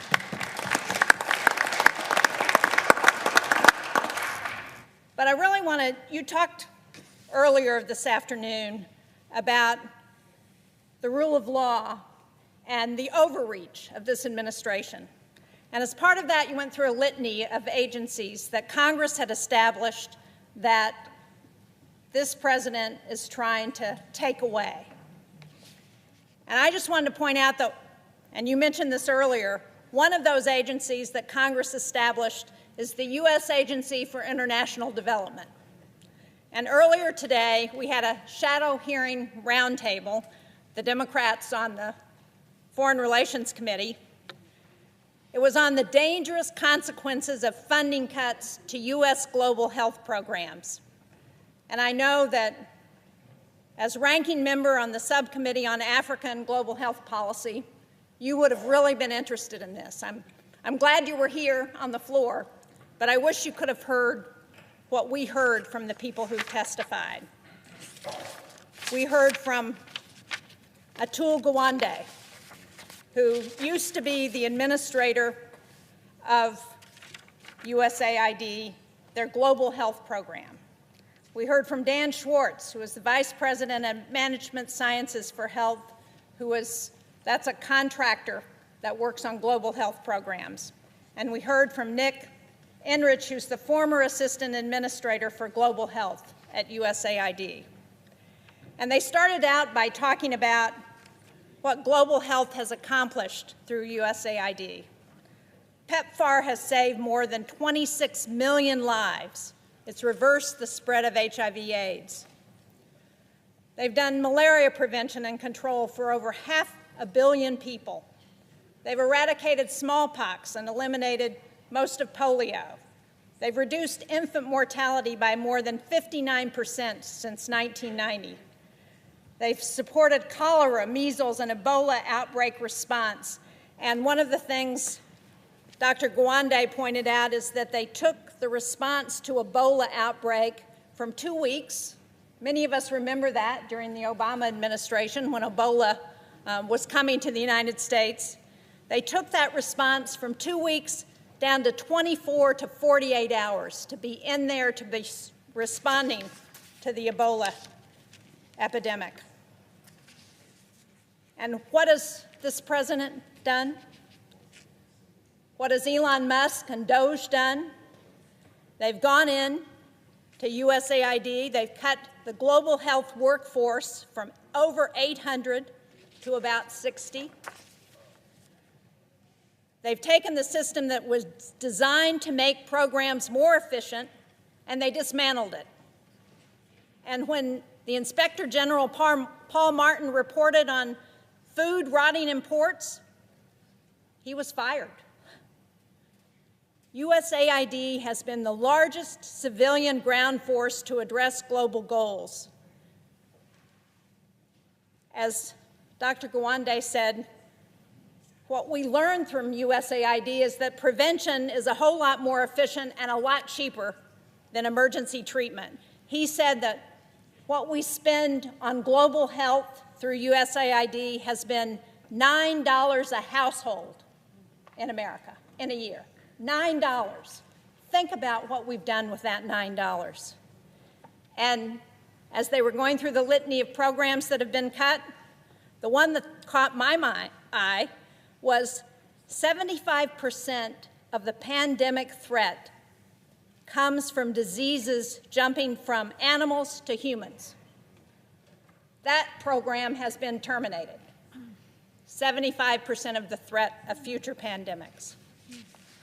So, as we think about rule of law and the overreach of this president, would you agree with me that there has been no consultation with Congress about any effort to move USAID into the Department of State, and that because Congress created this agency, Congress has got to be involved in reauthorizing whatever comes next, and that this president and his DOGE boys need to understand that before they take any more steps at USAID? Yes, yes, yes. You and I both know that in a bipartisan way, we created some of these programs principally to keep America safe. Many of us remember that dramatic hearing where Trump's Secretary of Defense, James Mattis, sat before the American people when they were discussing the budgets for USAID and the State Department. And John Mattis knew the power of those programs to keep us safe. You mentioned infectious diseases. Well, we live in a world where an infectious disease anywhere is a threat to public health everywhere. So pulling our scientists out of the fight against Ebola, pulling our scientists out of drug-resistant tuberculosis fights, it makes no sense.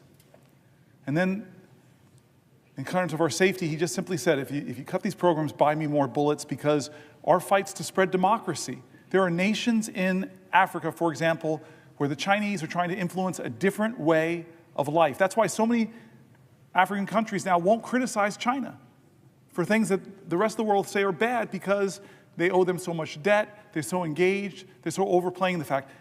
Chris Coons said something, I think it was Chris Coons said something painful earlier about Myanmar. This horrific thing. America, the most generous country on the planet, when there's a crisis, we lead the rest. I've sat in meetings in a bipartisan way with ambassadors from other countries where we had the moral authority to tell them, you're not doing enough. And in the Myanmar crisis right now, as Chris Coons said, who's standing there? Not Americans. We don't have the capacity anymore to help. In a horrific crisis like that, but the Chinese government's there. Again, it's what defines us. I keep saying this is not a left-right moment. This is a moral moment, and we tell our truth with what we do with our resources. And here's the thing. When you poll people and ask them how much money you spend on USAID, they say, oh, it must be 10% of the American budget. It must be 5% of the American budget. It's around 1% or less. A penny of what tax dollars you send down to Washington goes to help us make sure that around the globe we're countering the hard power of some countries with the power of our light and our soft power.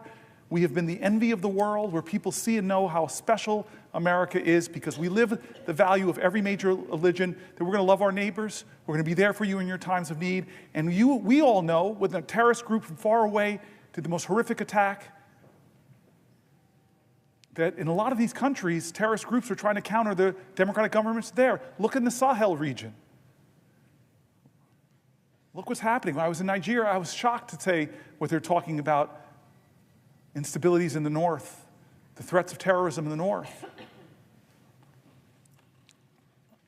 I'm going to go for 7 more minutes and stop, but I want to use these last 7 minutes to return one more time to the people of my state and actually other states who demanded we do things different.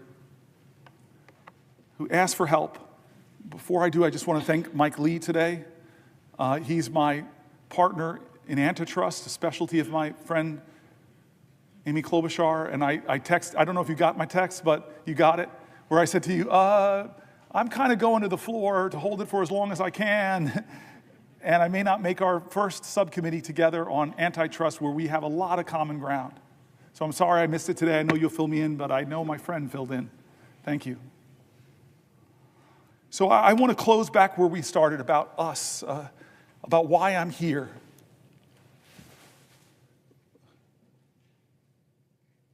I believe that there is an urgent crisis in our country that we are not talking about. It's not a left-right crisis, it's a right-wrong crisis. It's a moral moment, and again, in America, that's going to define our character, about who we are and what we stand for. There's a threat to the bedrock commitments we've made to each other as a country. People are threatening that bedrock commitment of Social Security. They're calling it a Ponzi scheme. They're making up absolute lies about it. When I read American after American who said that that is their lifeline, they told stories that if they don't get their Social Security payment, or they get caught up because nobody's answering their calls, if the rural Social Security office, I read states, red and blue, where they're closing Social Security offices, if I now have to drive not 100 miles, but 150 miles at 93 years old, it doesn't quite make sense.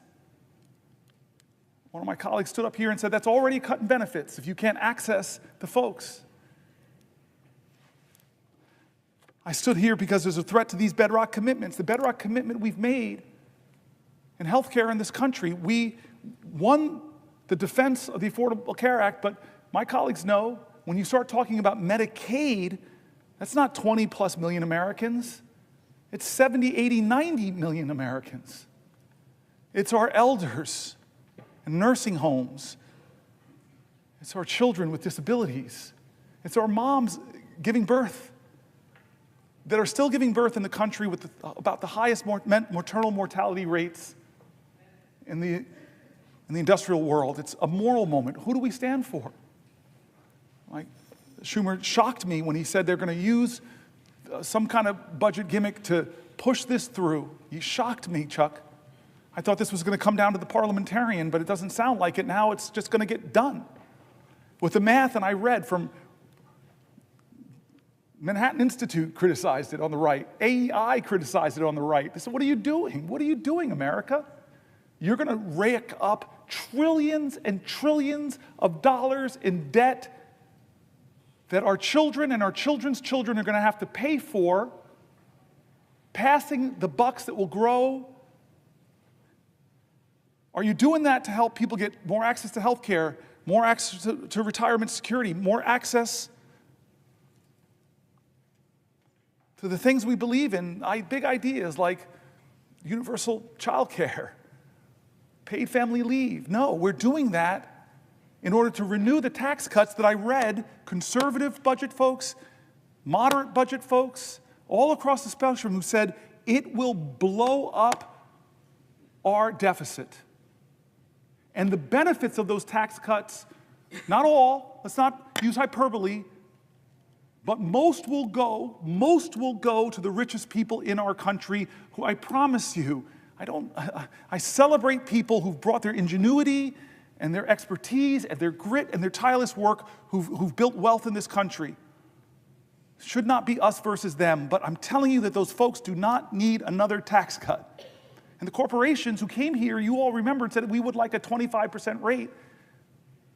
The people I read said that when we kicked it to 21, not even what they were asking for from 35, it exploded. One of the main reasons it exploded our debt. And we read from conservative groups who just said all these promises that we would grow our way out of our deficit, they didn't materialize. All the promises that were made. Trump, for those who don't remember or weren't here when I read it, was going around telling folks that, oh, my tariffs, this is 2017, my tariffs, the money that I get, that will be what we could pay down the debt.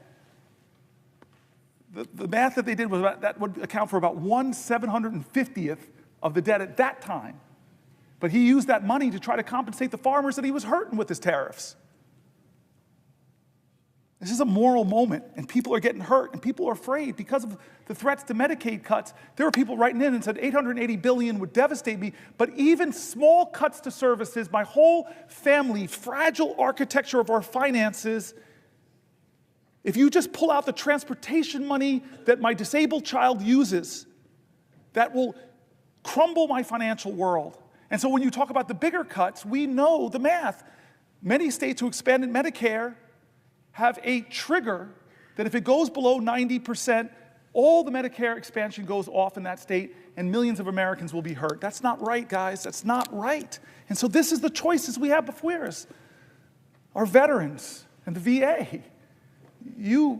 I'm mad at you now. You made me get very emotional with your story. We read John McCain's story. We read the stories of the poems of the unknown soldier looking over us and saying, what are you doing to the Gold Star families? What are you doing to the veterans? Are you living up to your promises that you made? Well, right now, with the cuts of tens of thousands, over 80,000 veterans who work for the VA, but even more, because about 20% or so of all federal workers are veterans. And we read stories from veterans in America who are shaken by what's happening, who are losing their jobs, but yet all they want to do is serve. They're not what they're being called. They're not leeches. They're not criminals. They shouldn't be degraded for wanting to continue to serve their nation. This is what we're talking about, our veterans, our seniors, our health care, our financial security going forward. I asked the question to all those people who voted for Donald Trump, who believed in him that he would lower your grocery prices. I asked you, look at your financial self. Are you better off than you were 72 years ago financially? Well, the answer for most people who believed in him is no, because he didn't set out to do anything to lower prices. He set out to rename the Gulf of Mexico, to threaten Canada, to say I'm going to take over Greenland. He's done a lot of things, 140 executive orders. Many of them actually drive up your costs, make it more expensive to enroll in the ACA, reduce a lot of the tax credits there. He's increased your costs. He's taxed your bedrock services. Stock market tumbles, your 401k accounts are less. Inflation is up. Consumer confidence is down. This is what the voices we brought into this chamber, the voices of our constituents, red states, blue states, the voices of Democrats and Republicans, Republican governors, Democratic governors. We brought all the people that are saying, no, this is a moral moment, not left or right, right or wrong. And so I've tried over the last 25 hours and 1 minute to center the conversation back on what will we do of good conscience. People who are saying, I served this country, I risked my life, shouldn't be able to keep my job. People who are saying, this country once made itself the envy of the world because we invested in high-quality education for every child. I don't like what's going on at the end of the Department of Education. People who are saying, I worked harder than I ever have, but the prices on everything in my life are getting higher. People who are saying that the America I learned about in school, the one where people's rights are protected, the people are saying that why are we yet again going through another healthcare battle that threatens millions of people, the people are saying that I'm worried about the financial security and the future of my country, the voices of folks. And so I end by saying simply this, where I started was John Lewis. I don't know how to solve this. I don't know how to stop us from going down this road. Chuck Schumer's now told me that they're greasing the skids to do these things. I'm sorry, but I know who does have the power. The people of the United States of America. The power of the people is greater than the people in power. It is time to heed the words of the man I began this whole thing with, John Lewis. I beg folks to take his example of his early days where he made himself determined to show his love for his country at a time the country didn't love him. To love this country so much, to be such a patriot that he endured beatings savagely on the Edmund Pettus Bridge, at lunch counters, on freedom rides. He said he had to do something. He would not normalize a moment like this. He would not just go along with business as usual. He wouldn't know how to solve it. But there's one thing that he would do that I hope we all can do that I think I did a little bit of tonight.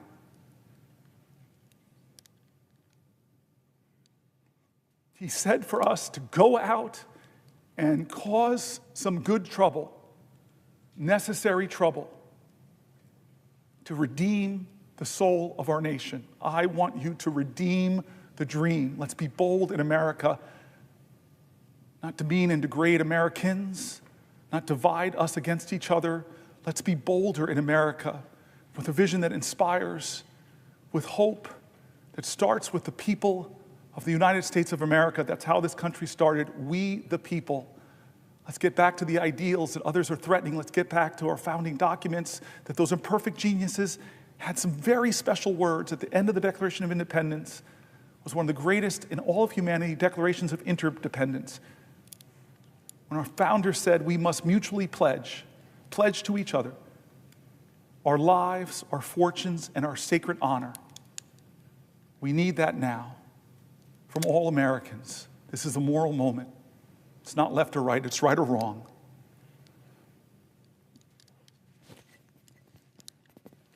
Let's get in good trouble.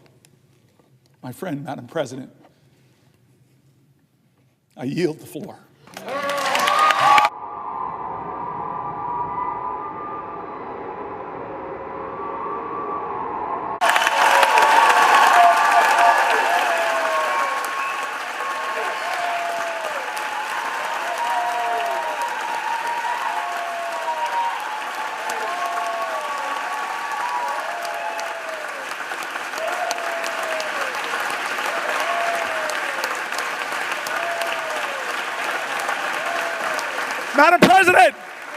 Madam President, thank you to the pages, thank you to the parliamentarian staff, thank you to the clerks, thank you to the doorkeepers. There are so many people that make this place special. I kept you up all night, kept you up 24 hours. I just want to say thank you. Thank you, everybody.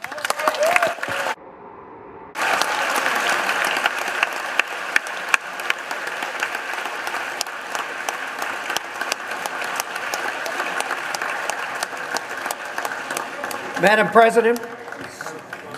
Madam President. Senator from Idaho. Madam President, this next regular order of business, confirmation of Mr. Matthew Whitaker.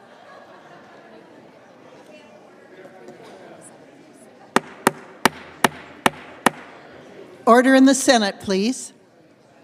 Order in the galleries. Madam President, is the next regular order of business confirmation of Mr. Matthew Whitaker to be ambassador to NATO? So that's the next order of business up. It is. Thank you. I'd ask unanimous consent that myself and the senator from Iowa be permitted to speak each 3 minutes, and immediately upon conclusion of that, we proceed to the vote on the confirmation. Without objection. I yield the floor to the senator from Iowa. There will be order in the Senate. There will be order in the Senate.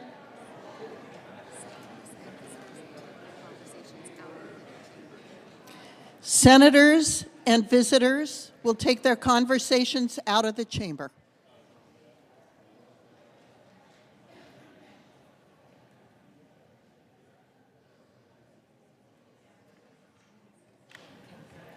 The senator from Idaho. Thank you. Excuse me, Iowa.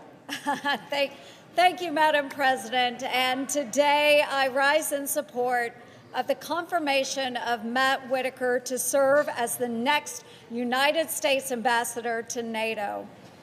Matt is not only a proud Iowan, he is a dedicated public servant, an accomplished leader, a loving father, and a very, very dear friend.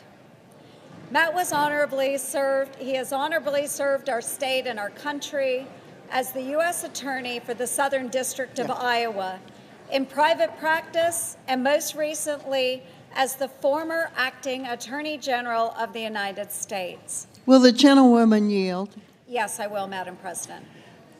The Senate will be in order. Please, senators, take your conversations off the floor.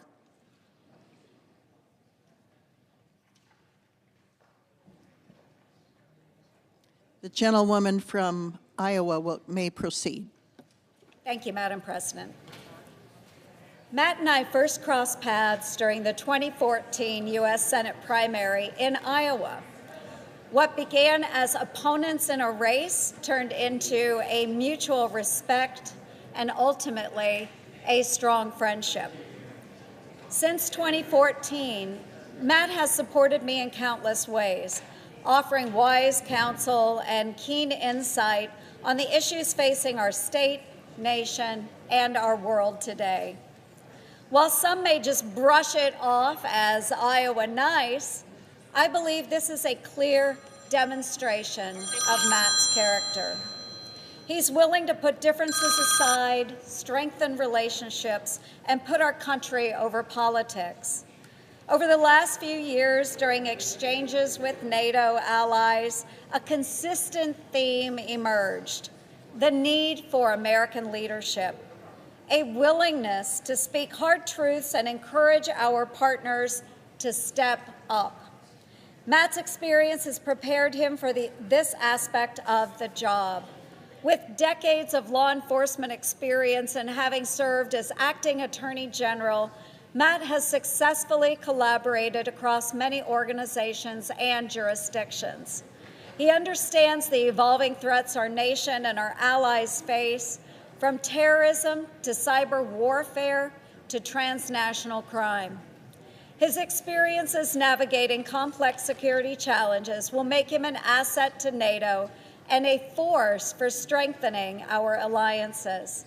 Matt Whitaker is a principled leader with a proven track record. Under President Trump's peace through strength approach, I have no doubt that Matt will be an effective advocate for America's interests and a champion of our national strategy. I urge my colleagues to support his nomination. He is the right leader at the right time for this critical role. Thank you, Madam President. I yield to the gentleman from Idaho. Thank you, Madam President. I rise today in support of President Trump's nominee to be ambassador to NATO, Mr. Matthew Whitaker. First, the good news. NATO remains more than ever relevant to the security of the United States and to Europe. NATO is stronger today than it has ever been. Putin made a horrible mistake when he attacked Ukraine, thinking he would split NATO. He did not split NATO. He made it stronger. Indeed, we've added 2 additional nations to NATO, and Putin has picked up another 800 miles of border with NATO. Now the concern. Unfortunately, some NATO members have taken the alliance and America's support of it for granted.